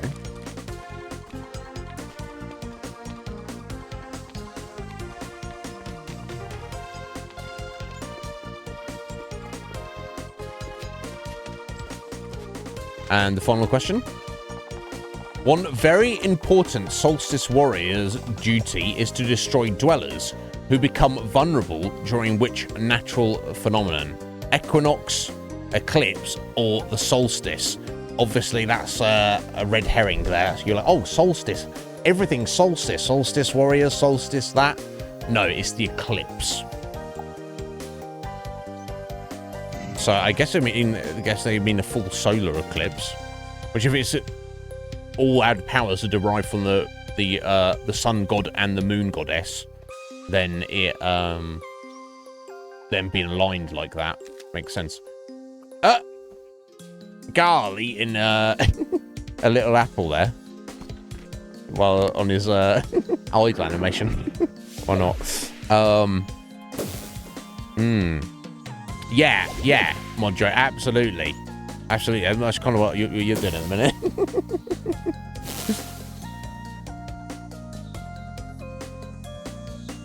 Okay, perfect. So we're done. We're speaking to this. This is our last chance to prepare. Do you feel ready? No, well, let me do one final rest and save, I guess. I don't think I really... In fact, I didn't take any damage there. You know what? Fuck it, let's go. I've got this. Yes!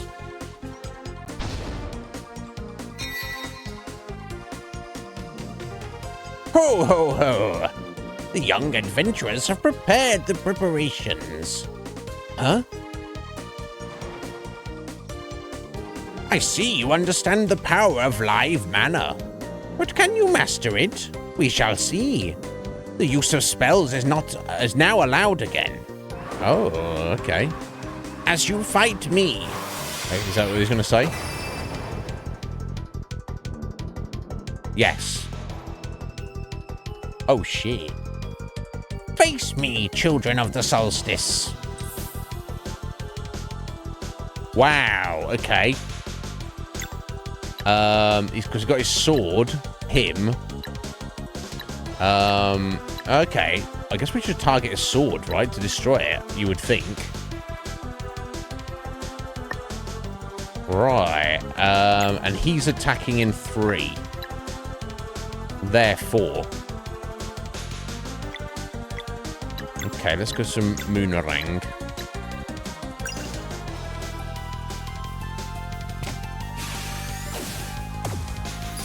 I fucked it up. Never mind.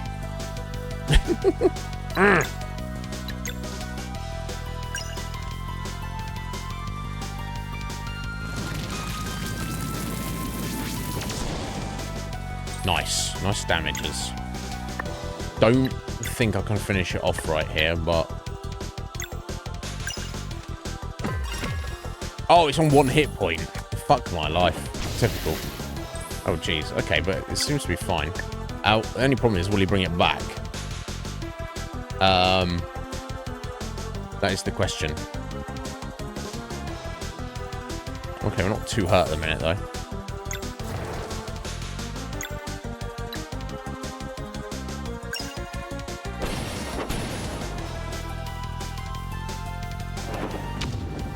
Oh, I should have got rid of this sword, shouldn't I? Never mind.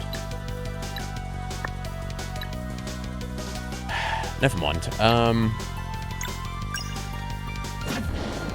Okay, I got rid of it now, but I wonder if it's just going to be out of action for a second.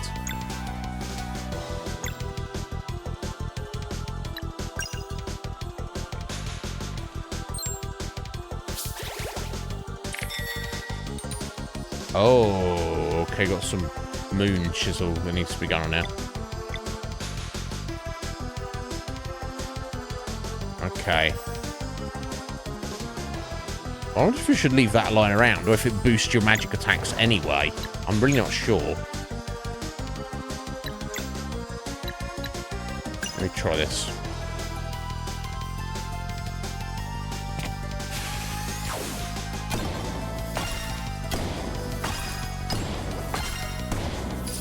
Okay, cool. I got a few hits, and I stopped his attack. That's the main thing. Okay.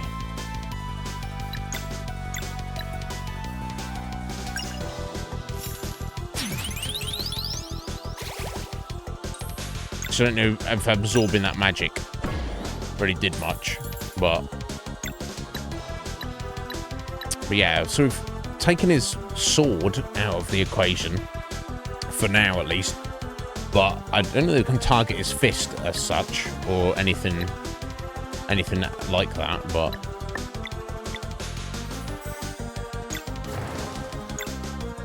Oh, we do have the level 1 combo. Let's save that for heals, maybe, I think. On the level 2. Okay.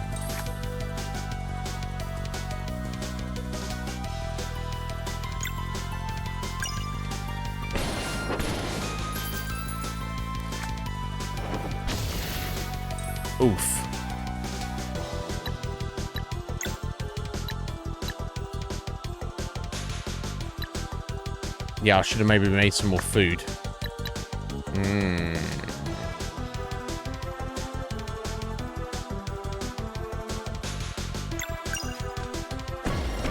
Does that look more live mana out? Oh, his sword is feeling better. His sword is feeling better. Are you having a bubble, son? His freaking sword is feeling better. That's not good.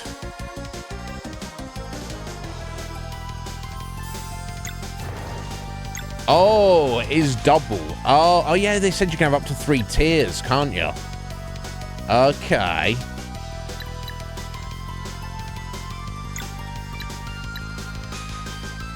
Let's give this a go. Ah, it's just got the moon power there. Counter slash. Oh my god. Okay, this is kind of a problem here. I should have made some food before coming in here, but... Oh, I do have my combo, though.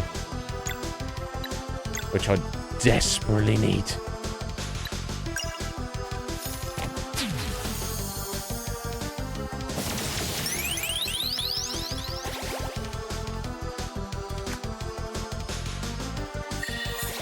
And he's healed himself. Not by too much, though. Okay, that's something.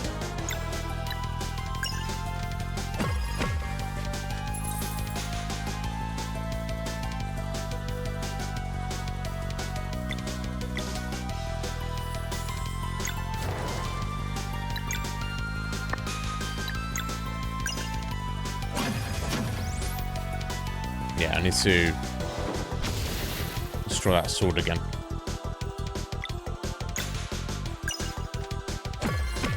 Ah, not quite enough.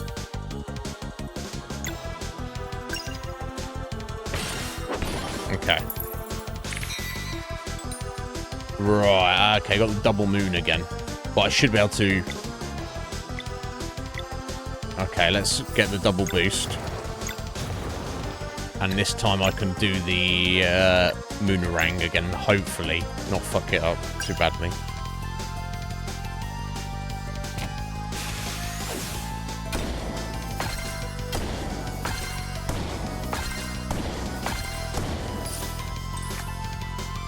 Cool, that works.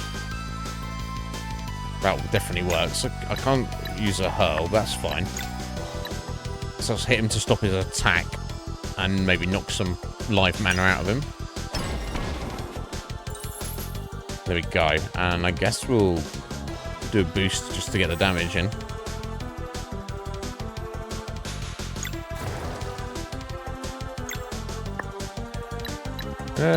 Yeah, I won't worry about a combo attack.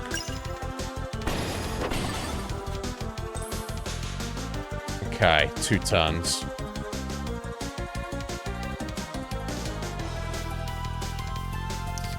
I'm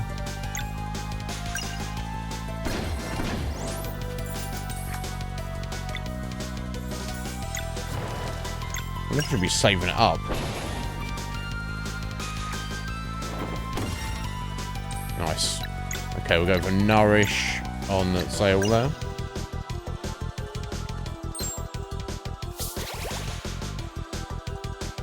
Nice, swords back. Oh my god.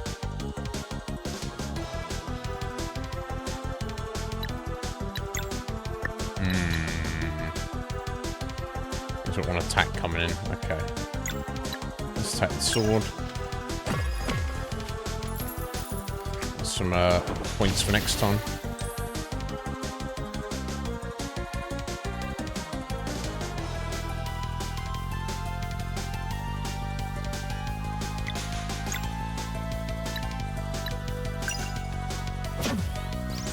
That's not exactly what I was going to go for. Right? So we'll do a double boost. And we'll go with the Sun Ball. And hopefully this gets the job done.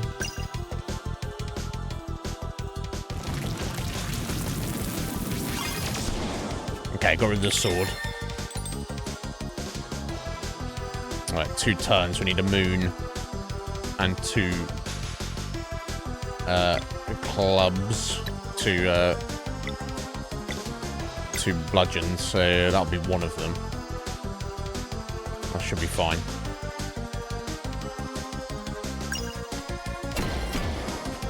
Oh, yeah, we've got our 2 hits there anyway. Perfect. Let's take that charge there, and then we'll go another Moonerang, as we've got the MP for it.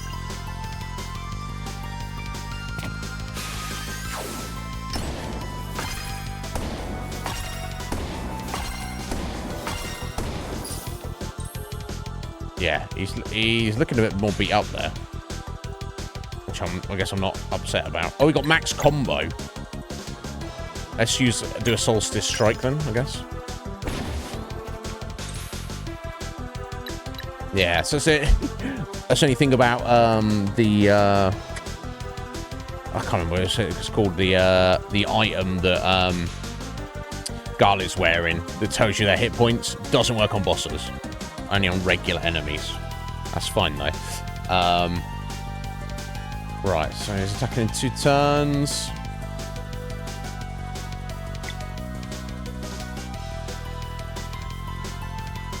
This doesn't really matter. I should be able to take another hit. Oh, there we go. Oh wow, look at that. And Garl's the one to finish him off. I wonder if that'll count for anything. Probably not specifically, but kind of cool though. 240 XP. Very nice. That's cool. How formidable. Oh, a bright future awaits you indeed. Talon Valair, I name you Solstice Warriors. I knew it. You're the best. Ha! There it is. We did it. I have consulted the mists of time during your trials. When you are ready to leave this place, find me back at the Sacred Pond, and I will tell you of your respective prophecies. Right, okay. Then you will be sent out into the world. Oh!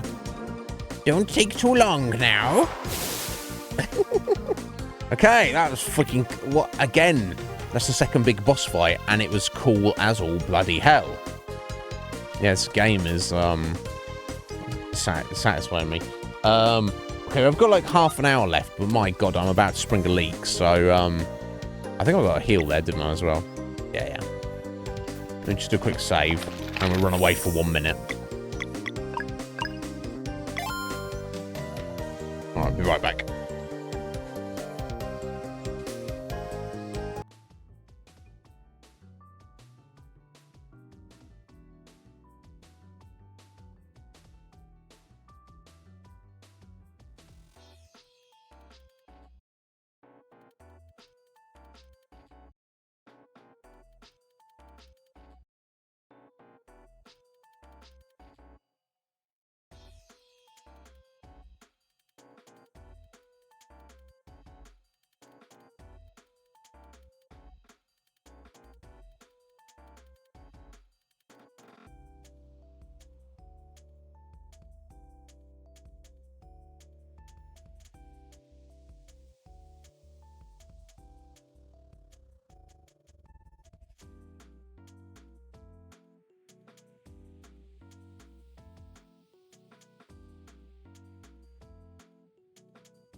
All right, sorry to keep you there.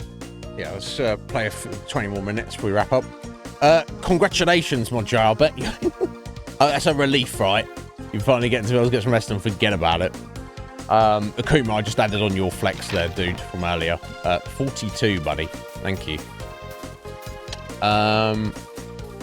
Right, are we going this way to exit? I think so, right? Yeah, there we go. Turn to the mountain trail. Yeah, there's no reason to still be up here, I'm pretty sure.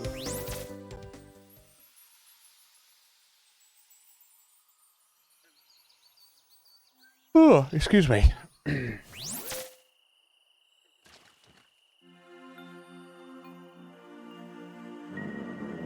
Good morning. The time has come to begin your journey. Morning. It's the middle of the night. Ah, yes, I suppose your friends should address that. Address what? Bring us the dawn. We can do that? Oh, all it takes is for you to stand on a celestial rune. And then what? Something inside of you knows already. Right this way. Oh, those ones there. Okay. Should change it from day to night. Now, concentrate and bring us the dawn. That seems wild. Doesn't that mean they're like God? Use right and left triggers while standing in celestial runes to change the time of day. Rewind time? Or advance time? How did you do that? That's the coolest thing I've ever seen. Ooh, ho, ho. This part is always easier by simply going for it. Now, in your travels, you will sometimes find mechanisms and seals powered by magical runes that react to the time of day. They were put into place by solstice warriors who came before you. Some conceal artifacts meant to help future members of the Order, such as yourselves, while others seal away evils that were too powerful to confront. Whether or not to look for these artifacts and challenges will be entirely up to you. Well, of course we're going to look for them all. Of course we'll do. Now your journey can begin. Come and meet me beyond this chasm. Okay. Okay, I guess we'll do that. How do we get across? By using your powers, of course. Meet me on the other side, and as a farewell gift, I shall share with you what I could read in the mists of time. Right. Try using the crystal to charge the smaller rune on the ground above and see what happens.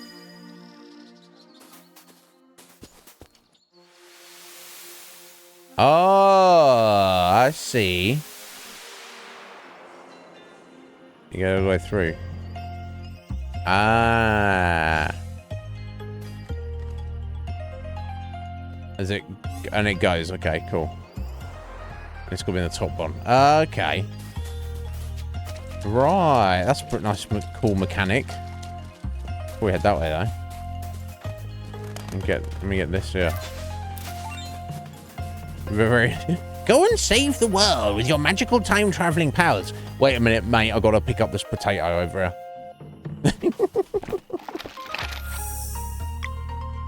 Yeah, so is it time? I mean, I guess it's technically time travel. I don't think we're going to dwell on the implications of it too much, Akuma. It's just like a cool, fun mechanic. Right. I don't think there's any others of these I've seen elsewhere. Oh, okay. So then you need to stand on it after you've changed it. Okay.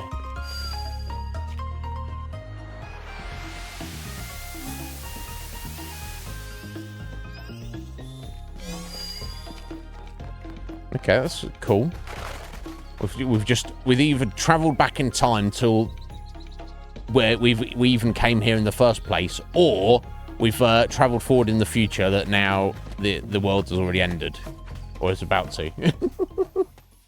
Yeah, they are. But you know, this celestial being might not give a shit that we want to pick up potatoes. Akuma. Yeah, no, I agree. They're the best.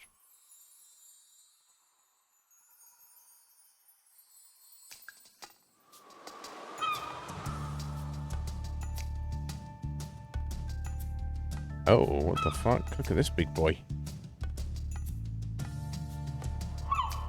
Evermist Islands Landing. Okay.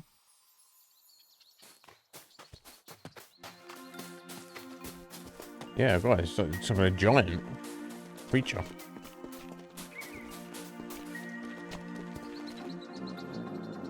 Oh, are you ready to be sent out into the world?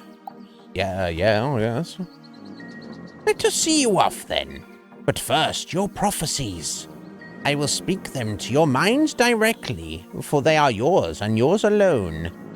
Zale, step forward. In order to reach your full potential, you will first need to stare at the night inside of you. Interesting. So stare at the night. It's certainly an idea for personal growth to confront the darkness within oneself. You know, to grow. But very curiously, he doesn't say darkness, he says night. And night obviously isn't necessarily a bad thing. In fact, is needed. So I wonder if that's to become like a fully fledged person. He needs, you know, because he has the power of the sun. He needs to, you know, look to the night inside. I don't know. Interesting. Zale's like, I've got to, I have to look at the night inside of myself. Thank you, Elder Mist. Okay, I'll have to ponder about. Belair, approach. When the time comes, you will be the one to create paths on water. She's like, okay. Understood. She doesn't understand. She's like, I'll just remember that. When the time comes, she will be the one to create paths on water. Garl. I get one too. Awesome. You must be mindful of your limitations during this journey. You got it, Elder Mist. Garl, this is not a conversation. Oh, my bad. Carry on. The mists are unclear in your case, but it appears your heart might be warm enough to soothe a long, tormented soul. Okay.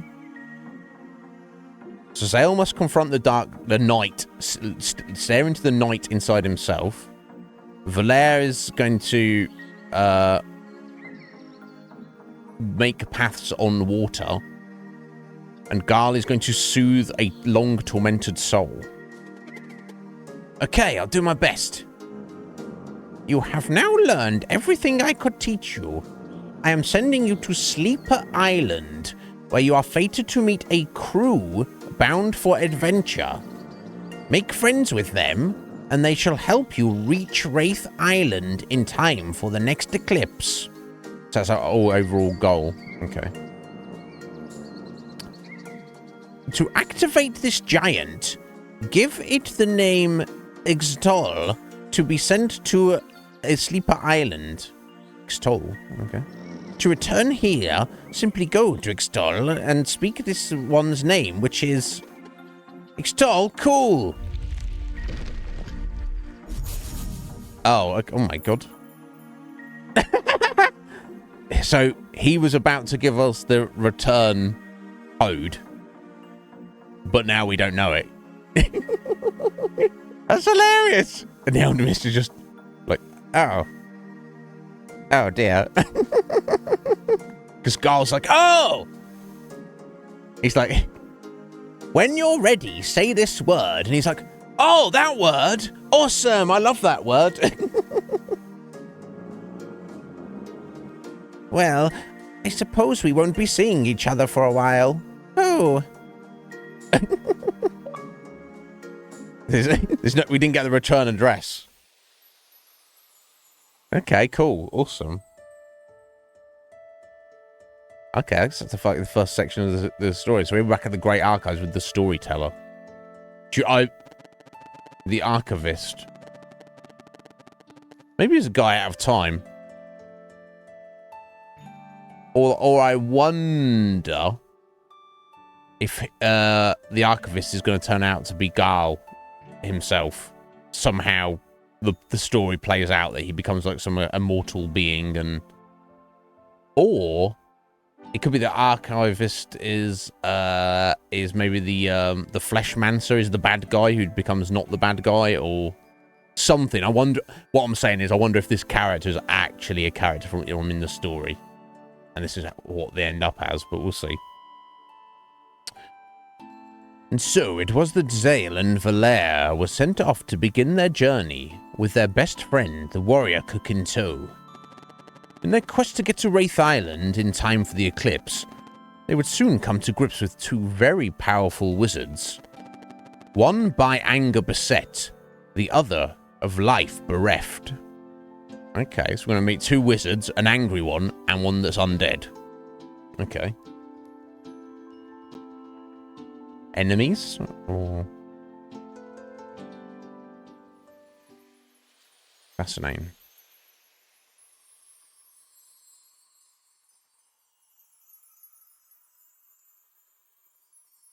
No. You see that legs going on the loader screen?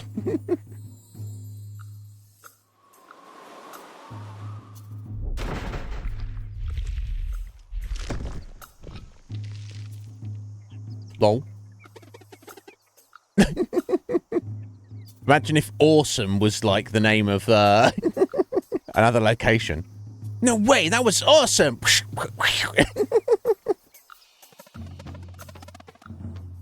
The Alchemist wasn't kidding. What a ride. Who knew the world was so big?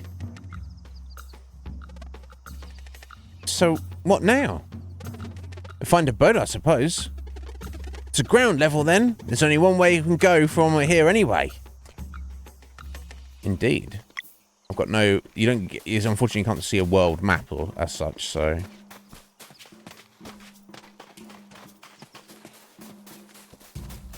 Okay, well, on top of the mountain. So I guess these strange stone creatures... Exercise inactive. Too bad we don't have a name to give it. Yeah, so I guess if we get another name, it would wake up and send us there. We got a cool idea, though. Just coming out of nowhere like that. Give me your grains, bro.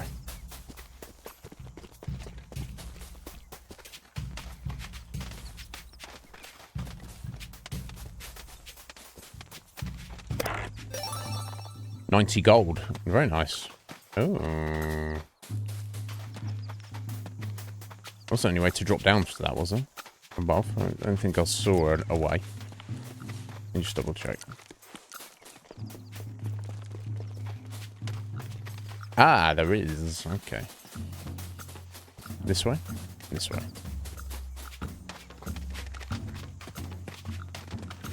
Who knows where in the world we are, let alone in relation to where we were. Solstice Majoring. I remember it covers 1 MP when they time a block. Huh. Okay, that's pretty cool. I guess I'll give it a go. Okay, it's not something I can really rely on, I don't think, but...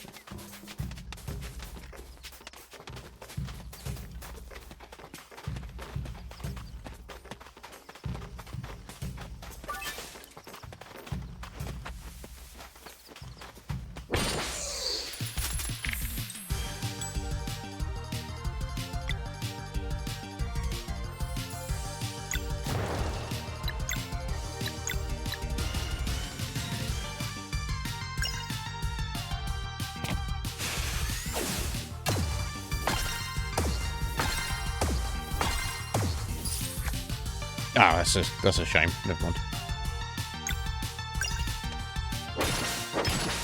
Cool. There we go. I've stopped this attack at least. Oh, in fact, I can kill him.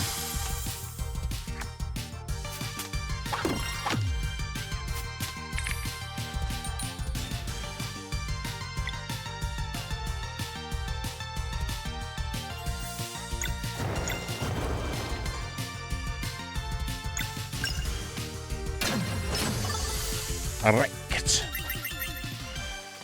I mean, honestly, actually, when I think on it, I should probably give it to Valere, because her Moonrang is, like, my main strong attack. Oh, actually, is it, though? Is it? Actually, sure, maybe the Sunball is actually better. I guess it only really matters at this point in the game. And it's only 1 MP, and it's only if you time your block perfectly. It's not going to make that much difference.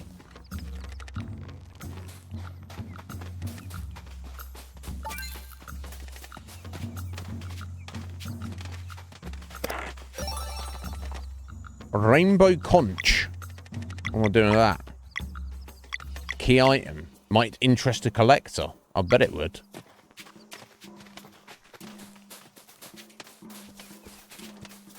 Oh, hello.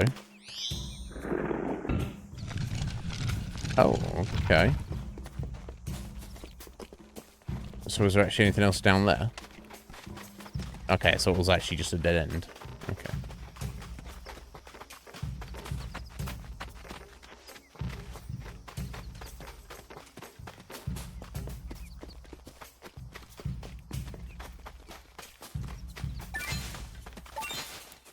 More potatoes, Kuma. You happy to hear? Yeah, they were going for it, Mod Joe. Oh, what the hell is this? Some ninja girl eyeballing us. Teleporting ninja girl. What the fuck?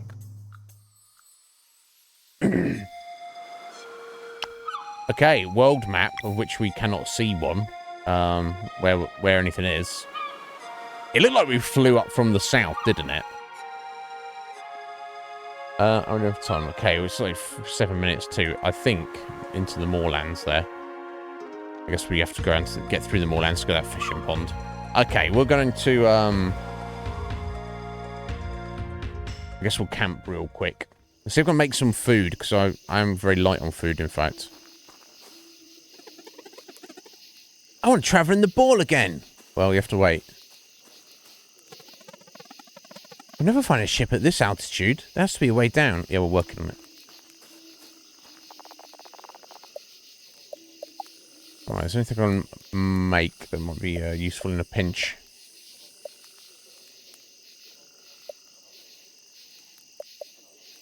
I guess hit points is probably more useful this early on.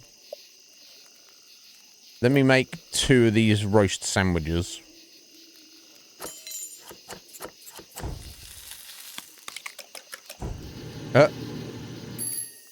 Perfect. And I'll make a fish, a herbed fillet as well. Cook the fish. Cook the fish. Boom. And I think it's through the different little pictures there. That's amazing. Okay, cool. So I've got some emergency food. And we'll save it here and we'll wrap up here today. To New Horizons. And then some. Well. Oh, look, and they're sat on the fucking title screen there. That's amazing. My God.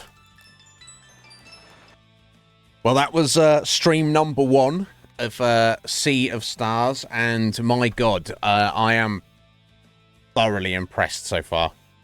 I can't see anything wrong with it. So far, it's literally a perfect game. I mean, Metapod mentioned earlier he felt the intro was a little bit too long, like almost like too much backstory. He would prefer it if he was like put into the action a little bit quicker. But I don't mind. I think it's fine. We've got to a point where we've gone through all the backstory. We know what's going on. We lost our childhood friend. Now we've got him back. They've done their training. They're full-fledged warriors. We've done all the tutorials. We fought 2 big bosses, and we're ready to like go out into the world. And it's our oyster. I'm very, very looking forward to it. Thank you, Akuma, for being here. See you later. Yeah, Poos. Really is. Sly, thank you for hanging out, buddy. I appreciate you. Yeah, we'll chat soon. Sad by his back. pretty much, Akuma. It'd be like that. But yeah, thank you for being here, guys. Thank you, special thank you to Era for the raid. Thank you, my dear. I appreciate you greatly. Thank you to Rayleigh Hart for the follow, and to Mod Joe Josh for the follow. Thank you, sir. Well, I will, buddy. It was a pleasure to chat with you. No, of course. You're more than welcome to stop at any time, Mod Joe. You never feel any pressure, but I am here same time every Monday to Friday. So if that's, I guess it's because you're studying, but yeah, you're cool, my friend. But pleasure. So yeah, thank you guys for hanging out. I think there's too much more to say. I will return tomorrow. We'll do stream number 2 of Sea of Stars. Very intrigued and excited by this game. Enjoying it a lot. I don't feel I've mastered the finer points of the combat. Like, so knocking out the live mana and like who should use it to power up? Should you use it as soon as it's there? Should you save so you can do like a triple power up? Just leave it lying on the floor? Should you stack it with regular melee attacks?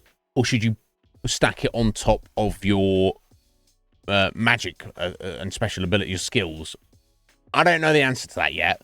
And I'm hoping that will kind of more come into focus as we, progress more through the game. I don't know. I don't know if maybe it doesn't matter. Maybe it's just like personal preference.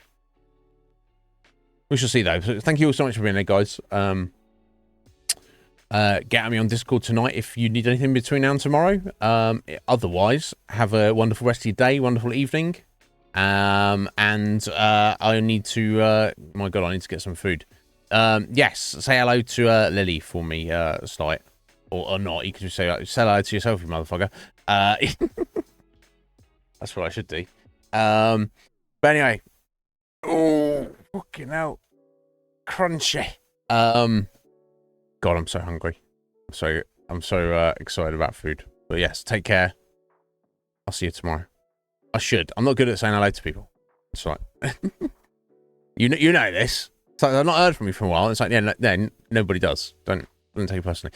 I'll see you soon, guys. Have a good one.